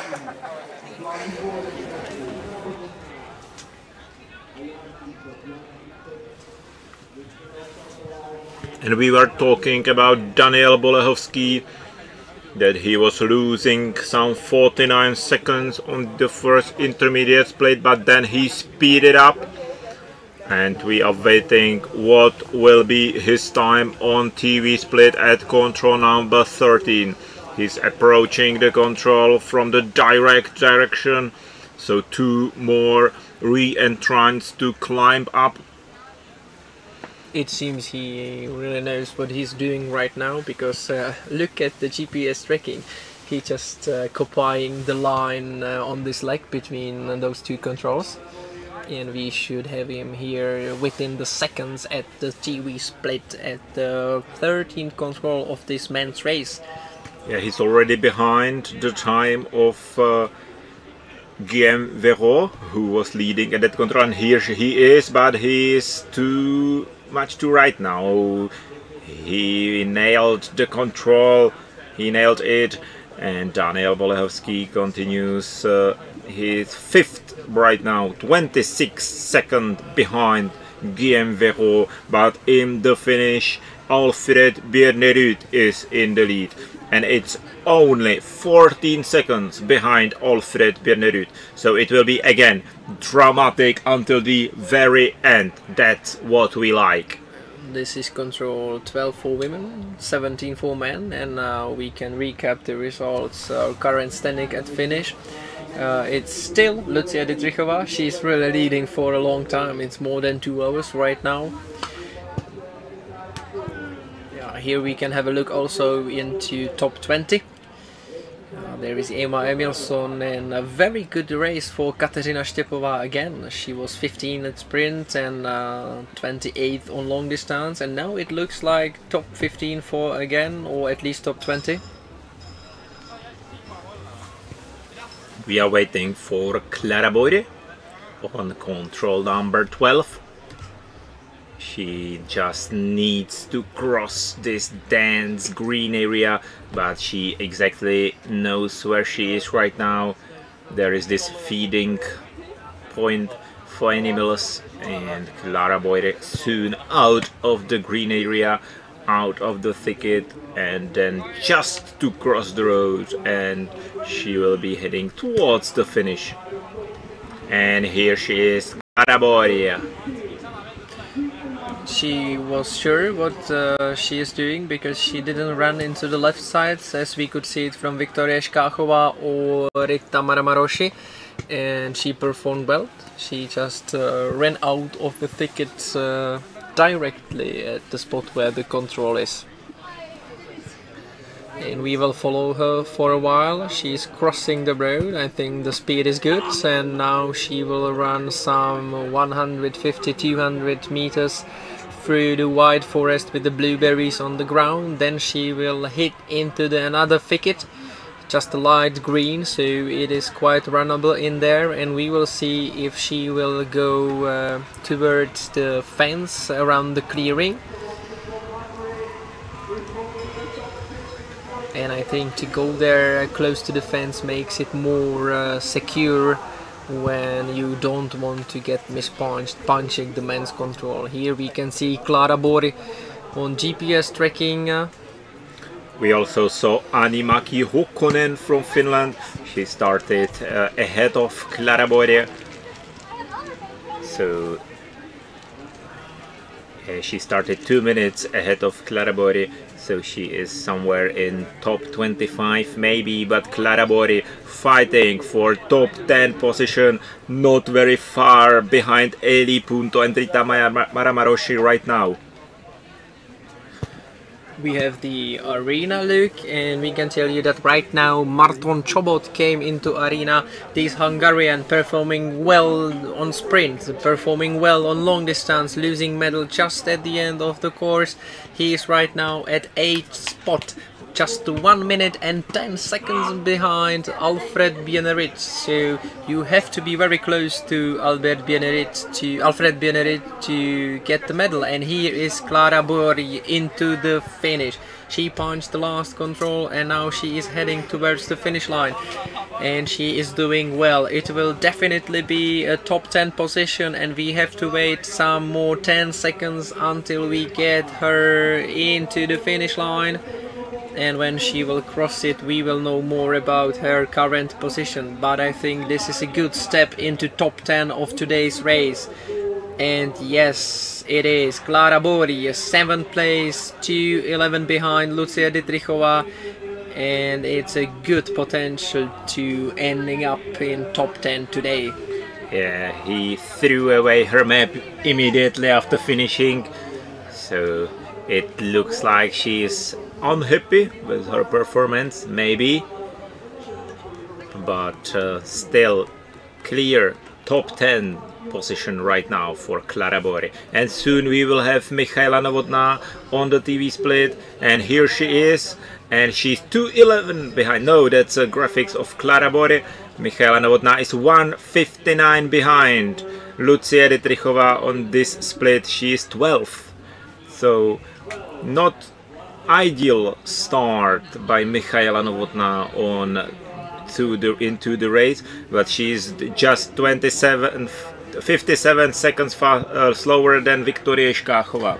And she is just 36 seconds behind. Here we have Marton Chobot for our interview. Marton, what was your biggest mistake today? I can't remember which control it was, but I thought it's an easier control, and you know, typical, I tried to push it too much, and I really felt the lack of oxygen, and my legs weren't where I wanted to be. wanted them to be, and it's just, yeah, I ran past the control and realized too late. So yeah. So far you are on the top 10 position. Do you think it will be enough for at least top 15? I don't think so. It's a really tight field. It's way tighter so far than last year. And yeah, we still have a bunch of really good guys, and of course it's JWOC, so everyone is quite good.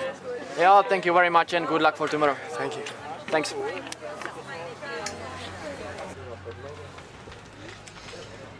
Now we are on the back already on the back of Daniel Bolechowski, and he's heading in the direction of the pre-last control. And we are curious what his time will be, if he is able to fight for the medals or at least for the podium. Yeah, he was 26 seconds behind, then 34 seconds behind, so he is not a threat for Alfred Björnerud in the finish, but he's definitely in a fight for the podium. We will see Daniel Bolechowski now heading towards the second last control. Here you can see the last loop by Daniel Bolechowski, and now just climb towards the arena. Second last control, and very soon we will see the Czech jersey on Daniel Bolechowski in the arena in Dobříč. And it is exciting again until the real end. Here we have Daniel Bolechowski running through the gate, no problems in this case like it was for Guillaume Verhoeff, punching the last control, and he is still fighting for top 6. Clear top 6 for him, no threats of 7th spot, but it is too late for the medals. You can hear maybe the crowd. It is getting crowded here in the arena, and in front of the home crowd Daniel is fighting for another top position. He was 3rd on long distance, but now he is 6th. He is 6th, 38 seconds behind Alfred Björnerud. 6th place right now for Daniel Bolechowski, bronze medalists from the long distance. He will not repeat such a great performance today, but still a really good result. He was knocking on the medals door last 2 JWOCs many times in top 10. The day before yesterday he finally won his first medal. Today he will not repeat it. He will not, but he proved that he is top 10 JWOC runner as always. He is, and he has been recently in last 2 years. And here we can see Alfred Björnerud, Florian Fritz and Mattia Latast keeping the medal spots right now. And we are waiting. Not many runners are on the start. Yes, we have still Zefa Fave, the silver medalist from the long distance. We have Jan Stříček, he will start at 14:18. We have Florian Nagel, who ran really good long distance. We have the Swede Linus Wernström, Mats Christian Mørup, Mathieu Bührer, Svante Selin. Still some action. But we are getting slowly towards the end of the women's race, because right now Daniel Bolechowski, current 6th position. Daniel, we saw you made maybe some mistake in the beginning or something, but then you got into a good flow. What happened in the beginning? So it was really hard in the beginning to focus because my knee was in pain before race. During long distance I hit it, I fell and I hit it, and it was very painful in the beginning. So I couldn't focus much, and it hasn't the right flow. But still, it's a good result, and I wish you good luck for tomorrow's race. Thank you for our interview. Thank you. we find out that Daniel Bolechowski was struggling today with injured knee. The injury came into his way during the long distance, so hopefully he will be strong enough, good enough for tomorrow's, but I think it's easier to motivate yourself for the relay, for the team competition. We are watching GPS tracking of Michaela Novotná, the silver medalist from long distance. She was a little bit behind today, and I am worrying if she will complete the triple, Czech triple again. I don't think so. She is 2:43, which is far away from the medals today. It is quite away from the top 6 also, but I think she has a chance to get into top 10 eventually. So now she will past the road, and I think then I can see some elephant paths over there from the control towards the road, and also here when you pass the road, if I see that right, there is some elephant path towards the pre-last control. Yeah, definitely. In the blueberries it's always like this, but I mean in the most technical parts where we have the Russian gullies and the deep re-entrance, there are usually no blueberries at all, so it's not so dramatic here, but still here you can see it's not very obvious, no. So I don't think it influences the race somehow.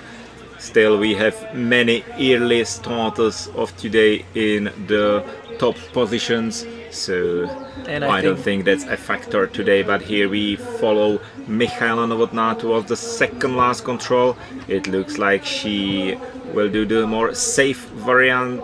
She will now follow the fence and the open area, and very soon we will have her in the arena, the sprint distance winner and the long distance silver medalist Michaela Novotná. You can see how dense the forest is close to the second last control. Yeah, actually it's a light green thicket, but still the running through this thicket, it's not so easy. But you can see that Michaela Novotná decided to turn left and follow the fence around the clearing, so she will just run alongside until she falls down into the small depression.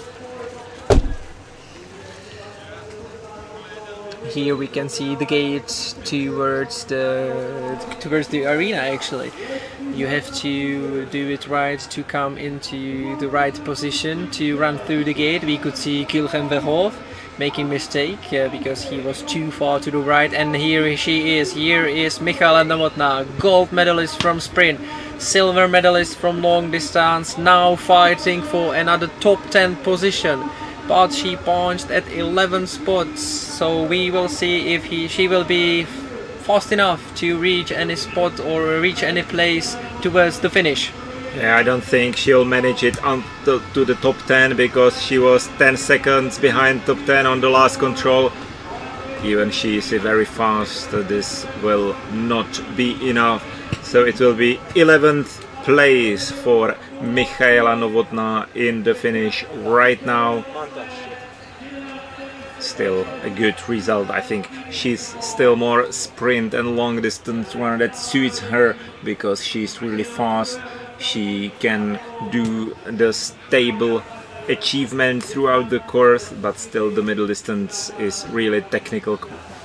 Yeah, but still, if you look at into the results, first, second, 11, that looks good for Czechia into tomorrow's relay. And here you can see this trio, Dietrichová, Novotná and Škáchová. They got all the medals from the long distance. Now Škáchová and Dietrichová are on the medal positions on today's medal.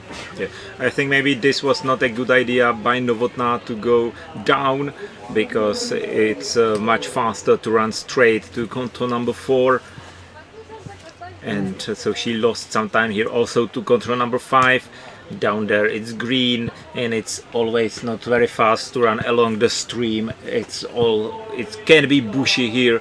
Here we can see how she speeded up on the more flat area. Here she have chosen the detour around, but for her I think it's not a mistake. She is really fast on the roads and in the places where she doesn't have to focus on the map very much.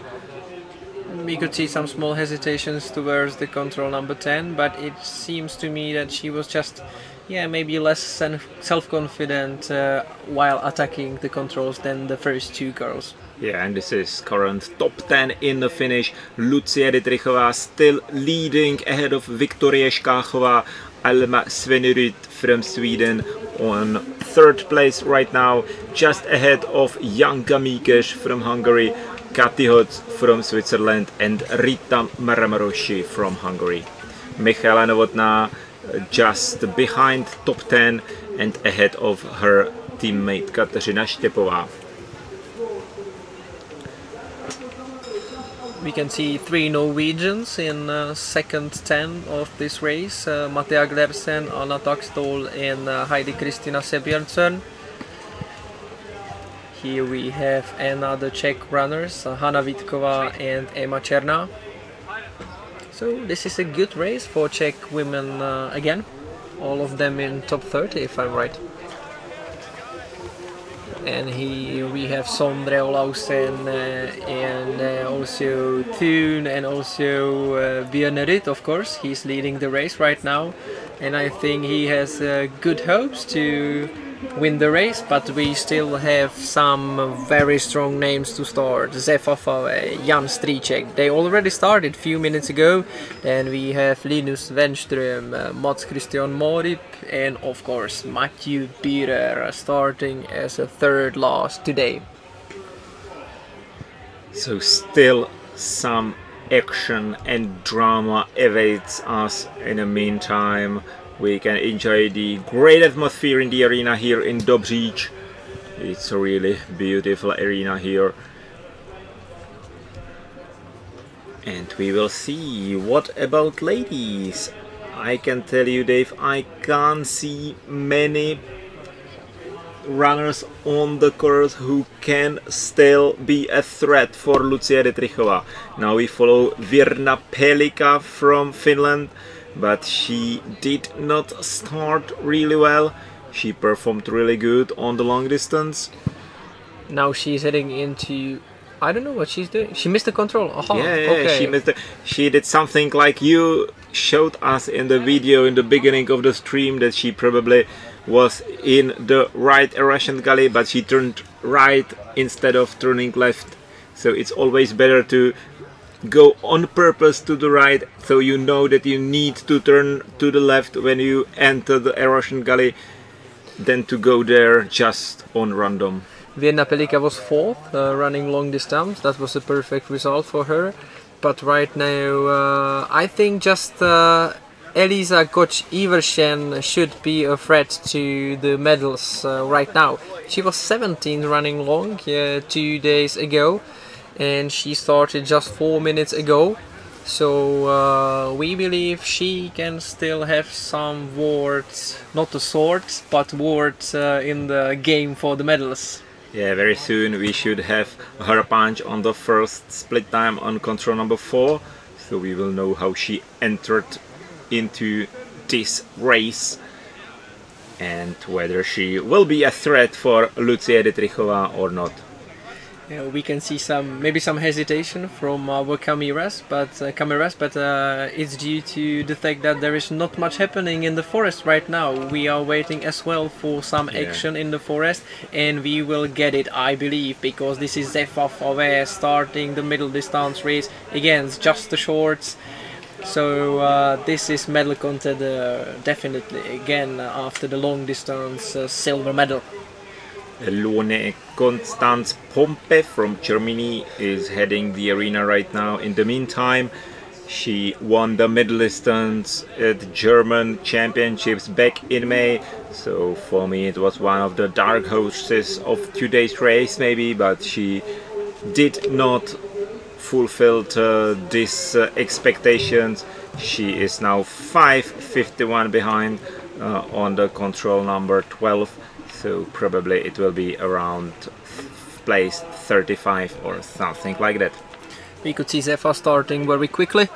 That was a fast run towards the starting point, and also from there. Right now here we have Rebeka Herna from Slovakia. you are from a nation which is our neighbor. Did you see any similarities with today's terrain, with the Slovakian terrains? Yes, we do have quite similar terrains, like very hilly terrains, so this was similar. And yes, we were here also on a training camp, so it wasn't really hard. Yeah. Did you have any special training camps in Slovakia which would be somehow relevant for this kind of terrain? Yes, we had a few, but not that much. But they were quite similar to this terrain. Are you already tired after 4 races? Do you feel still some power in your legs for tomorrow's race? Yes, I'm really tired. I didn't run the sprint because I'm not feeling really well the last 2 weeks, and I'm not running the relay, so... Oh, okay. Then I wish you good luck at the banquet. Thank you. Thanks. Yeah, we could hear, according to Jakub's words, that JWOC is not about running, but now we are here just because of running and orienteering. We have pre-last race of today's JWOC, and we can follow interview to Rebecca Herna through her course, I'm sorry, my apologies, and little hesitation towards the 5th control, but it looks quite smooth so far. But we could hear that she had some troubles with illness before, so she didn't run a sprint, and she will not run tomorrow. In the meantime, we had a punch from Elisa Koch-Iversen. She was 16 at first split. It looks like far away from the medals, but it's not actually. It's just 41 seconds behind Lucia Dietrichova.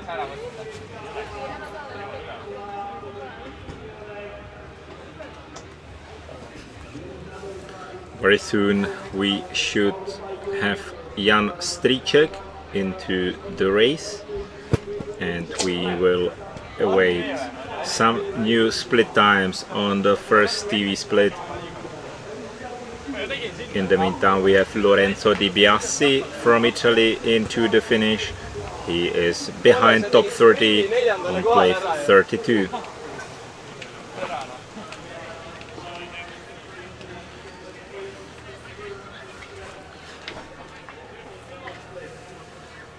And here he is, Jan Stříček from Czechia. He was number 5 on the long distance 2 days ago, and now he is ready for the middle distance. He was happy with his long distance performance, maybe a little bit disappointed that it was not a medal, but simply there were 4 runners faster than him, and definitely now he is focusing for the middle distance. And he is on his way. Jan Stříček, definitely a medal contender today. We will see if he will fulfill maybe his dreams. He started very fast into the race, faster than Daniel Bolachovský, who is now number 6 in the finish. And here we can go into the men's race, and we can see how Filip Jančík entered the race really good, but then we know that he made a mistake. And you can see on some runners which are maybe not from the top positions how technically demanding and how difficult was for them to find the controls in the very beginning of the course. So maybe it might look quite easy from the map, but believe me, this was not. And if you don't have the correct flow and you are not focusing on the map for 100%, you can very easily make a mistake, as we can see on the GPS tracking. Yeah, these are the aspects you described that you need to have or need to fulfill to run through the course without major mistakes, but then you need to have some technique and some skills trained from years and years of training to fulfill those aspects in a high speed, so you can be a contender for the medals or top 10. Yeah. And in the meantime, while we are watching of some mistakes of the runners who are behind the top positions today, we can tell you that Zefa Favier had a really good start into the race. On the first intermediate split time he's 5th, but he's faster than Alfred Piernerud here, so he started really well.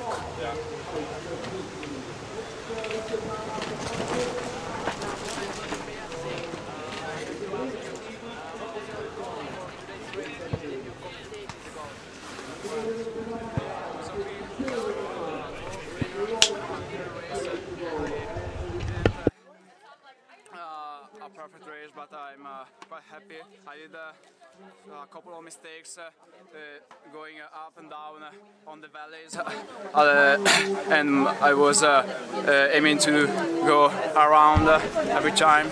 I didn't every time, so I could go a bit more clean.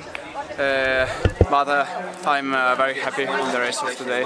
Are you looking forward also for tomorrow's race, or are you so tired that you are not looking anymore? Of course, I aim to do a good race also tomorrow. I think we have a strong team for tomorrow. I also had a little injury in the long distance, but I recovered well. I recovered in yesterday, so I think I'm ready also for tomorrow. Grazie, and see you tomorrow. Thank you very much. We could hear that Lorenzo De Biasi is another runner who gets some maybe minor injury from the long distance race. You can see how windy it is here in Czechia, in Dobříč. Middle distance JWOC 2024, 4th race of this championship, the pre-last race of today's race. And we can look at standings at finish. It is still Alfred Björnerit who is leading 11 seconds ahead of Florian Fritzen, just youth one, man 18 still, and 3rd spot for Mattia Latas, 25 seconds behind. Then there is Guilhem Verhoef, Loic Berger and Daniel Bolechowski. This is top 6 who would go for the diploma on to the prize giving ceremony, but we have to wait for another runners to come. We can also see a good result from Simon Tobler, Austrian. He was 15th last year, now he is 11th, so he is heading into similar position as in 2023. And in meantime we have a good news for the Czech fans and Czech spectators, because Jan Stříček punched the first split and he is doing well. He is 11 seconds behind Florian Fritzen, but he is 17 seconds ahead of currently leading Alfred Björnerit.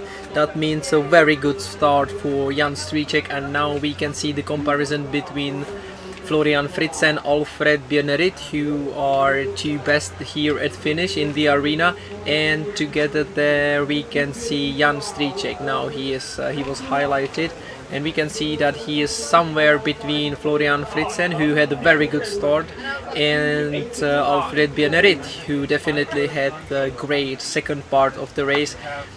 And I think it was mainly because he avoided doing any mistakes. And in the meantime I'm looking into the preliminary results of the women's class, and there is of course Elisa Goj-Iversen, but she is already some 2:06 behind, so probably no threat for Lucie Dietrichová anymore. Virna Pelika made a mistake in the beginning, we saw this mistake, and otherwise I think we can slowly wrap up the women's race, and it looks really good for Lucie Dietrichová.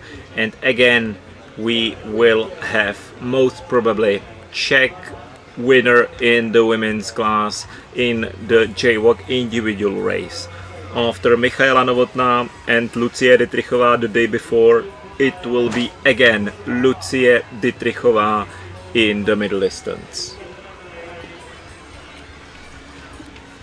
So now let's focus on men's class, where we still await some drama, some action. We have Zefa Favie, we have Jan Stříček.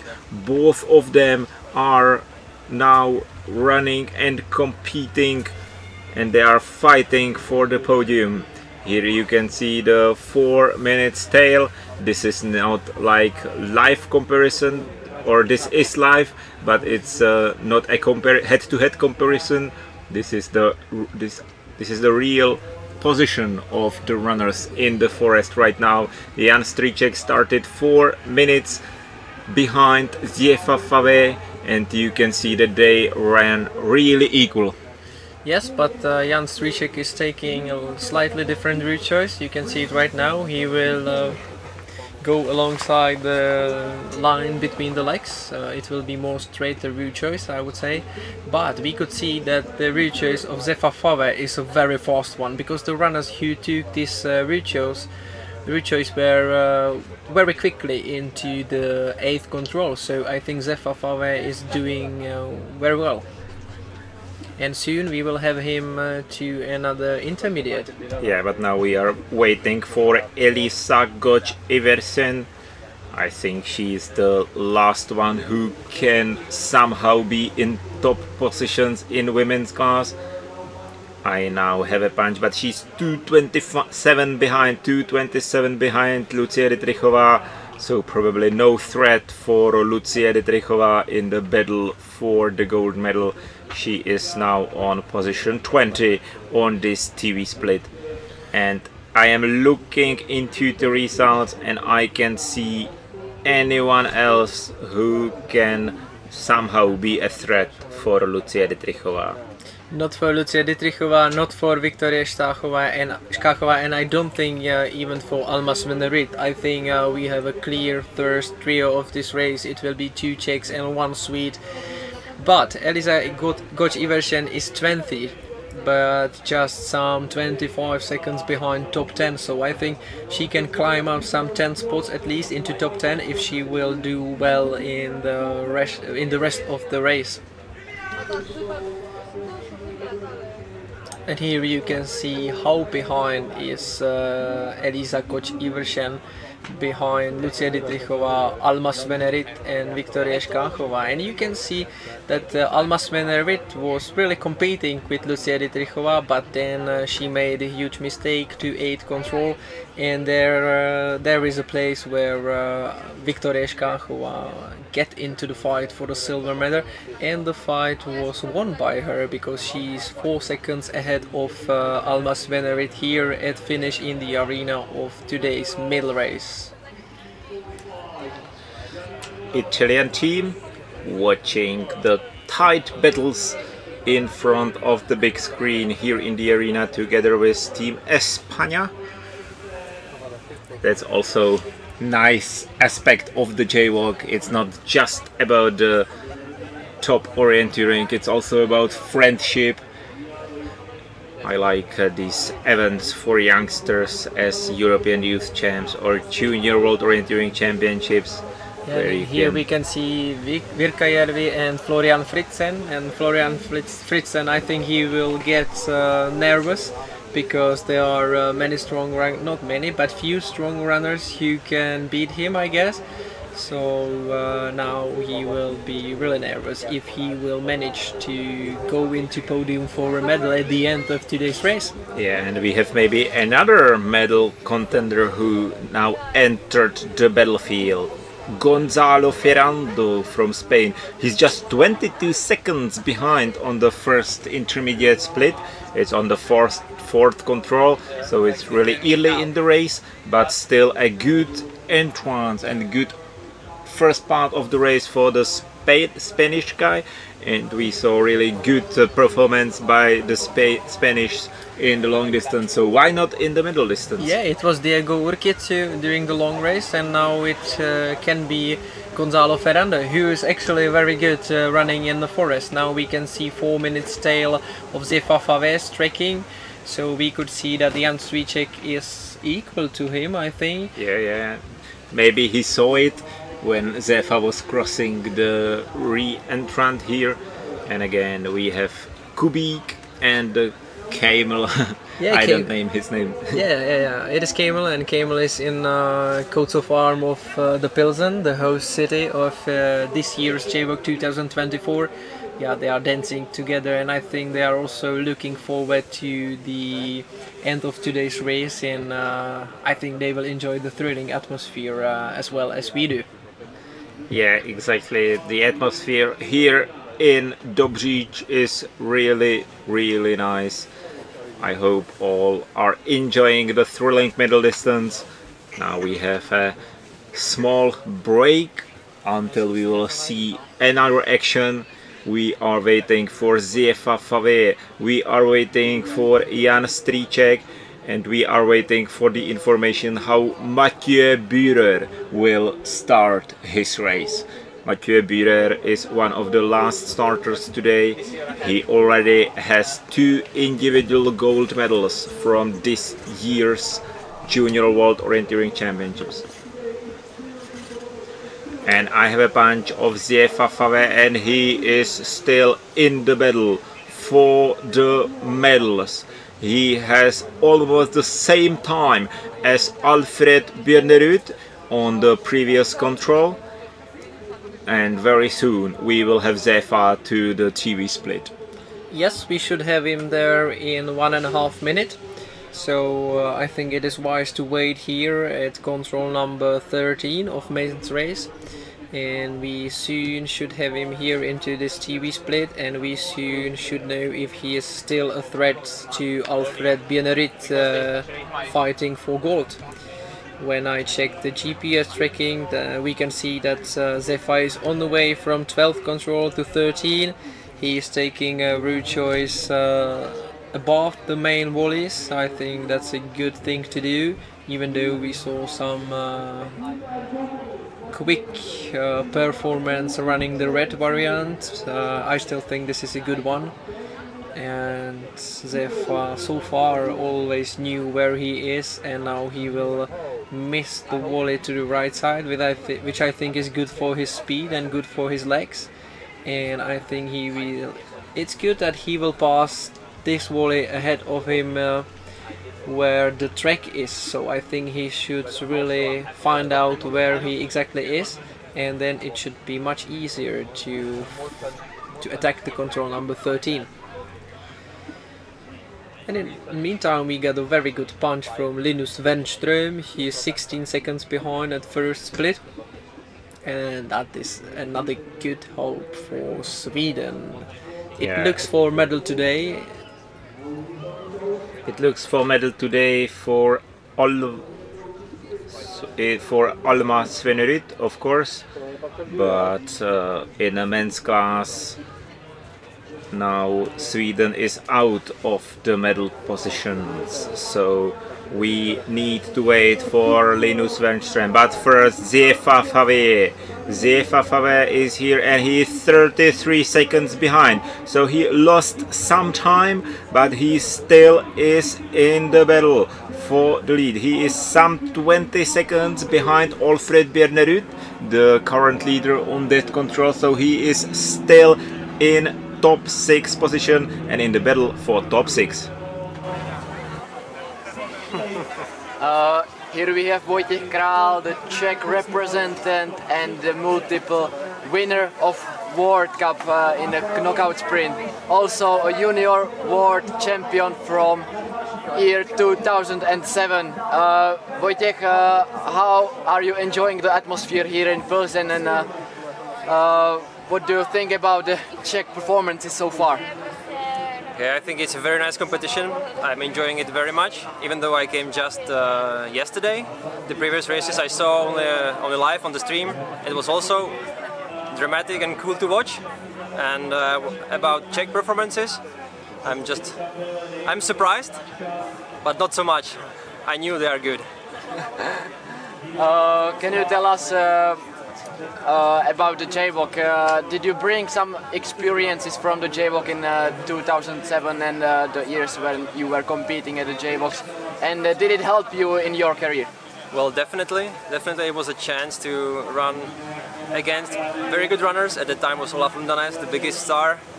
So I could gain some experience, which I couldn't get in Czech races. So it was like the first big step into international orienteering. So I think it's very useful. Thank you for your interview. Yeah, you're welcome.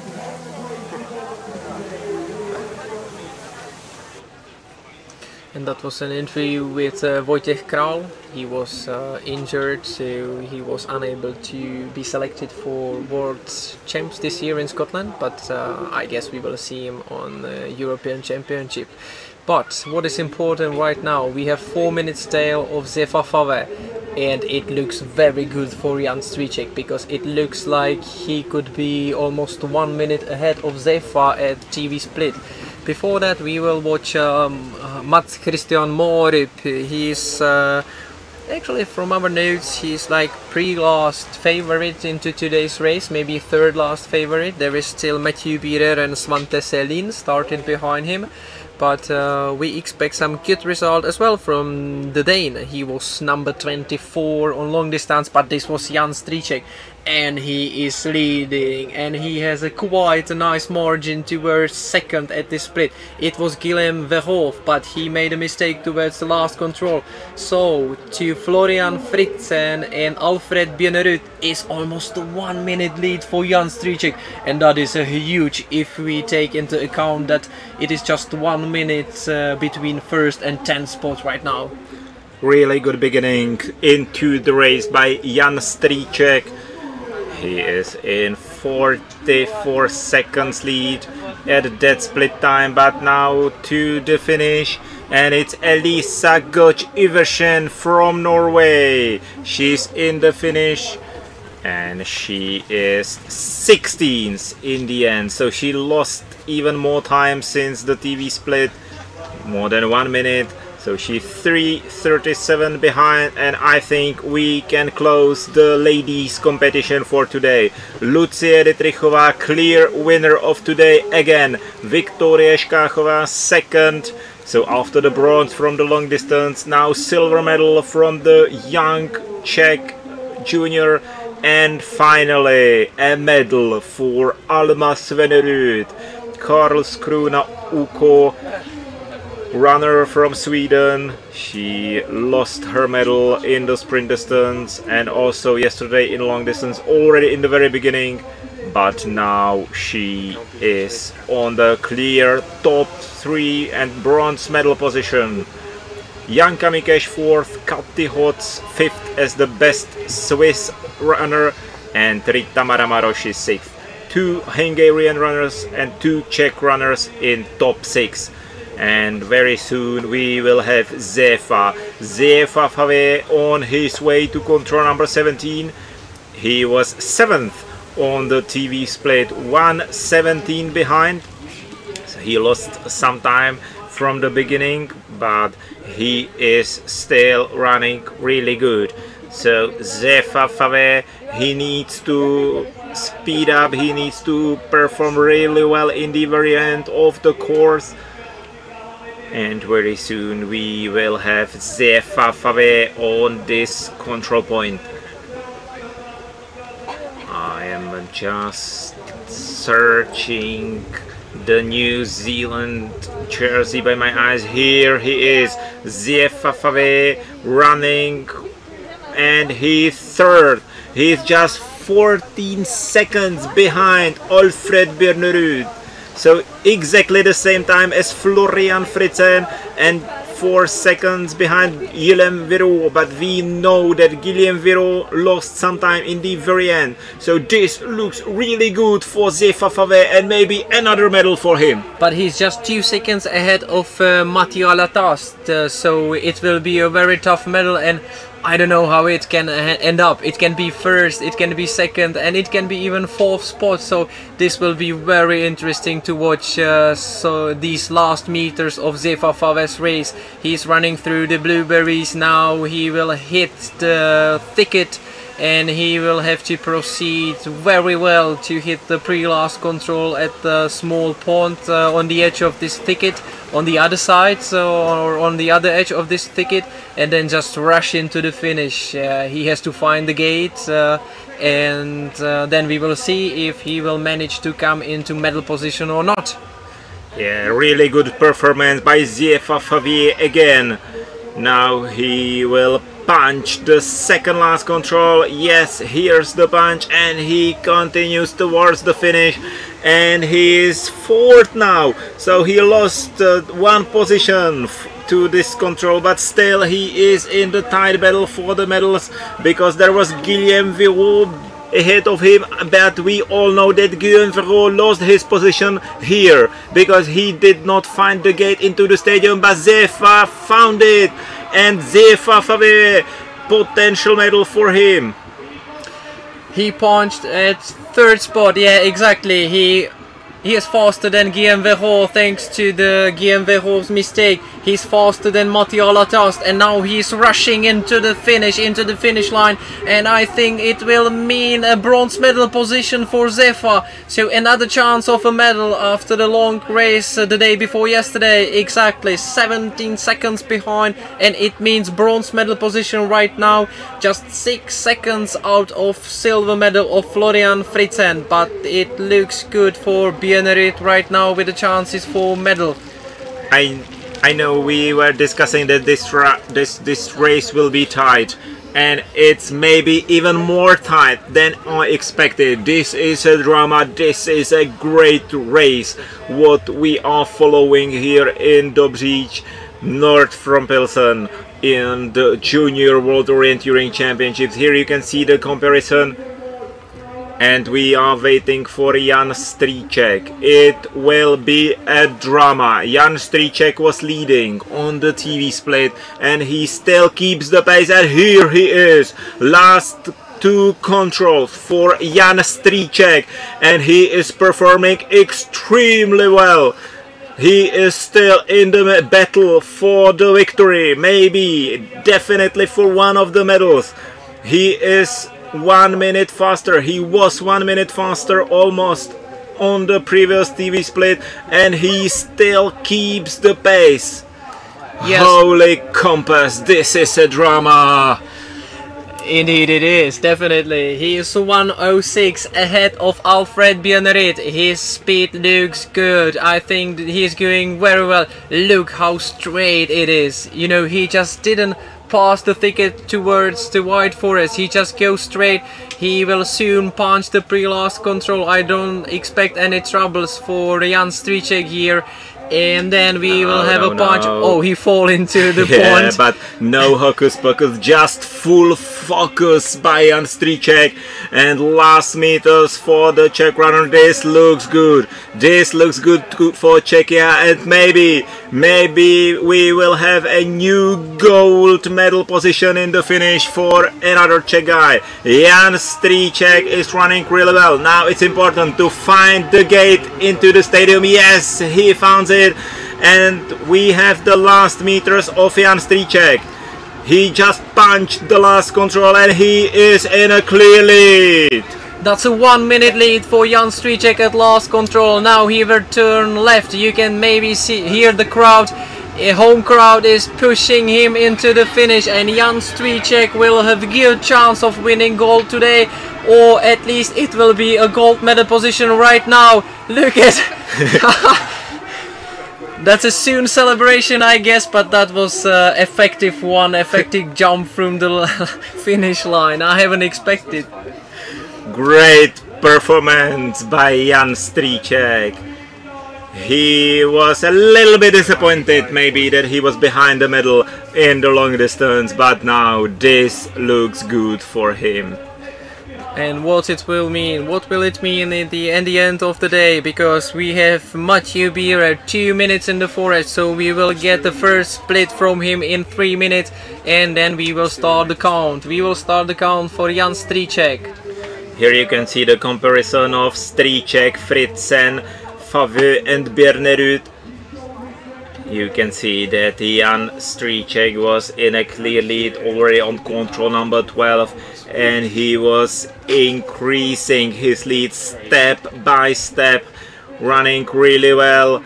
Look at the direction, what he was able to keep to control 13. Doesn't matter if it's up or down, he just pushed hard, he just kept straight, and he ran extremely well.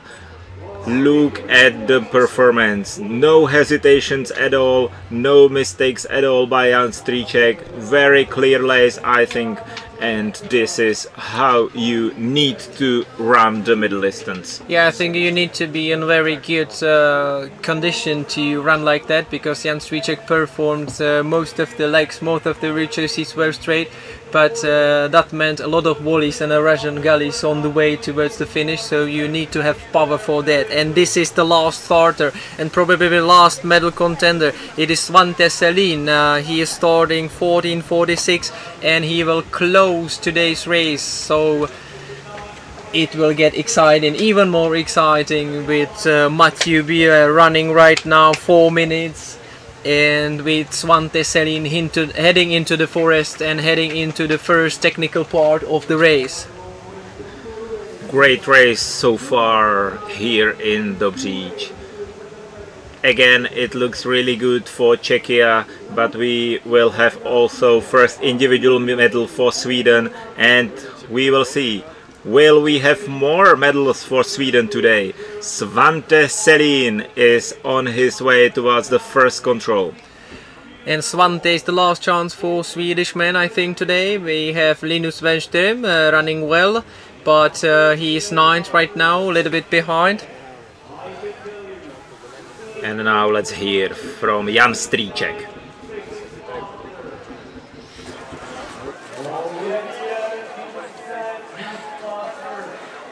Jan Stříček at the finish, current leader right now. You are leading by more than 1 minute. You were flying already from the start.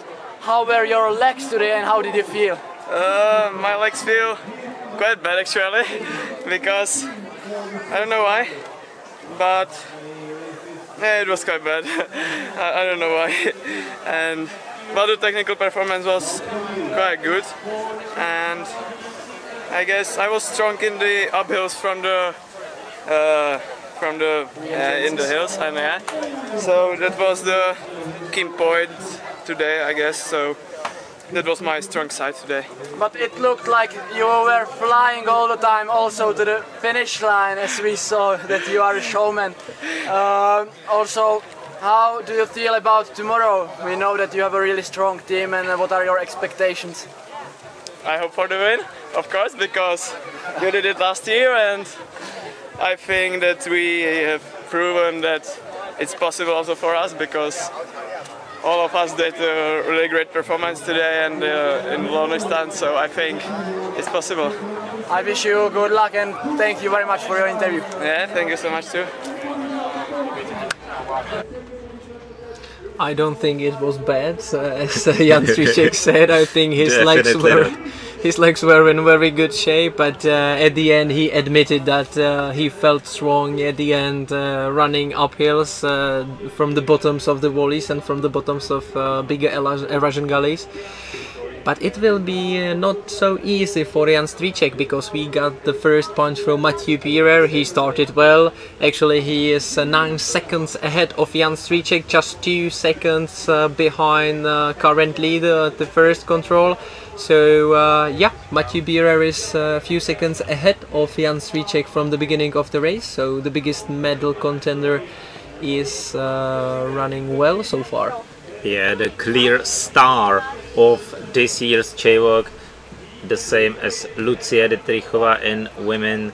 We have 2 gold medals in men's class already for Mathieu Bierer, and he is flying for his 3rd gold medal, but he is still in the beginning of the course, so we will see. He needs a good technical performance. We saw some mistakes in the sprint, we saw some mistake by Mathieu in the long distance, so we will see how he will nail the middle distance.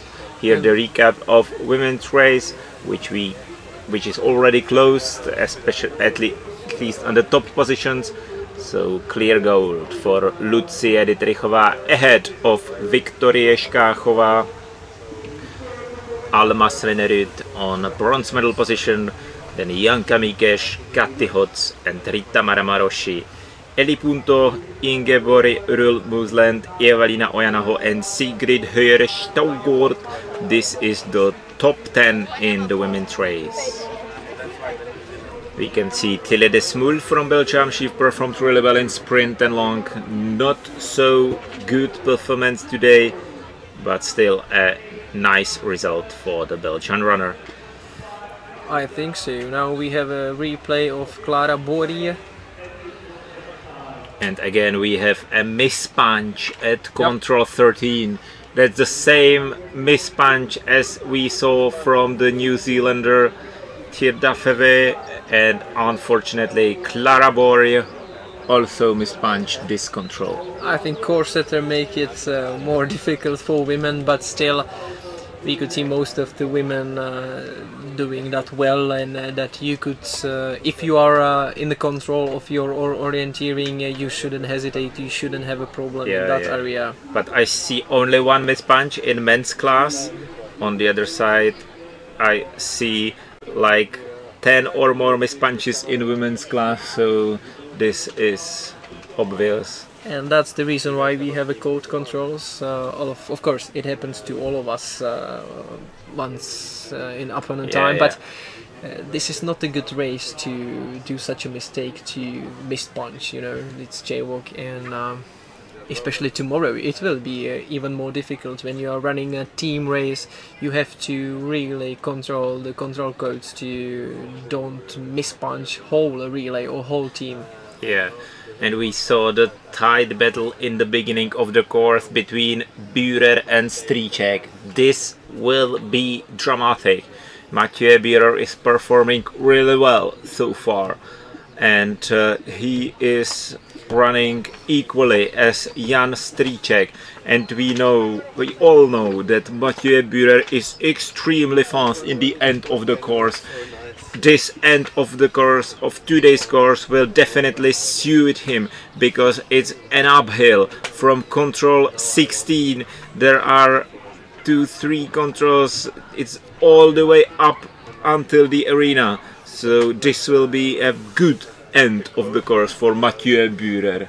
Yes, but I think until then he has to perform well. I don't think he can do such a mistakes as he made during long distance, for example, because there is no time for that, you know. It's 25 minutes of running, so any 1 minute mistake is too much, I think, and I don't think he has the legs to beat Jan Stříček when making a 1 minute mistake. And here he is. We can see live Mathieu Bührer. He is on the green variant, but he started on the blue one, and then he switched to the green one, and he is now following the distinct vegetation boundary.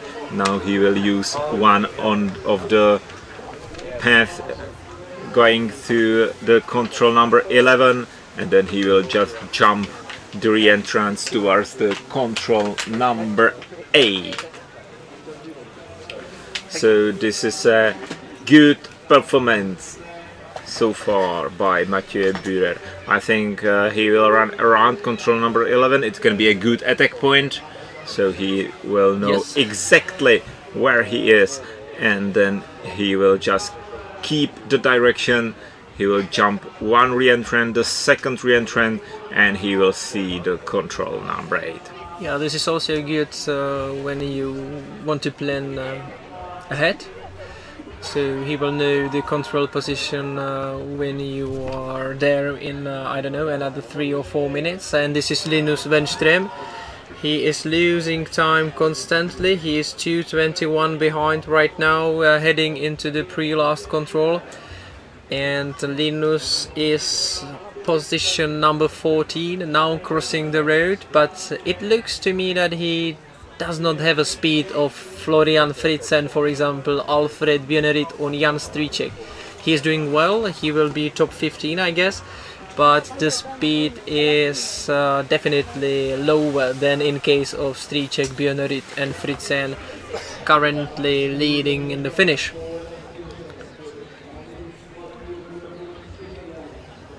We could see that Matthew Bierer found control number 8 and now is in direction towards, number 7, and now into 8th and 9th, yes.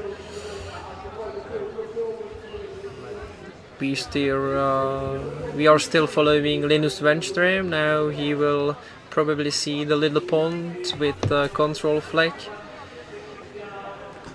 And then he will just head in direction of football pitch, where is the arena of today's middle race at JWOC 2024 here in Pilsen in Czechia.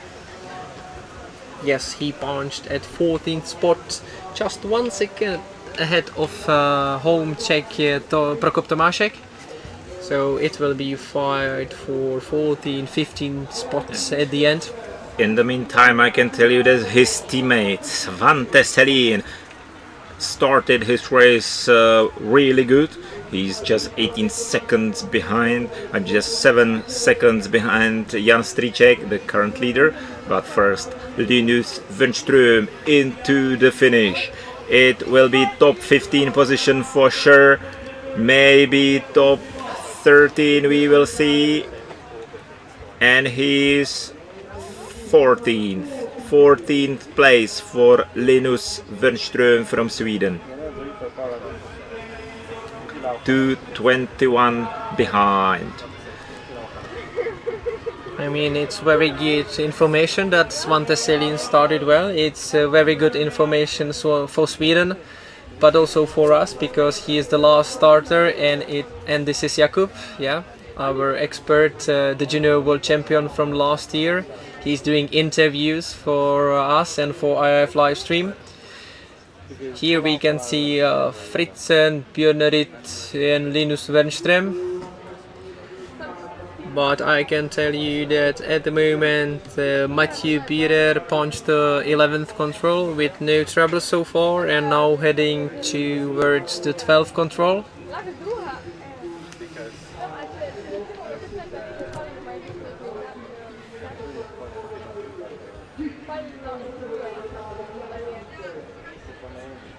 And now we got the punch. We got the punch from Matthew Bierer, and I can tell you he is just 4 seconds behind Jan Strycek. Yes, that will be thrilling, and we are looking forward to the finish of this race. Matthew Bierer is some 10 minutes in front or before he will come into the arena, and it will be tight. Now, standing at finish, it's still Jan Strycek leading, and then it's Alfred Björnerit. Florian Fritzen is 3rd. Then Zefa Fave, Mattia Latast and Guilhem Verhoef. That's the first 6. That's the podium position for today.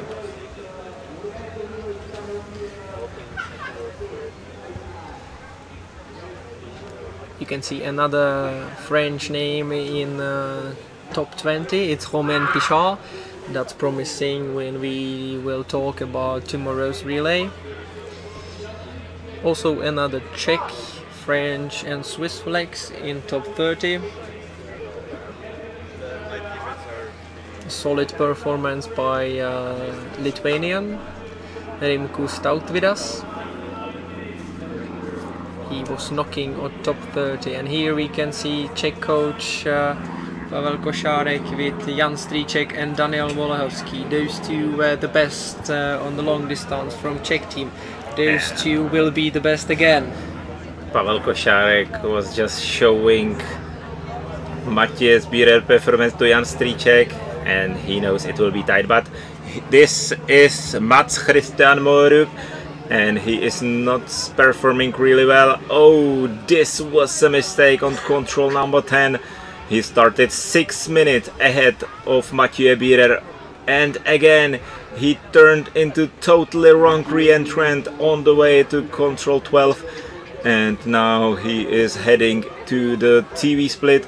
Very soon we will have Mats Christian Morup on the TV split, but he is well behind, and maybe Mathieu Birer will be very close behind him, because we are already waiting here for Mathieu Birer, but ahead of Mathieu there should be Mats Christian Morup. I mean, this is good for Birer when he is able to spot Morup in front of him in the forest. Of course, he knows he has to do his own race, but physically I think it is kind of motivating when you see someone, so you can try to reach him, to catch him, and then do your own race again. So we will see probably Morup ahead of, or maybe not. They are together already. This is Mathieu Birer, and then in the red jersey in the end of this group is Mats Christian Morup, and Mathieu Birer is second, 5 seconds behind Jan Stříček. It will be a tight battle until the very end. Henriet Radzikovský is watching the performance of Mathieu Birer. This will be tight. We all know that Mathieu is extremely strong uphill runner. The end of the course will suit him, that's for sure. Jan Stříček was saying in the interview that his legs were quite empty in the end. Of course, it was his feeling. We all saw that it was not so bad, because he is in the lead, currently in the finish. No, it wasn't at all. I think he had the speed of Björn of Fritz Sand, so that's okay.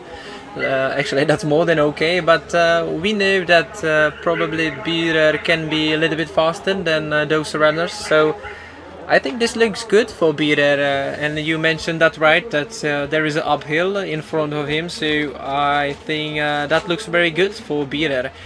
We talk about route choices and about the leg 213 control, that's the decisive one, but I can tell you that we had no decision, not decisive leg between Stříček and Birer, because they both ran those 3 minutes, and Stříček was just 1 second faster than Birer. So no decision between these two runners on the leg 12 to 13. Yeah, you can see maybe small hesitations of Birer on control number 12. It was the point where Jan Stříček managed to be ahead of Birer, but the difference is just 5 seconds. So what we did, so what we know right now, my apologies, I'm getting tired and excited at the same time. We know that Jan Stříček and Alfred Björnerit will take the medal today. We are quite certain about that, but we do not know if Mathieu Birer will beat them and will reach the 3rd gold medal of this JWOC. We don't know if he will be able to beat all of them. And we also have Svante Selin from Sweden performing also well. He was 6th on control number 12, 52 seconds behind Stříček. Yes, this is probably not enough for Stříček and probably not enough for Birer so far, but he is in the battle for the bronze medal. Sweden already has 1 bronze medal from today's race, thanks to Alma Svennurit. So maybe Svante Selin can win another bronze medal for Sweden today. He is definitely in the battle for the bronze medal, and he definitely has a capacity to gain a medal from this competition. You are right, so I should apologize once again, because it is not a clear medal for Alfred Björnerit. It is a clear medal for Jan Stříček. That's certain, but yes, Svante Selin is running well and he's fighting for the medal, so it will be tough fight probably between those two Scandinavians, between Norwegian Alfred Björnerit and Swede Svante Selin. Yes, indeed. This will be dramatic. We are waiting for Mathieu Bührer on control 17. Now we have Gaio Paride into the finish from Italy.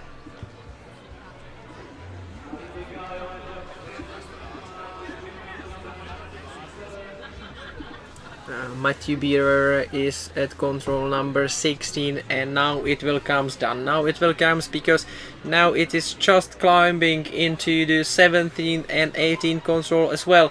So will Bührer show his fast leg and that he is a great uphill runner? Yeah, this is really tight. Stříček is still a little bit in the lead, but now it's just uphill. And the controls on the men's class are not so tricky in the end of the course as we saw in the women's course. So this will be really tight. But first, Svante Selin, and we will have an intermediate split time on TV control by Svante. And he is fifth. He's fifth.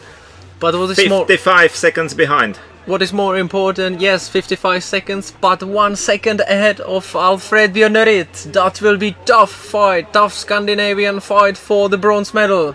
Yeah, it will be Norway or Sweden winning bronze medal, and it will be Czechia or Switzerland winning the gold.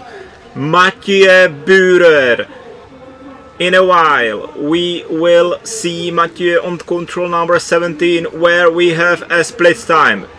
He will come from the right side because he was too far to the left, but that's okay, you know, if you hit the edge of the green area, then just turn right. He was 5 seconds behind Jan Stříček, and he needs to speed up. Time is ticking for Mathieu Bührer. We are waiting for the red jersey. Here he is, Mathieu Bührer, and he's second. He's second, and he's 41 seconds behind Jan Stříček. He lost some 35 seconds somewhere in this last technical loop, and this will be tough. We all know Mathieu Bührer is extremely strong in the uphills. He's extremely strong in the end of the race, but he lost 35 seconds, and this will be hard even for capacity of Mathieu Bührer. Exactly, I don't think so. You can run 41 seconds from this point of the course into the finish. So I know that Mathieu is extremely fast, but he's just 14 seconds ahead of 20 seconds ahead of Alfred Björnerit, so it looks good for him when we talk about silver. But is silver something he will be satisfied with? I guess so, but you always want to win gold if you have a legs and shape of Mathieu Bührer. Ooh, you are killing me. This is extremely interesting race, I can tell you. Oh, maybe he was... he made some mistake. He was looking for the control too early. I think he was out of the green area, and he maybe thought there is some depression. Where is the control already?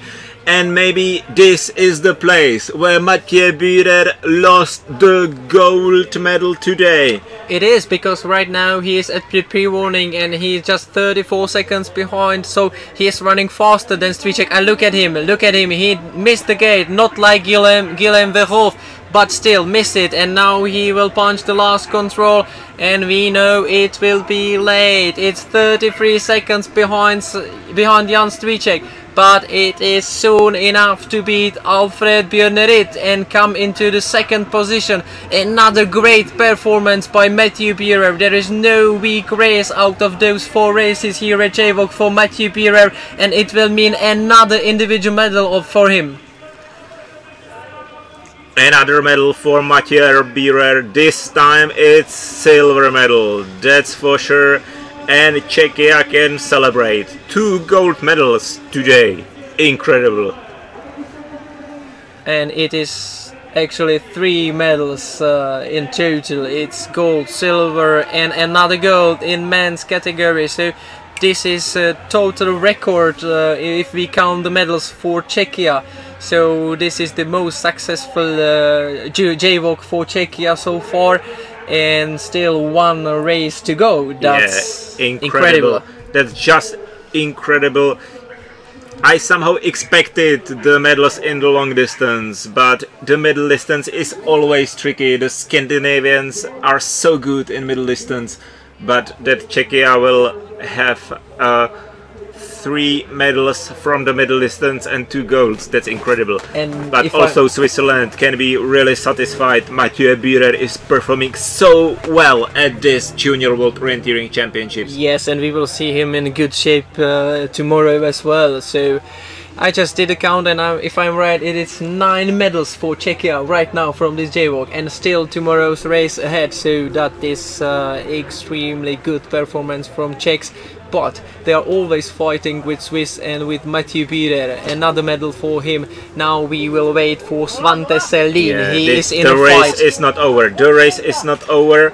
Mathieu Bührer probably is out of the reach of Svante Selin, but definitely Svante Selin can battle for the medal. And here he goes. Nice performance to control number 14, almost straight.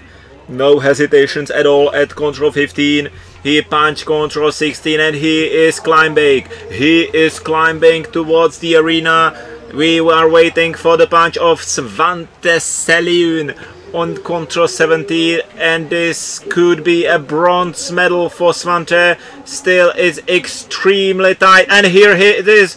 And he's fourth. He's fourth, but just 1 second behind Alfred Björnerud. Then this is the best ending of the race we could even imagine. You know, there is 1 second between the medal contenders. It will be fight until the absolute end of today's race. Yeah, we were discussing that there is no red group on JWOC. The race somehow can be decided very early, but it's not today's case. Maybe in women, but not in a men's class. Svante Selin is fighting for the bronze medal right now.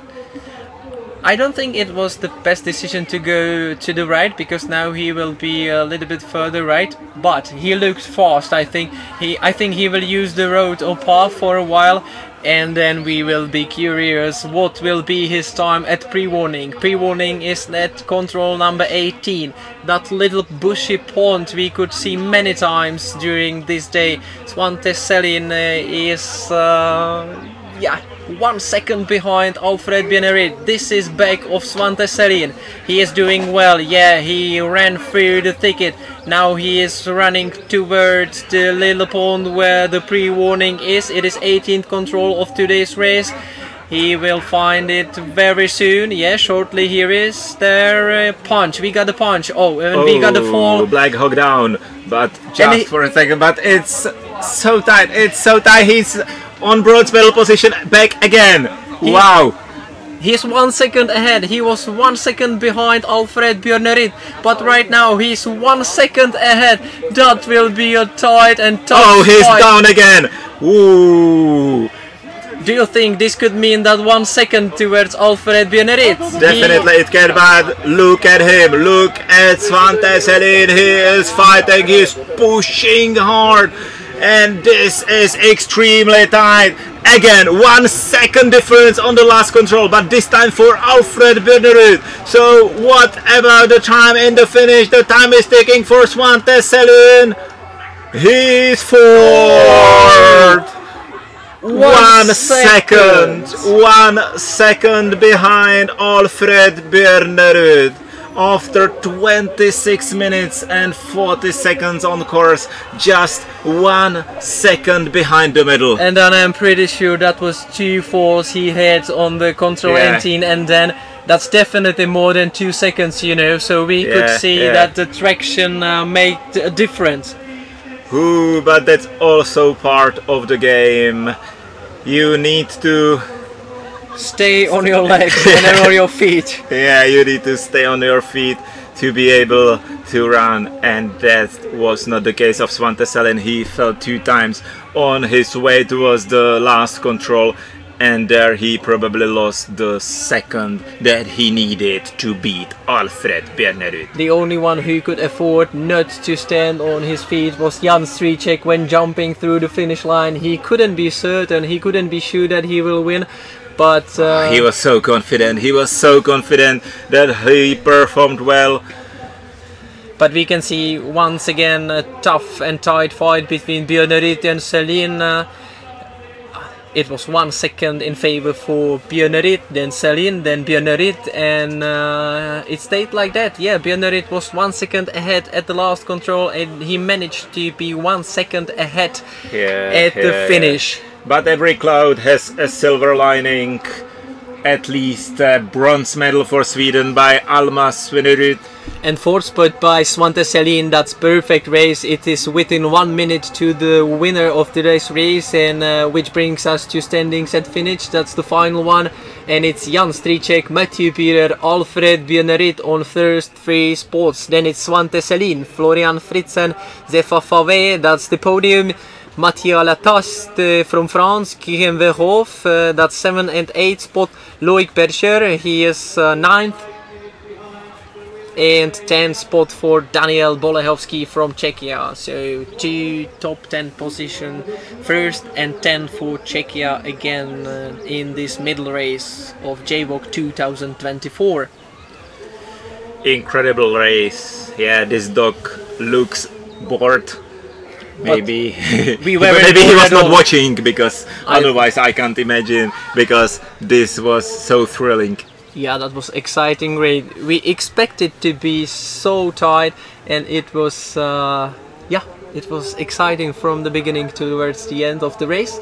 Thanks to Svante Selin and Mathieu Pirer starting late and doing such a good races.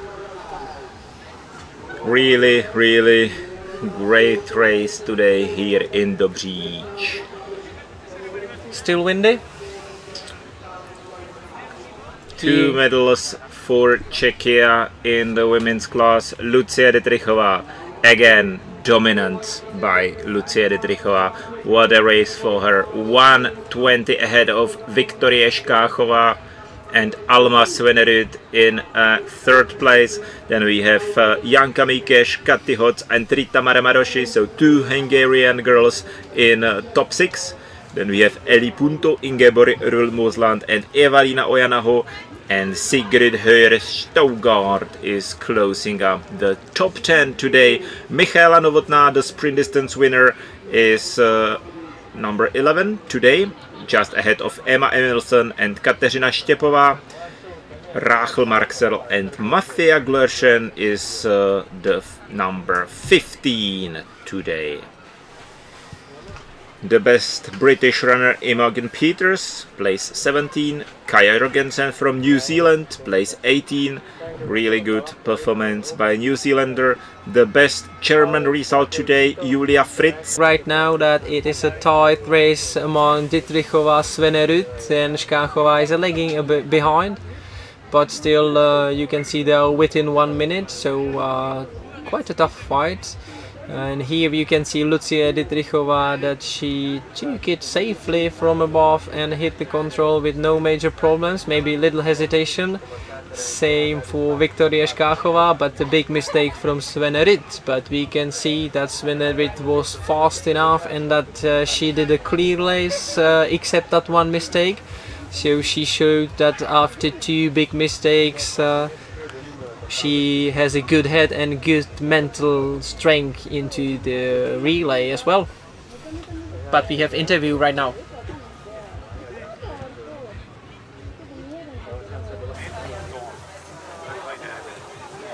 Lucia Dietrichova, the middle distance at JWOC 2024, winner of middle distance.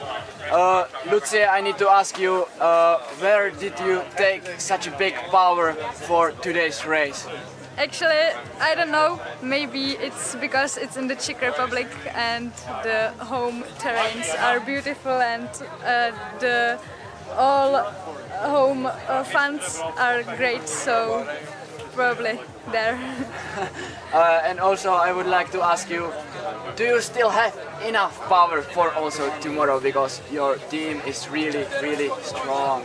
I hope so, and we will see tomorrow, but I think our team is really strong, but in relay everything can happen in relay, so we will see.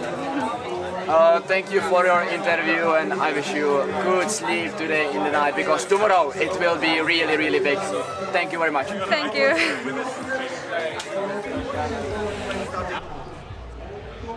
Is there anyone who can beat Lucia Dietrichova tomorrow? I mean, I wouldn't like to stand against Lucia tomorrow.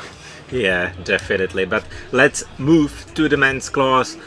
And again, a gold medal for Czechia today. Jan Strýček, really good performance by the Czech. He won 32 seconds ahead of Mathieu Bührer, and there was a thrilling fight for the bronze. But Alfred Bernerud was faster 1 second than Svante Selin, Florian Fritzen 5th, and Ziefa Favre from New Zealand 6th.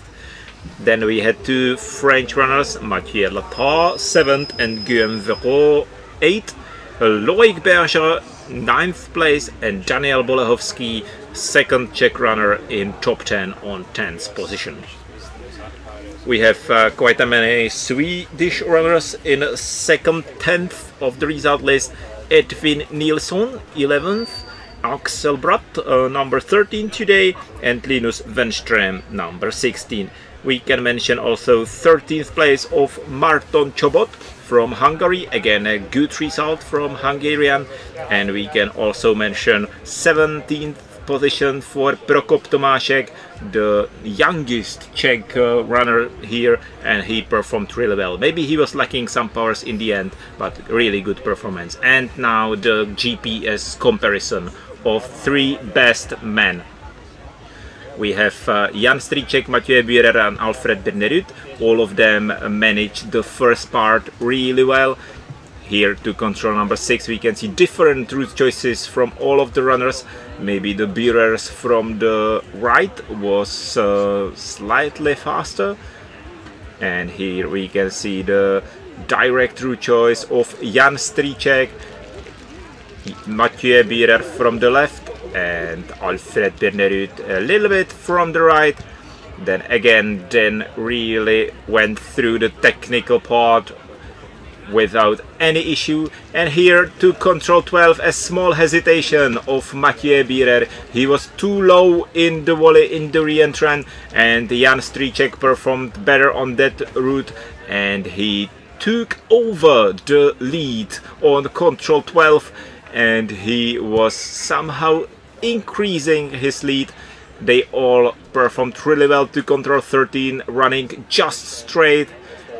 Jan Strýček here in the lead, but Mathieu Bührer was extremely fast. The difference here was just 5 seconds, but maybe on control 17 there was the crucial difference, because Mathieu Bührer ended up sooner and he tried to find the control 17 somewhere here, but unfortunately it was further, so Mathieu Bührer lost the possibility to fight for the gold at control 17. But what a thrilling place. Now let's hear from Jan. Jan Strýček, the middle distance world champion. Jan, you were flying through the whole course today.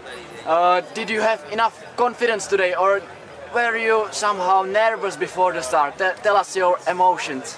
Yeah, I guess I have a lot of confidence today, because I do have quite bad feeling from the long distance race, and it was still like a podium, so I get so much confidence in this from this race, so I went to this race like it's possible, and I will try it. Was it more like all in already from the start, and or you had it totally under control? Maybe from the start it wasn't under control, as always in my performance. So I missed a bit direction to the first control, but just a little bit, so there wasn't any bigger mistake. But yeah, and since then I tried to follow them up more, like yeah, much more, and it helped me to get like without any bigger mistakes, and that was it. Ladies and gentlemen, Jan Stříček, the new world champion!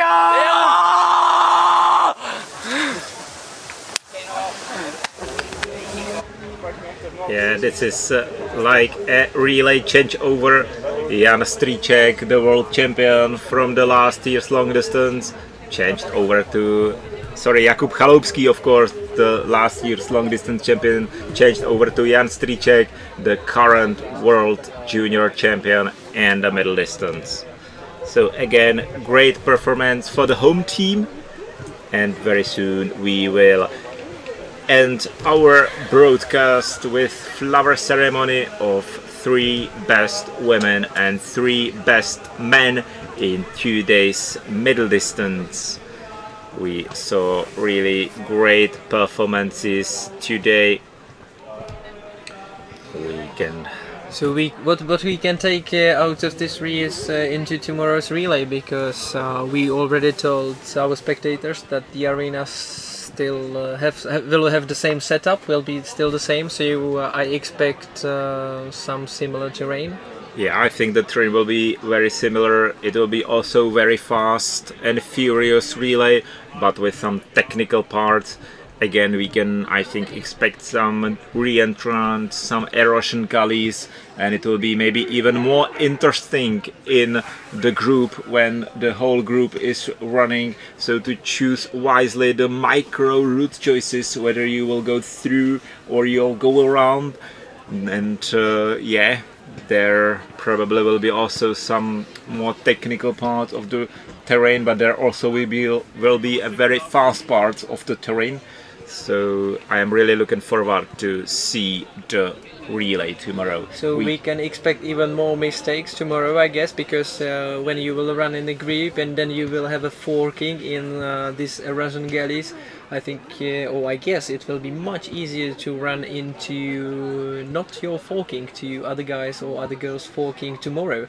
Yeah, definitely. And as you know, we saw great performances by many teams, so it's really hard to say who will win, but of course I think it's obvious which nations are performing the best here this year.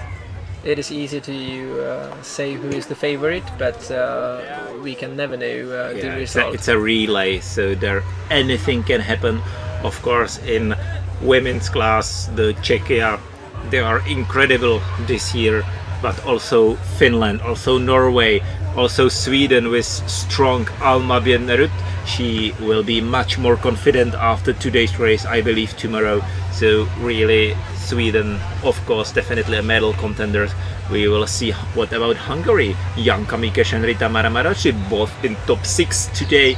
So really, we can just invite you to follow the relay tomorrow. We are starting already at 8:50 in the morning, so it will be an early start, and we will follow the men's relay and then the women's relay. But now pay attention for a flower ceremony of 2 days middle distance. The first jumper, or first one who will jump onto the podium, will be Alma Svennerit after having a good start, after making a huge mistake, I would say, into the 8th control. She managed to come back into the race, and she is right now 3rd, and she will count for the flowers and then for the bronze medal. Yeah, I'm really glad that Alma Svennerit won a medal, because she had kind of a bad luck at JWOC. Last year she mispunched a relay from the 1st place. This JWOC she started with a huge mistake on the sprint distance in the very end. Long distance she started with a big mistake. So finally today, even though she made a big mistake and then she was not able to fight with Lucia Dietrichová for the victory, she managed to get back and win the bronze medal. So really good performance by Alma Svennerit. And now you can maybe hear the home crowds. Yeah, a lot of spectators are cheering on Viktoria Skakova, first time at JWOC. And the 2nd medal already. She was 3rd on long and now she is 2nd. What a great performance from Viktoria today again. Yeah. We can see that Alma Svennerit got the flowers from Wojciech Kral. and same case for in case of Viktoria Škáchová, and now the winner, now the best Junior World Orienteer in women's class, Lucia Dietrichová. Yeah, the former Junior World Champion Vojtěch Král handed over the flowers to current Junior World Champion Lucia Dietrichová.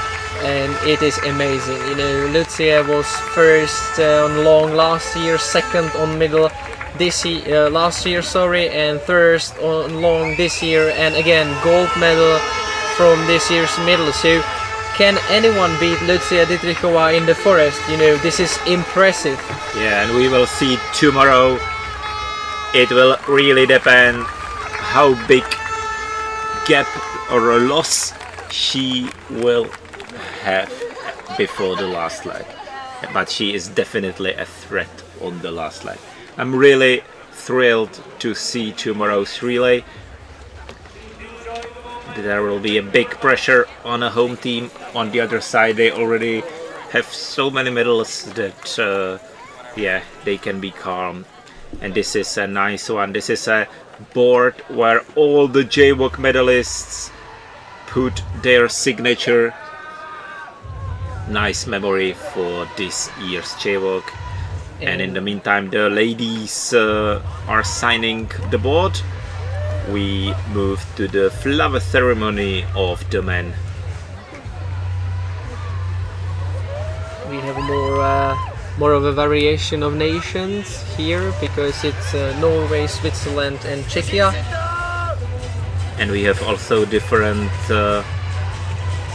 person who will hand over the flowers, and this time is Denisa Kosova.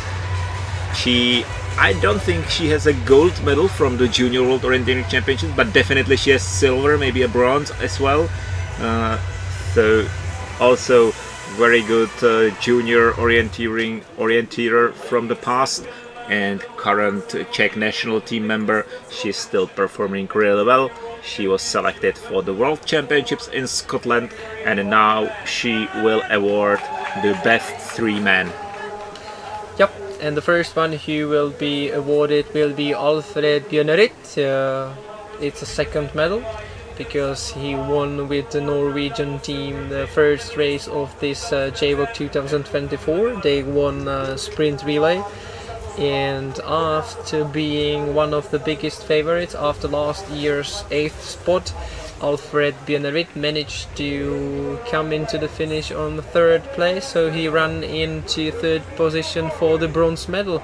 So I think yep, he fulfilled the expectations.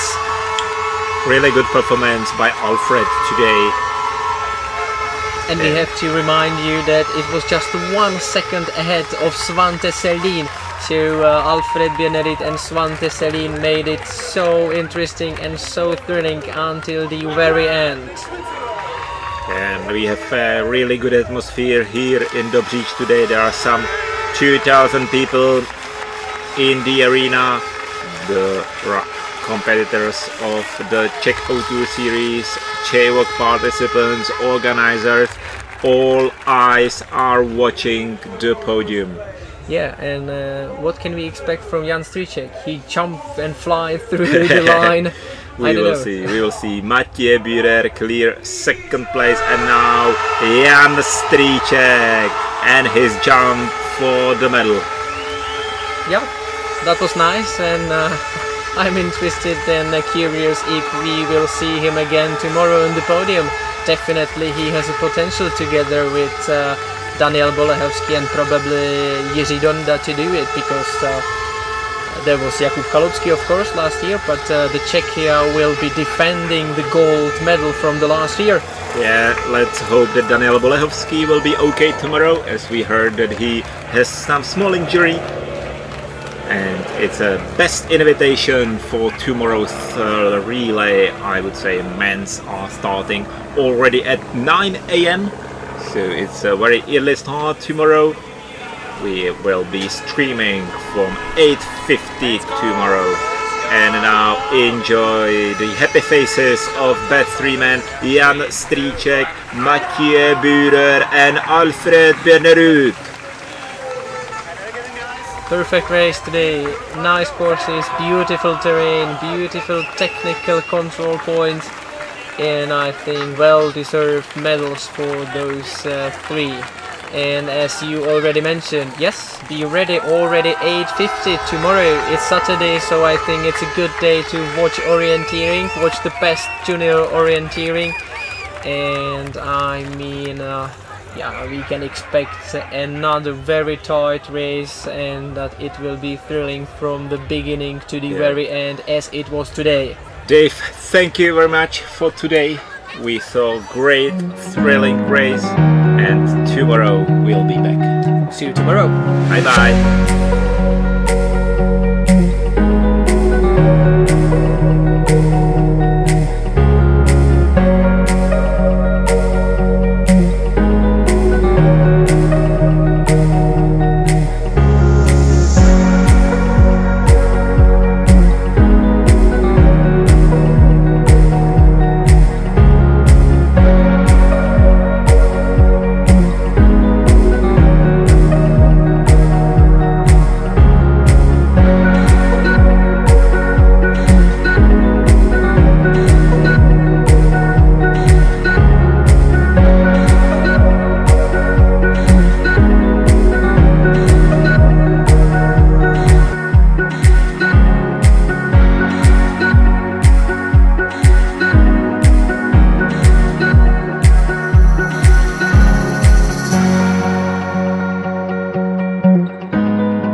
JWOC 2024 is supported by Region Plzeň, City of Plzeň, Škoda Group, the National Sport Agency, municipalities of Dobřív, Dobříč, Hůrky and Stříbro, companies Streicher, Göring, Mercury International, AC Heating, Innovate, Rockpoint, Hanach and Grant Thornton.